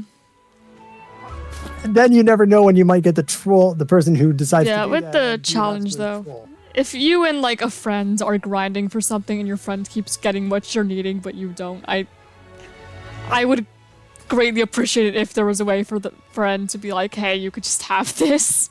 You've been working on this together. No. Because at that point, it's not necessarily a challenge, it's just really bad luck. Thank you, me on the limit. You know, like me hunting 30 Rathalos. Uh-huh. Oh my word. Barry all decided to join in on the fun. Hello, I'm back. Welcome back. Welcome back, Stabby. We had like Hi. 3 cakes now. Stabby, I'm still gonna need to get you to play Monster Hunter with me one day. I know you don't have the console, but one day. One day I'll make you. When I have the actual console that will let me play it, maybe. You're my friend, I will drag you into this. I mean, or can you imagine what happens if it's us hunting together? Ooh, how hilarious that'd be. Or wacky. I'm don't I'm the person who prefers melee, mostly like knives, swords. Which is most of Monster Hunter, so you can have it. Yeah, it honestly is. But We there's have so many 3 ranged flavors of weapons and there's melee. 14 total. Yeah, Yeah. there are so many different flavors of melee. You can do. Yeah, my like. Wait, I didn't have. Oh, that's the first Pookie Pookie I fought on this save. I thought I already fought one. Oh well. Well, I didn't get a picture of it. I was playing Call of Duty Zombies with my friends. Like, will you please get a gun and stop with the melee? Melee isn't the way of life. You just gotta be careful. Yeah, I'm like, it's not my fault you got skill issues. You can't do it in round 9. I'm very curious what weapon, if any, you would find to be your main. So here's an interesting question. Stabby, how would you like it if I told you that I've made up a region where it's Pokemon where there's physical weapons and a lot of them are melee? Yes. Like the Pokemon you send out create a weapon for you to use to duke it out with the other trainer, even as you're still shouting commands to your Pokemon and throwing out items and stuff. I would be an absolute menace. Oh, You probably would. I just got an award. I got the Wreath of Honor. I actually have got this gets even wilder than you know. Because not only is there that, but any secondary typing the Pokemon has is acts as a modifier. Even Pokemon that are monotyped benefit. This sounds so amazing. Yeah, like I've even thought of the system too. Like it's all based on the Pokemon's type. So here's a question: what's your favorite Pokemon? Stabby has next to no knowledge of Pokemon. Yeah, So everybody sent me ones with blade for hands. This is like your ghost type. Ceruledge is the one I associate with her for obvious reasons. okay, that's Fire Ghost, correct? In that order? I can look it up for you.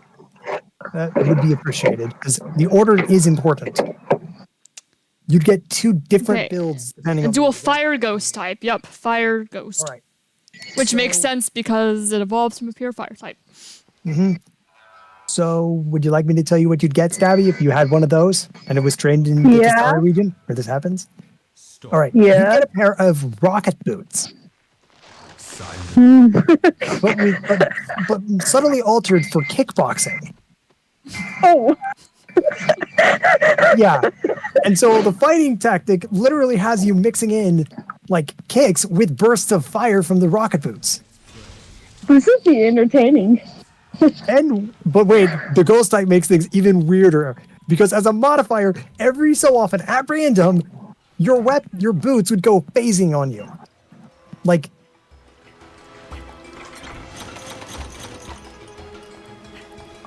word. This is bad. What? Something that can't spray and beam. Sleep Are you beam sleeping? Mm-hmm. Have a nice sleep. Me? Something that decided to wake me up. So maybe Yeah. I should actually make an addendum to how the ghost one works because with the fire type because the just isn't going to make it work super well. So maybe I should have it instead be that instead of the weapon phasing, it's like the flames phase and become less than workable. How about that? Makes sense. Maybe. That seems like it'd be better than literally causing your shoes to disappear but stick to where you were standing and moving. Like Ember and us work on that Monarch server for the channel. Yeah. I'm like, my people are gonna be warriors. You see, with that though, it is at the end of the day a Discord server. You can want the people put into your group to be a certain way, but if it's chat, it is chaos. You cannot be like, you will fit into this. They will do what they want. Okay, you tell me you don't see chat wanting to become like Spartans. Stabby walks in. All right, chat, we're making Sparta. Who's with me? I got a Colosseum already.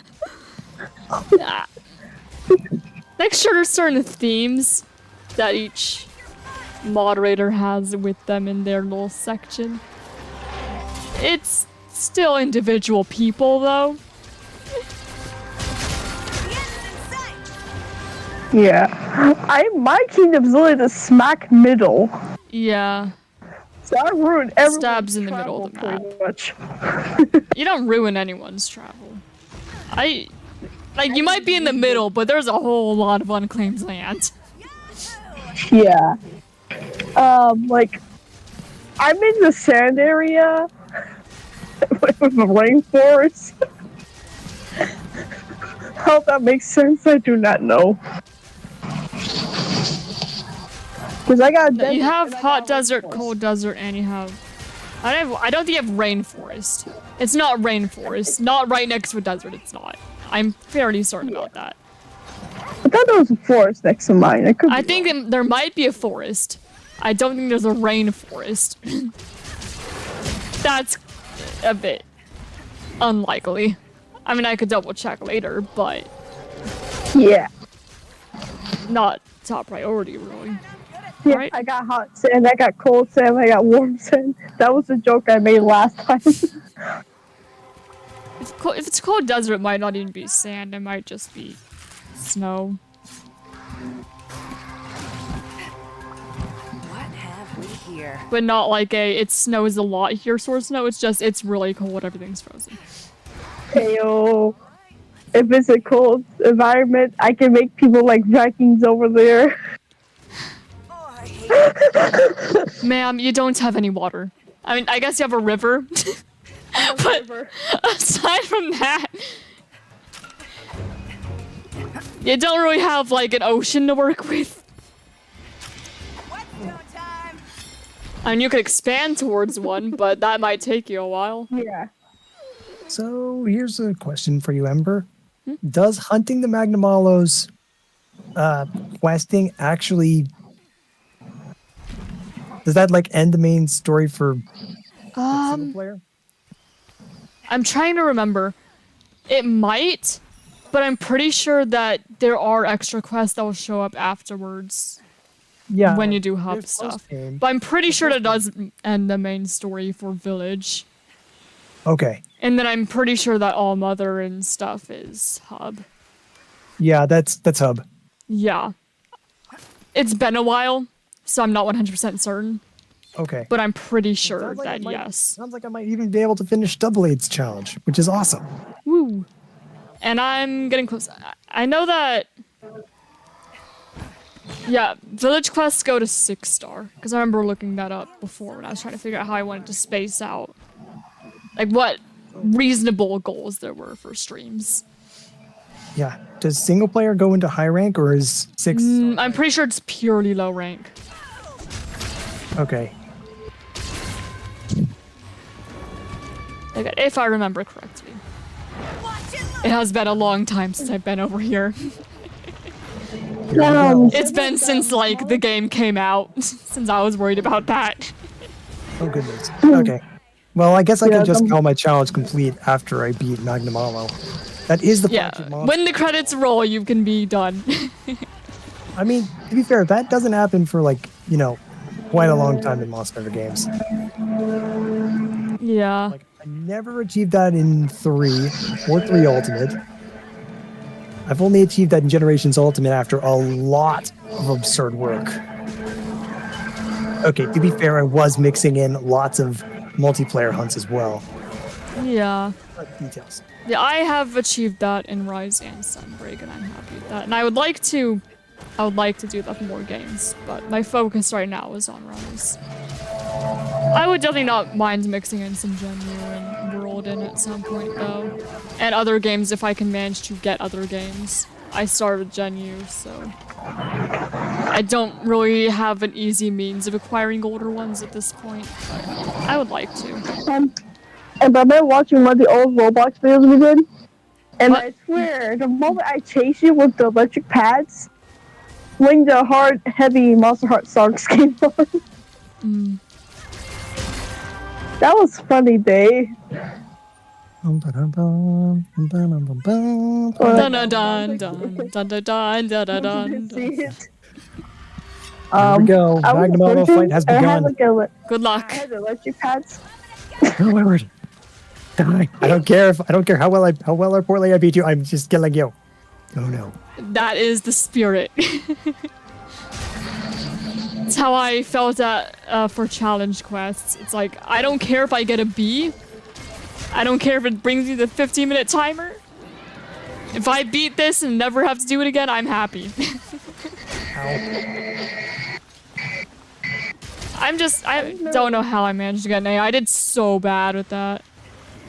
Or at least I felt like I was doing so bad with that. Oh no. I need to fall back. I need to run. Because Sword and Shield is not my main weapon. And I was used to having the level of dodge I do normally. With like evade extender and stuff. And so I was using a weapon I was unfamiliar with movement I was unfamiliar with, and Magnamalo was beating the crap out of me. Yeah, Magnamalo is beating my rear too. Magnamalo, when you're not one of those people who grinded out like the trial, the demo, Magnamalo is actually kind of difficult. It is terrifying, and for good reason. So yeah, if you're one of those people who grinded out the demo, please don't be like, oh, Magnamalo. Yeah, it's easy because you did the demo. And beat it there. You learned how to fight it. Ooh, here. Okay, that's gonna come in handy, hopefully. Yeah, Magnamalo is definitely difficult at the point in time in the game where you do fight. Like, That's that monster known as Basis. I honestly probably should have used Breaker, my Breaker build. Ember. Yeah? What's that monster you used to call Bagel Goose? Bagel Goose? That's Basil Geese. We don't see him until later. I only remember him because all the memes you sent. Yeah, Bagel Goose. Yeah, I thought that Bishatin was small. I don't think it's the smallest Bishatin, but I can check. Is that one a very aggressive monster? Basil Geese, he's the invader that could show up everywhere and has the exploding scales. He's the bomber plane. That guy. That makes sense then. So it kind of fits with the whole goose name. His name's spelled Bazelgeuse. I know. But yeah, it's just easier to say Bagel Goose. It honestly is. Yeah. And there is some lovely little fan art of him with a bagel, so he deserves that bagel. I'm like, Bagel Goose. That's the only thing I remember. It's like, okay, it's a Bagel Goose because all these memes Ember has been sending. I will send Stabby just randomly the Basil Geese theme. So here's a question, Stabby. Is there a weapon type you'd want to have in a Pokemon game? Like, if you had the choice for a weapon, what would be your preference? Like, let's think. I do usually go with swords and knives, like swords. But there's this one game, like, I don't know if you know Bloodborne. It's pretty much this saw that has barely heard of it, stand never- and use. There's a saw that you pretty much could like choose it to be short range or long range. And you can pretty much cut people with it. Okay. It sounds like you might like Switch Axe or Charge Blade. I think that you would be a Switch Axe player. Because sometimes it's like the short range was faster, but dang, that long range was good for heavy attacks. I think that you would like Switch Axe. The axe form is basically the long-reaching and powerful but slow attacking weapon. Ooh, I just got an explosion of Magnamalo's thing. Cut the tail off! Get that tail off! I think, did Vind play Switch? I think that Switch Axe might have been his main. I don't know what his main was. He changed things up a lot trying to figure out what he actually liked since it was his first game. But I think he settled on Switch Axe. Yeah, like, I'm gonna send Ember a picture of that. Like, oh wait, I can send a picture in this chat. Yeah, you could just, send it in, the YouTube server. I just realized there might be... Doing the story might VC not be chat. done. The story of Rise might not be done. The village story might not be done. Yeah, because I do know it does go to 6-star. I just don't remember if it's... I don't remember exactly when it ends. Because, it might have been like 4 years. So my guess is what's going to happen is, even after I do a hefty bit of beatdown on this thing, Magnamalo is going to be able to get away. I don't... I'm gonna become a scorned one. Scorned isn't until Master Rank. And the Scorned Magnamalo in the story is not the one that you fight, it's the one that Fugan fought. Okay. So then never mind to my wild theory. But it is possible that it doesn't end until normal Narwa. I don't remember, but that's also possible. Yeah. Oh hey, come to think of it, Ember, did you know that Monster Hunter Generations Ultimate had fight that basically actually was like the perfect send-off battle for its fighting style stuff? I think I might know what you're talking about, but I don't know for sure, so I'm going to let you continue. Okay, so this is a spoiler for G rank of MHGU, but there's a monster there known as Atel Ka. Okay, it is what I was thinking of, yes. Yeah, that thing. What's funny about it? What's funny? That thing is a parallel to the hunters. Yeah, Because on its own, it's not very powerful, but it has the... but it has. You know, it has the literal mech. It's got stuff that makes it stronger. Yeah, Like, for example, the Dragonator spikes. yeah. It uses its surrounding. It uses objects it has. It's got that giant mecha thing that. Yeah, functions the as mech armor. and the Dragonators. I have not fought it myself yet, but I am familiar. I would like to one day. I just need to get there. Like in the VC chat, I posted the picture of those. It's called a saw cleaver. It pretty much Okay. is. It usually stays in a short form, but if you pretty much your character will flick the wrist and it'll stand, and then you flick it back to make it short again. So middle Okay. battle, I could have easily switched between long and short. Okay. I don't think that a weapon like that isn't in my list of things for the. But is there one that might be present in other games beyond Bloodborne that you'd be interested to see there? Let's see. I usually play Bloodborne, Final Fantasy 15. Okay.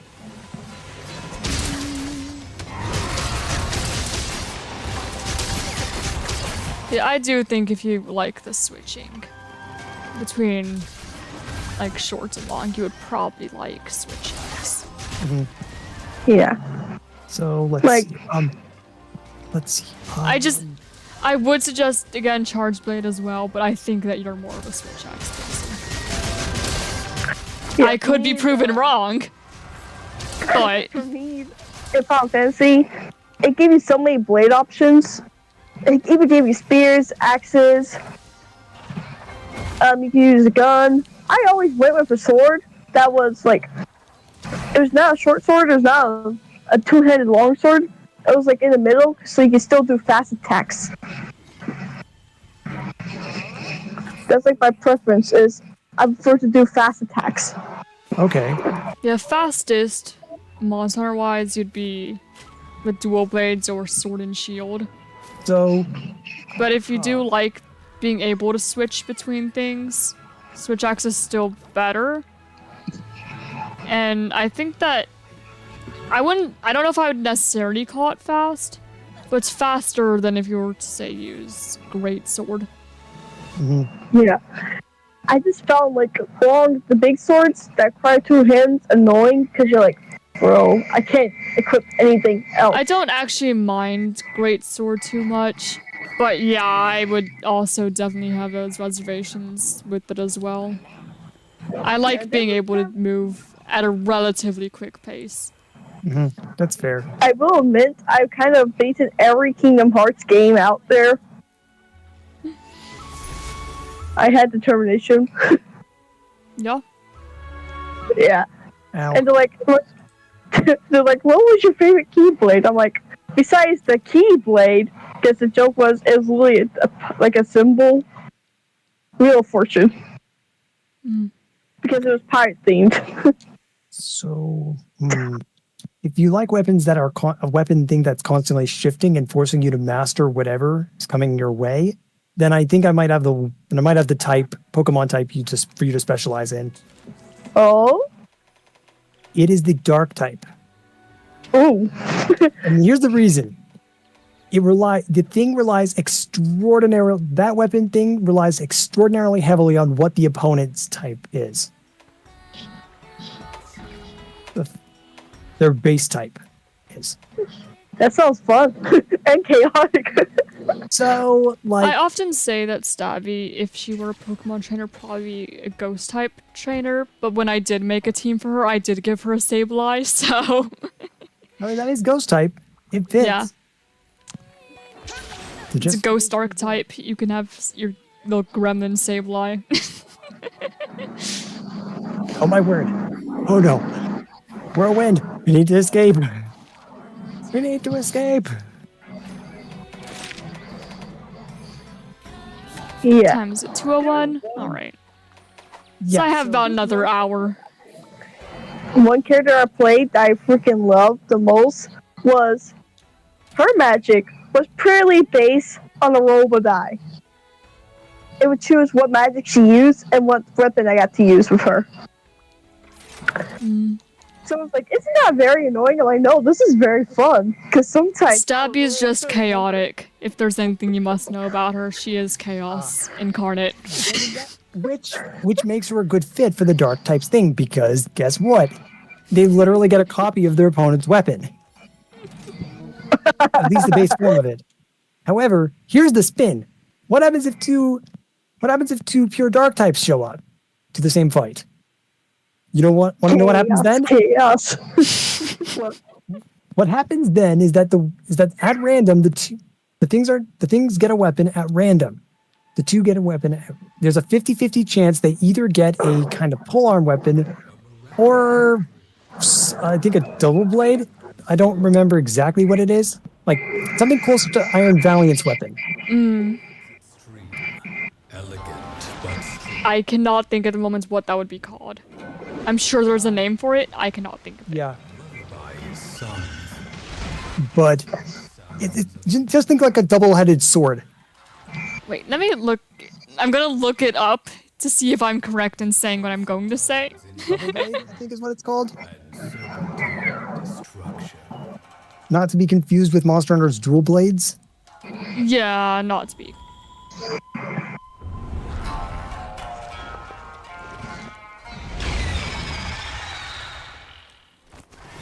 Ready to go. Like a double glaive. Probably the only person in my friend group that's very okay with not knowing my weapon. I mean, I Smash. would also be fine with going random. Yeah, I used to play Also, Smash all the time. Yeah, I used to use random for fights as well in Smash Bros. Yeah. And then I remember one character, I learned how to play him because people kept saying how much they hated his character. So I'm like, you know what? I'll play him. Because everyone's like, oh, Rob is useless. Rob has the best recovery I've seen. He does have one of the best. There is truth And to people that. like, people hate me because I'm like a freaking menace with Rob because I learned how to use his recovery the best way possible. So I would just wait for them to get to the edge and kind of just push them off. Yeah. To nobody's surprise, I mostly played Lucario. So, Abby, I think I know what kind of D&D class. I think I know what D&D's class and subclass you should use. Wild magic sorcery. Yeah. Actually, Ember, someone had wild magic in your sword. Pyro did. Yeah, and I was freaking enjoying that. See, I also making the world that we are currently making. I did purposefully want to be kind of close to random magic because I thought that'd be fun. I want to do chants. So It's not something I would typically choose, but I think it sounds fun. yeah. Chance magic is amazing because, like, one girl had it. She used her card to use her magic, and I sat there and created her deck, and she would shuffle it. Sometimes it was good, what she needed. Sometimes I just had to work with it. I mean, can you imagine getting a fireball targeted centered on yourself? Oh no. That's literally one of the effects of wild magic that can happen. Yeah, there was one card that would pretty much like almost level a city, and there was one card that would pretty much send you flying 30 feet.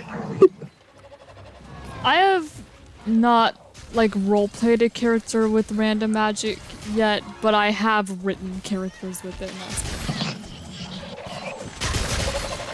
Like, and this well, I kind of roleplayed. It was involved in a roleplay, but it was more of like a this is some backstory thing, and not I'm actively currently playing this character. Like this happened in the past.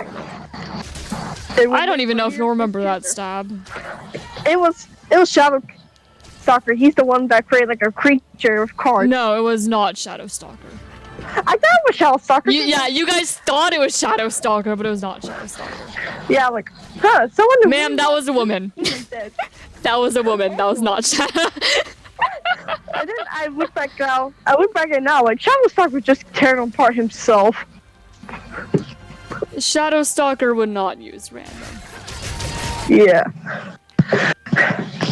Because Shadow Stalker would brute force everything. like the only person we knew that was trying to kill everyone was Shadow Stalker. And that was like, how many times has this kingdom been attacked? This is bad.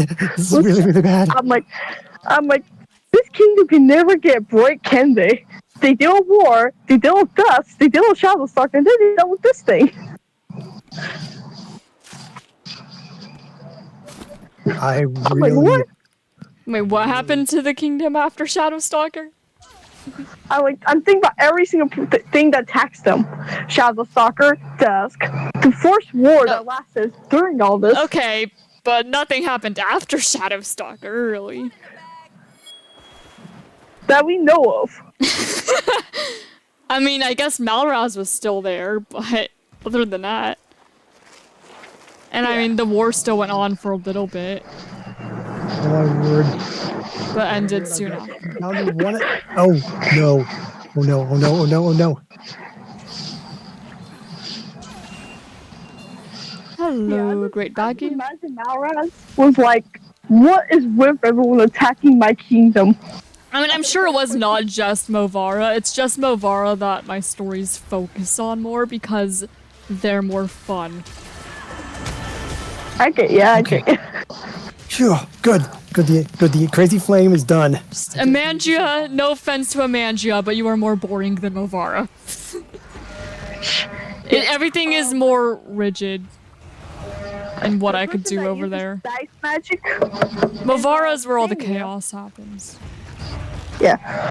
Damien's the one I used the dice with, but she even said, well, I can use magic without the dice. I just find it easier to control it this way. Come on. Come on.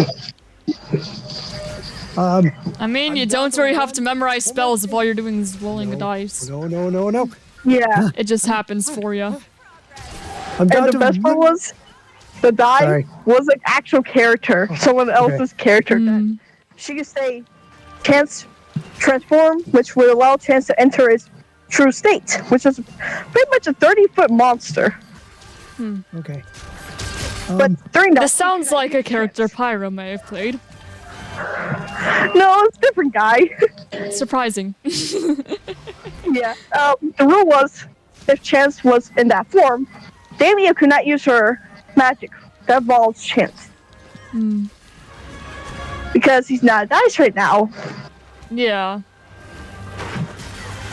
So they're like, well, what are you going to use then? She's like, she pretty much flipped her fingers, immediately had a fire in her hands. Like, I'm still part demon, you idiots. Come on. Die, Magnamalo, die. I wish you luck. I'm down to. I've gotten carded twice. Oh, good luck. Good luck. Stabby knows enough from me to know what that means. I hear him thinking, I got carded. Okay, I've broken off some. In my defense, what I tend to be fighting at those times are Master Rank event quests that are suffering. Yeah, Magnum Hollow is something else. Yeah, again, especially at the point in the game where he is at. Oh my word! The thing is like it's like everything I dislike about some of these other characters, some of these other monsters like Tigrex. The thing is too fast, like or Barioth. Well, the main problem I have with Magnum Hollow is it can often be kind of hard to read where he is going. Like Barioth, I'm fine with. Magnum Hollow, I do still find a little difficult, even though I fought like 40 of them. More, not to me anyway, but oh my word, Magnum Hollow is like I really don't like the electric monkey. Electric Monkey. It's in Generations Ultimate, I know that, but I can't place its exact name right now.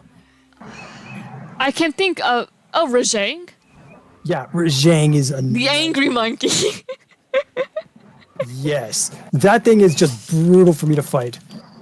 I'm actually fine with Rajang, but then I had to, for my personal Dual Blades build, I had to get the arena tokens for the Rajang fight. So I had to get good at fighting Rajang because it would only give them to me at like A rank and above. I had to. I had to learn him. Unfortunately. I didn't enjoy it. He's not one of my favorite monsters by any means, but it had to be done. I remember like a year into Ember knowing me, she made this. Wait, me annoying you? No, knowing you. Like, you know me. Shush. Like, you did Wings of Origins Legacy. And you're like, hey, Stab, what do you want your creator to be? Me. Chaos. Yeah. She was basically the goddess of chaos. The camera threw me off. I would have slammed them into another wall, but no, the camera was stupid. Oh, rest in peace. Die.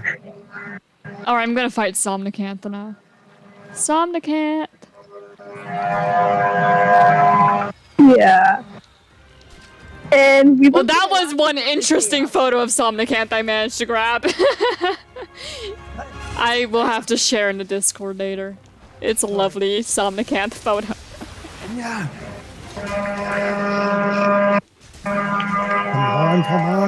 on. Is that your background noise, Stabby? It is very loud. Dark energy on it again. It is a neighbor deciding he's chopping his tree. Oof. That is unfortunate. Yeah. Sharpen my blade. And he's like 3 houses down, so I'm questioning what he's using to be this loud. I don't know. Go. Because I'm like, I'm just out here enjoying the sun. Not really, I'm under a canopy, but shh. Come on. Wait. Okay. Oh no. Honestly, this sounds kind of funny sometimes because it sounds like someone's just screaming, like motorized screaming. What happens in Stabby's house stays in Stabby's house. Woman, you said you were outside. You are not in your house. Touche. Anyways, like, people are like, oh, is your chaoticness just you acting like someone? I'm like, no, that's my personality. Yeah, some people are just genuinely chaotic. Yeah, I'm like, literally, the character Stabby, it's just me, but times 2 the energy. What if I said the same about Dusk, but it was just like negative times? The lack of energy. Like, back in 2021, the thing Stabby was known for was they went to a tavern, and this person was being a butthole. She walks up to her. Okay, being a butthole is a little bit of an understatement. She was ordering everybody to leave at knife point. I would think that goes beyond the realms of being a little bit of a butthole. She was threatening people actively. Yeah, Stabby was not having any of this. No! I pretty much walked up to her. It's like she said she wasn't gonna leave. They got the knife threatened, and then she's like, "Have you met the chair gods?" And she's like, "The what?" And I smacked her with a stool. Yeah, just whack him with the chair. And then I had a knife held to my throat. I don't know what else happened. All I know was that place got burnt down.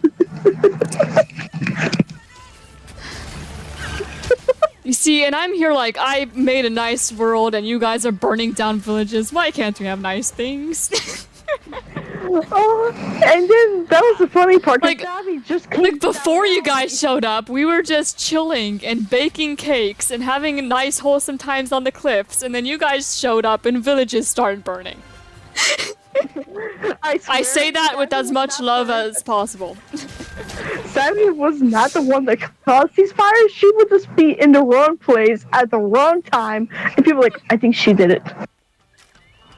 Yeah, everything was wholesome until it was not wholesome anymore, and then never became wholesome again. Yeah. It's unfortunate. I know a few people with Ember down thought Stabby did it, and Stabby, not being the brightest, because she was like teenagers, like, I'm not gonna stick around for this. Fled the scene and hid for a while. I mean, at least it's not like the dumbest thing that somebody has done in that roleplay.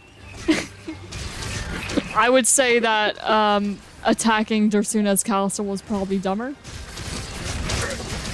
We had to get Origo to step in to stop that, or to resolve that.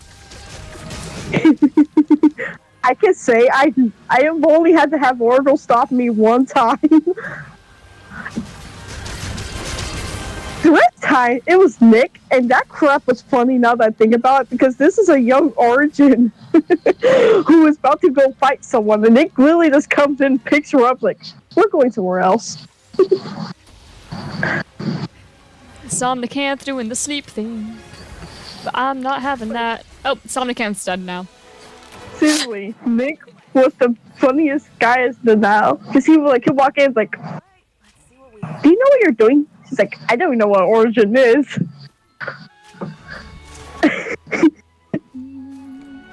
Because I didn't know what the Origins were. Yeah, Stabby went into this world knowing nothing about this world. And that's what made it so funny. Honestly, would recommend. Go ahead and play in one of my worlds without knowing a single thing about it. Okay. Yeah, I was just smart enough not to touch Dustin's darkness when he told me not to. Yeah, no, if somebody's like, hey, here's this, like, visibly very dark, shadowy thing, don't touch it, you probably shouldn't touch it. Maybe not a good idea. Maybe don't. And then I was just lucky. Nick kind of saw Stabby would just every now and then appear or talk to her, saying, "Hey, you need to do this." So she was getting someone to kind of teach her. I mean, everyone there had different, like, varying levels of knowledge of what was going on. Not even, like, Nick was correct all the time. Yeah, Everybody was confused except me, who was like, oh my goodness. Nothing. that was over there was like, "Oh boy." Oh my gosh, the rampage returned. Oh, Magnamalo, never would have guessed. Yeah. I lost the Magnamalo. Better luck next time. Yeah. Yeah. What should I think in to kill the thing? Because I'm switching up to using the black belt S gear. I just got this done. I mean, what I would do is I'd normally just bring in water element and be fine. I don't have advice for people who are not as experienced with dual blades, though. Yeah. Wish I did. Here.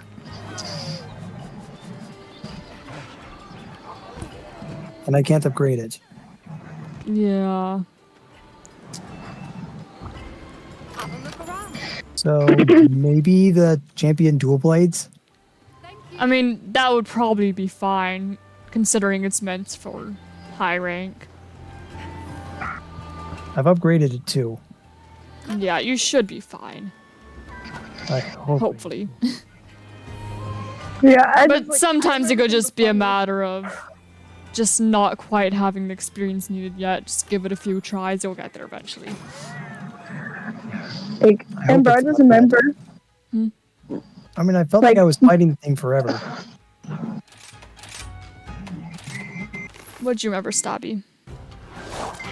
So like me, Sailor, and Brian, and us were talking about the original Woo server, and they're like, "Yeah, I remember that. Your character was like 17." I'm like, "Yeah, she was the youngest Origin, and no one knew what to tell her to do." I have a special quest. Still older than when Orzon became an Origin. Yeah, then we were talking about the food realm, which the food realm was amazing because of the jokes we made there, and Dante's character was there playing a evil Crayer or just a butthole Crayer. And I remember this scene very well because Stabby was singing with Moose's character, Pyro, and Zero's character. And Silk was not there. I'm like, shh. I was like, I looked at the general chat, saw Silk talking. And I remember because Stabby's like, I'm gonna go talk to him to make him shut up. And Pyro scared her said, "Dude, last time you talked to someone, you threw a tree at them." She's like, "I'm just gonna talk." I can tell you right now that did not end up with just her talking. That ended up with me having to go back to the food realm to pay for the damages I did to a wall. Okay, I'm trying again. I wish you luck. I'm going to go fight Barryoth. And this time around, I'm gearing up with more weapons and tools than I usually bring. However, what made that so funny was I walked back after pretty much slamming the dude into a wall and then talked to Dusk. Like, totally acting like I did just throw a guy into a wall because you wouldn't shut up. Dusk is very reflective of my own personality. There could be chaos happening, and I'm just there. I'm just an observer. Yeah. It's Barryoth time. Was the person who owned the food realm comes in to see me, Lily, throwing this dude through a wall and threatening to shove a brick down his throat if he keeps this up. Because I was not in the mood to deal with him. So this is not the most popular opinion, but of Barryoth, Nargacuga, and Tigrex, Barryoth is actually my favorite. I think it's a cool monster. Just a tough one to fight. Yeah. No, I know that usually it's Tigrex or Nargacuga that take the popular spot there, but I like Barryoth a lot.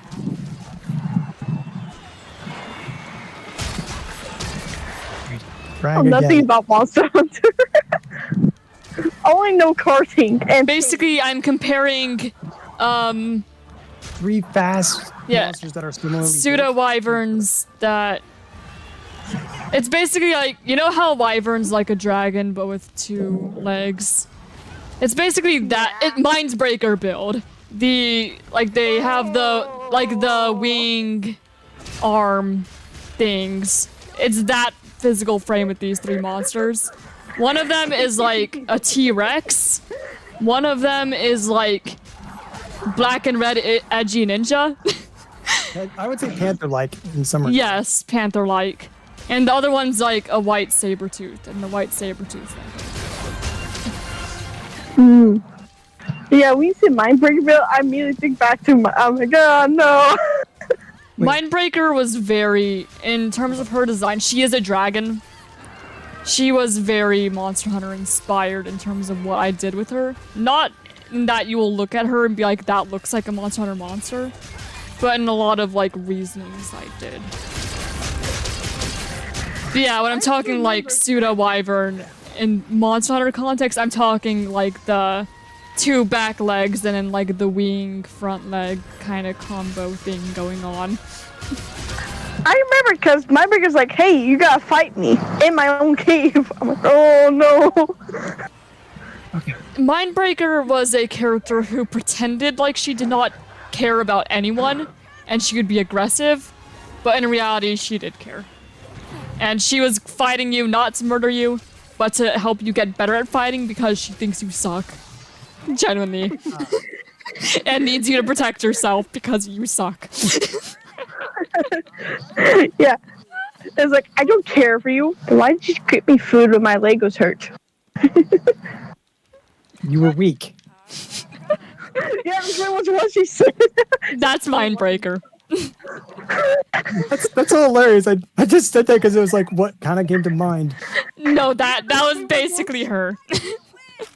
Yeah, apparently have So, for context, this was a dragon who was, like, basically, you know, staying in her cave, staying away from everyone. I hate all of you, especially you humans who want to kill me. Screw you. And then Stabby's character was, like, a literal child who just wandered in. And never left.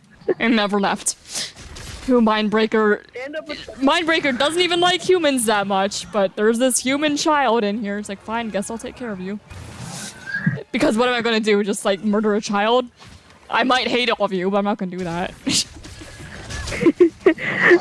And then they ended up with that bond, which made it more funny because Mindbreaker tried to say she didn't have one. Mindbreaker would deny all care.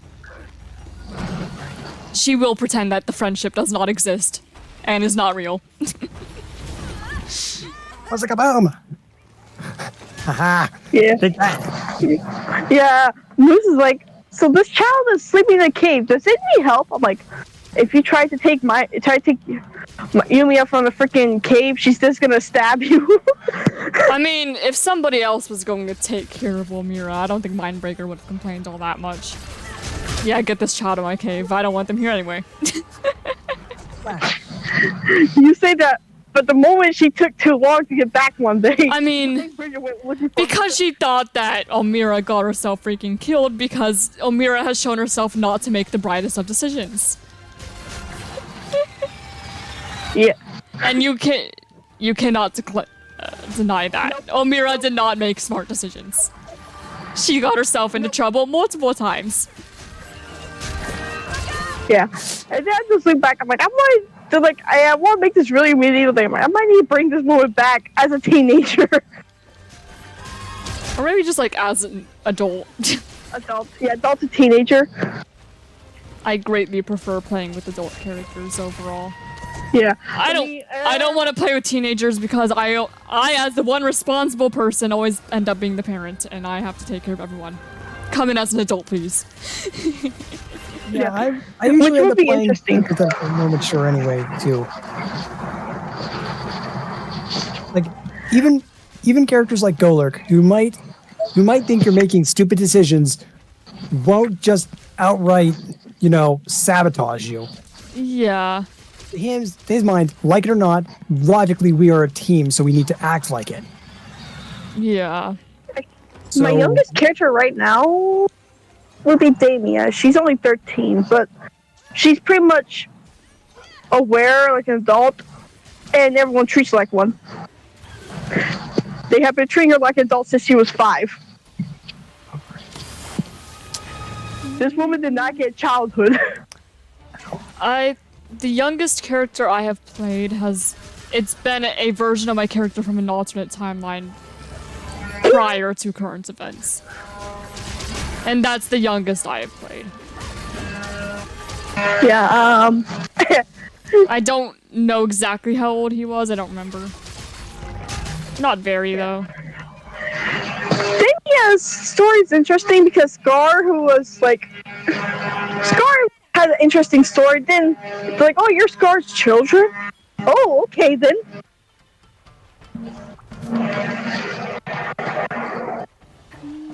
Yeah, so with Damia, then a guy come over like, yeah, she's gonna replace my body. And Damia knows this and pretty much like, that sucks. Where are you going, Somnicant? why does Magnamalo have a move that can negate Wirebug recoveries? That is annoying. I haven't really thought of that. It's just something I've gotten used to being in Master Rank with like everything. I'm suffering over there. What? Because that's commonplace? Yes. If you get like super, No!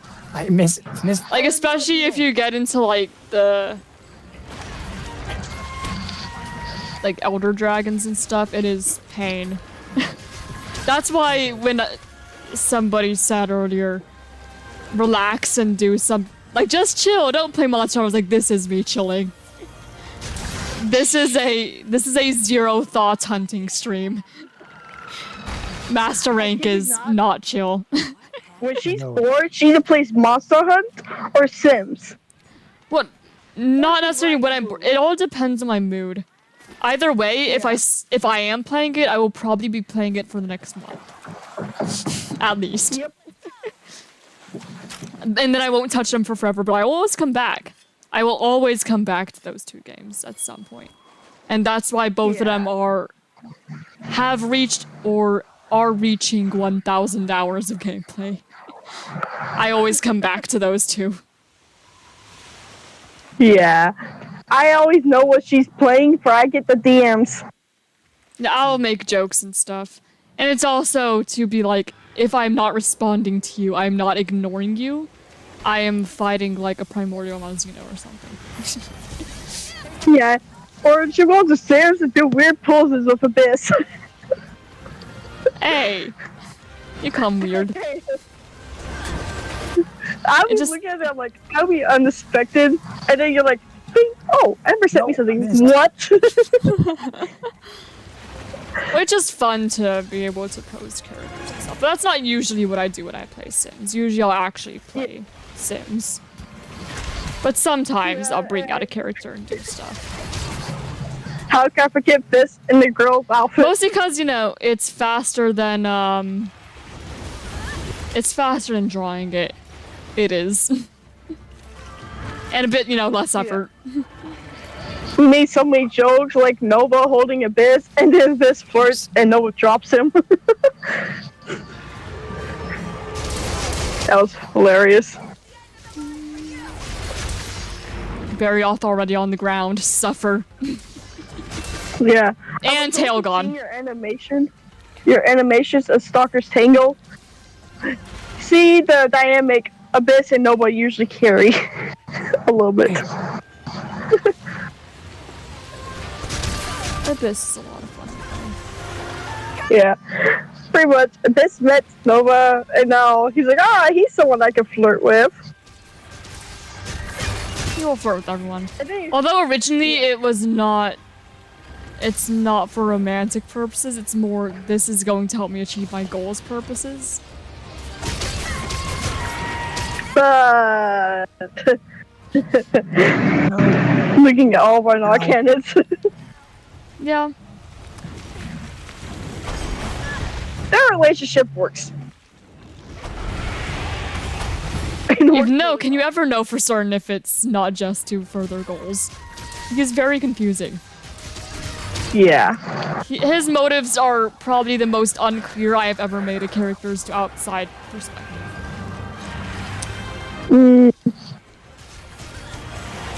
No. I mean, unless you have another character to suggest, might be confusing what they're up to. But I'm pretty sure it's just Abyss. Most other characters I'm pretty clear with what they want and what their plans are. Abyss is... He's not clear. Like, there are all sorts of signals from him. He's limping. Heck yeah! No carts, or... Yeah, if you're worried that you might not win, catching it would definitely be the safer way to go. I've not carded once this fight. Great to hear. I'll just lay it. Because that's what they want me to do anyway. Yeah. Oh, perfect. I did not realize there's... Okay, so that's just... Okay. I will absolutely be capturing the Magnamalo and Scorn Magnamalo from Oh my word. flagship fights and daily practice, though. Oh my word, this thing is going to be in for such a rude awakening. It's going to be brutal. No, that poor Magnamalo. Not that I actually feel bad for him, but that poor Magnamalo. Well, I Ember's say been that. having like a If the mentality where bugs don't get in the way, boom! I blew it up with the 2 remaining mega bombs. Alright, Barryoth almost dead. Oh, I don't think I actually managed to get a photo of Barryoth. I think Whoops. it did something akin to 300 damage in a single blow. Yeah. yeah, for me, the Done. It's best done. Oh my word. Good job. thing that I've ever Congrats. watched Challenge was- is complete. Or we'll see, I guess, momentarily. That has got to be one of the most intense. That's an insane intense fight. Yeah. Starting to lift. I'm. Ride like the wind. Now's my chance. Now. Oh wait, I should probably carve Barryoth's tail. Let's not forget that. All right. Let's see what we have. Blast Toad. This thing knocked over Magnamalo. Oh, Blastode's great. We love Blastoade here. Like, You see, what I did with some of the vent quests is when they go to sleep, put down the barrel bombs, put down a Blastoade watch. oh. I mean, of course, I know it'd generally be preferred for a greatsword user to wake it up, but I don't use greatswords, so if I'm doing it solo, barrel bombs plus Blastoade go. Yeah. It's very satisfying. Sorry, Barryoth, for this awakening. It's luckily for you not barrel bomb Blastoade, but Even find the brew hair this time around. Brewhair are normally around. Like the mountain northern part of Shine Ruins. Yeah. Yeah, I didn't even find it this time around, and I didn't need it. I mean, good they didn't need it. My high quality armor and my healing just kept me on top of things. It's always great. What have we here? Alright, there's Barryoth hunted. There's a cutscene. Woo! And of course, I'm using the overpower thing. You are what I call a true hero.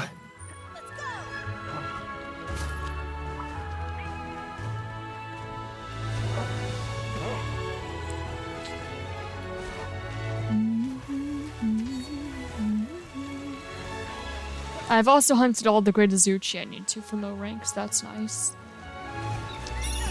And I'm probably still going to end up hunting more. Just to get us closer to that 50 goal that we're eventually going to need to get to, but... Just nice to know that I'm not going to be focusing on Azuchi in low rank expeditions, at least. Yes, it does. I'm glad that Iori and the Dango girl are figuring out that they're helping out a lot in their own ways. Yeah. You don't have to literally be fighting to be useful. There are other ways to be useful. Mhm. I would not be very happy if I did not have the Dango available. That would make things way harder. So I just get up and like, I mean, I've played a medic character once.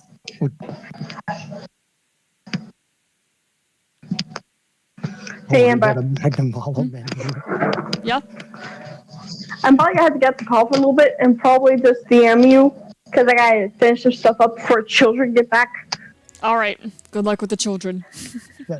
Good luck, Stabby. See you then. In fact, I have 5 siblings. Understandable. I'm getting a duel from this guy. Is that an insect glaive? Yeah. Gotta be. No, I was like, Fugan gives you longsword, Okay, that's a long sword. Okay.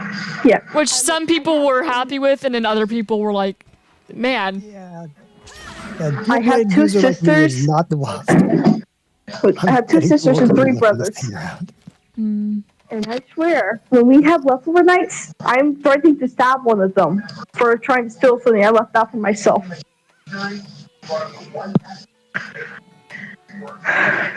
and there are a few monsters I've forgotten to get photos of that I'm gonna need to go back for. Like, I forgot... Let's see, I forgot Volvidon. Forgot... Pookie Pookie, Basarios, Barryoth. Oh wait, Yeah, Ember. it's credits. I forgot to tell you. I forgot to tell you this. It made me laugh. Like last week, Yeah? I'm watching my brother and my other brother fight in the yard. Well, they pretty much were wrestling each other at one point, and I got involved because they pretty much pulled me in. Now, the three of us are usually the strongest in our whole family. So the half sister comes in. We always tell her, if she sees us fighting, don't get involved. Because my dad was just watching this. And we pretty much pulled something that reminded me of one of your freaking stories. Because she got too close and got flown at my dad who was eating. Mm. And she's like, you guys threw me. I'm like, I didn't throw you. Right, now I'll do the Pookie quest.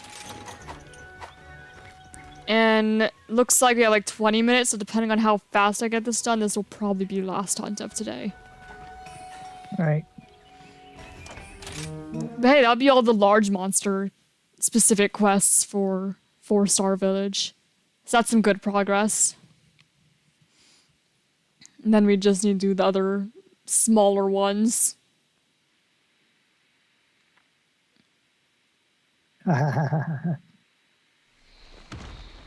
We got more great wire bugs. Woo! Which are going to be basically useless now because of... Looking for a snack to swallow whole. Wait a minute. I mean, at least you do get an award for putting down all the great wire bugs, at least. If you wanted to go for that. I'm not going to, I don't think. Understandable. I mean, Dipblade was a challenge playthrough anyway. Yeah. Yeah. So when I was saying, she was yelling at us saying we purposely threw her. I'm like, no, we didn't. We told you not to get in the way. Yeah, if you're wondering how that fight went, I beat my brother, my other brother pretty much said tie. Because we both were pretty much at a point where she couldn't move, I couldn't move because we were both holding down each other's limbs. Mm. Why is there only Toby and Pookie here? I have fought more monsters here that show up in the Flood Forest. Why is it only those two? Because I know Rathian also shows up here. And so does Bishatin.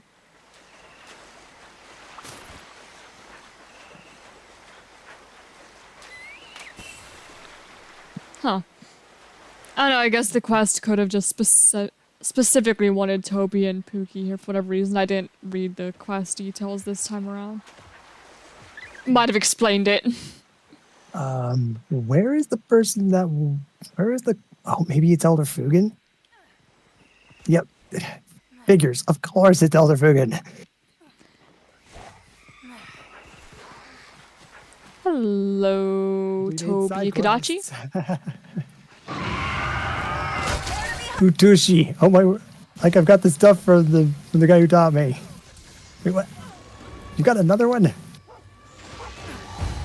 You do what I say now. Oh, I need to hire 15 buddies to get that done. You know what? I don't care. Welcome to the We Need to Hire Buddies Club. Well, I'm not going to. Again, Dipblade was challenged. Yeah. Bye-bye.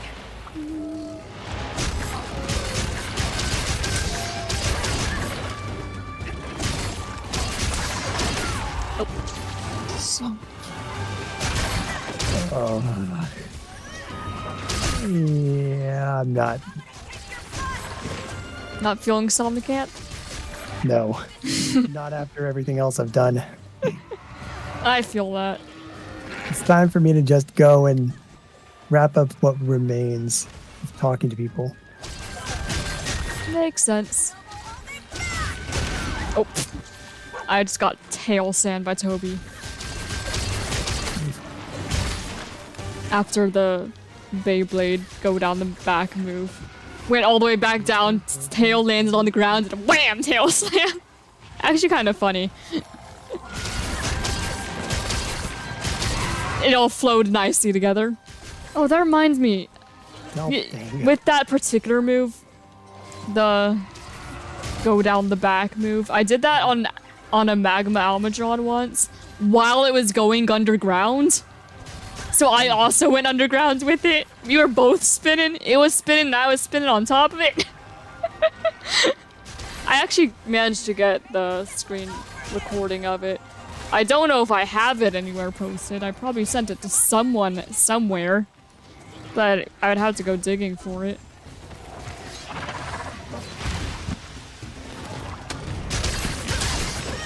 So now it's like he's just giving.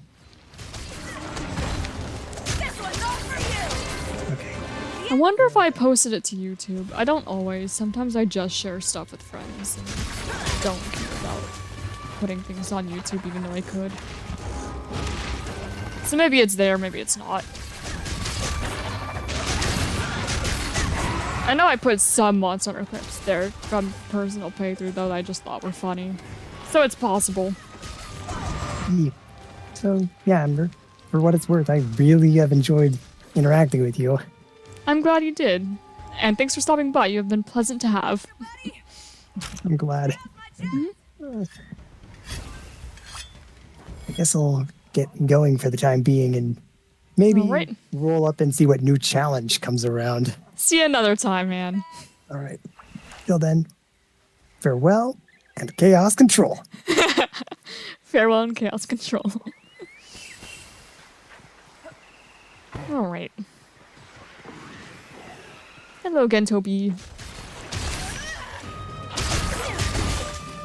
I'm gonna kick your butt.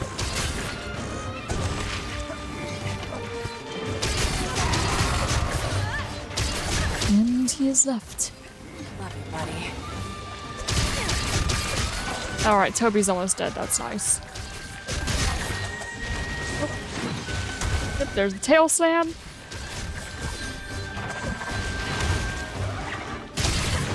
I quite like Toby and Pookie. Both of them have a bit of a soft spot for me as monsters that I have fought with friends back in Monster Hunter World. Monster Hunter World is actually the most recent game I played in terms of order I have played them. I played Generations Ultimate, and then I played Rise, and then I played World. And I got World primarily because I wanted to play it with my friends who did not have a Switch, but did have an Xbox. So I got World so I could play Monster Hunter with them. Because I'm very passionate about this game and wanted a friend to play with. All right, let's see what we have.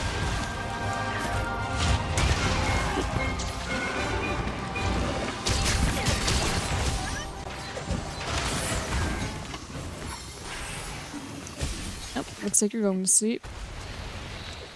Then I need to remember to actually fight some Remobra. Because there was some armor I wanted to make with it. I did wishlist stuff. Because I figured that we could also focus on making, you know, a set per stream, hopefully. We have not been focusing on that. Oh, we would have had to go to the lava caverns for that.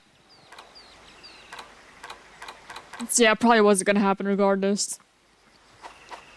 Carve, carve, carve. Is Sturdy Bone also exclusive to Lava Cavern? Probably.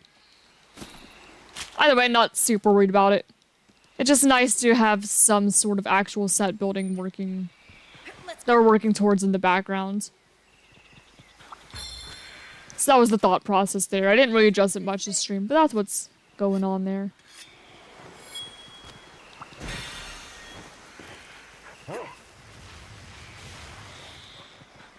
Alright, now heading over to Pookie Pookie. And we'll actually remember to get a photo of Pookie Pookie this time. I'm always so forgetful, I swear. Well, not always, but there are times. You know, preferably when it's not all injured. Hi, Pookie Pookie.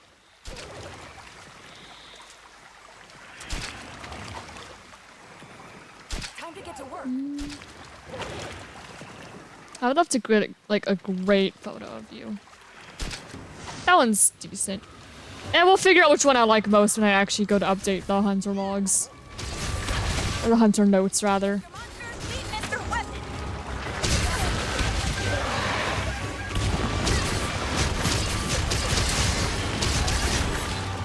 Alright, can I have your tail, please?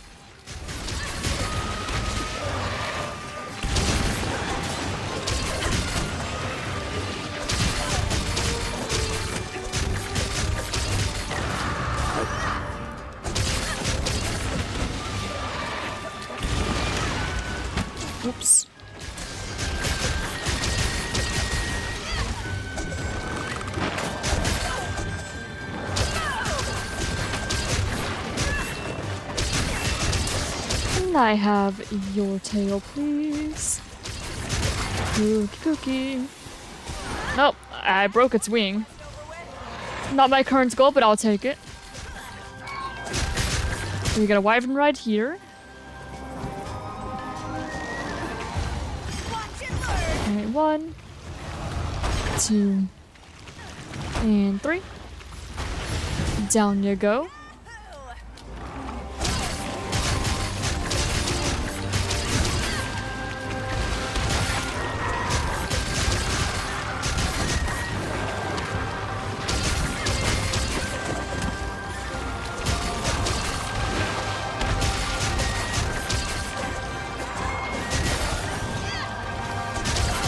Right now, down here.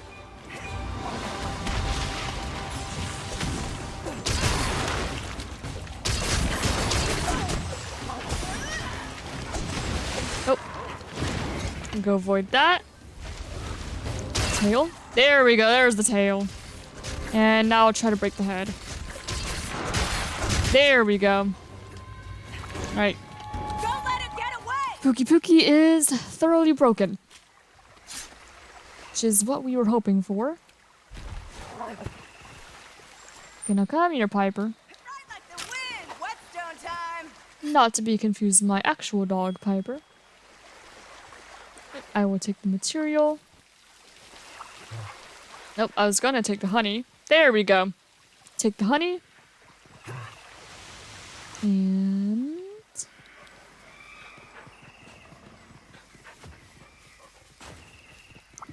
hello. That you can roar me all you want. Oh, I broke its back. I kind of forgot that the back was a part that you could break on Pookie. Gotta be honest about that.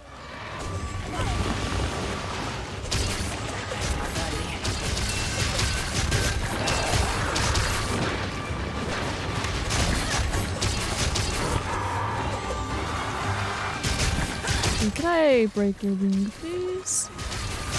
I mean, not break your wing, but I was aiming for the wing because that was a generally weaker spot. Oh, either way, it's almost dead. Will the Demon Dance do it? Not quite, but maybe a second will. Maybe. We're getting close either way.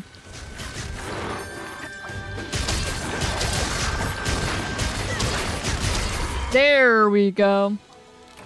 Yep, and the smallest Pookie you've fought so far, although that's not particularly surprising considering. This is only the second Pookie. Alright, now I'll go ahead and I'll need to update all the hunter notes and stuff. Make sure that everything's accurate. Then of course what I'll do is get another build kind of in the making in the background for materials to aim for. And all that.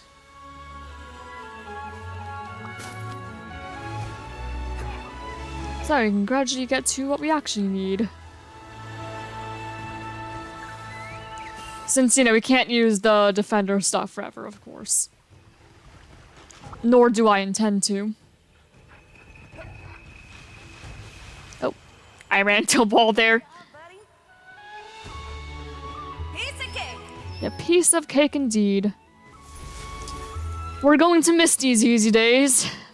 One day. Further along.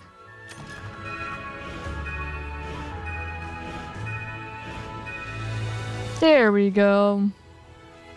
And Piper's all the way leveled up. Love to see that.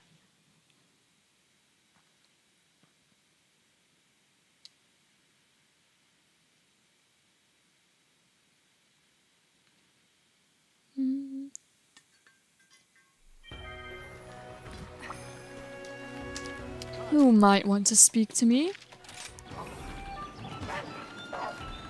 Oh, well, hello there. Thank you. I will always take a Lagni apple. Help with the dojo. Or at least that's what I use the Lagni apples for. I don't tend to use them for anything else. Not generally. Oh. Oh my goodness, I forgot that I needed to grab some boat shells too. My bad. One of these days I will remember. Because we need that for the Argosy, and we need Argosy for stuff. Well, for more armor unlocks through the Argosy. Anyway. Pretty sure there's no lottery? Didn't think so. I will go ahead and... yeah, turn in any sub-quests. And accept some new ones. We'll get hunting, wyvern riding, and mushrooms probably be easiest. And this is where I'm going to end the stream, so thank you all for being here. I had a good time, and I hope that everyone else did too. Anyway, that's all on the stream for today. So I will see you all next time. Goodbye!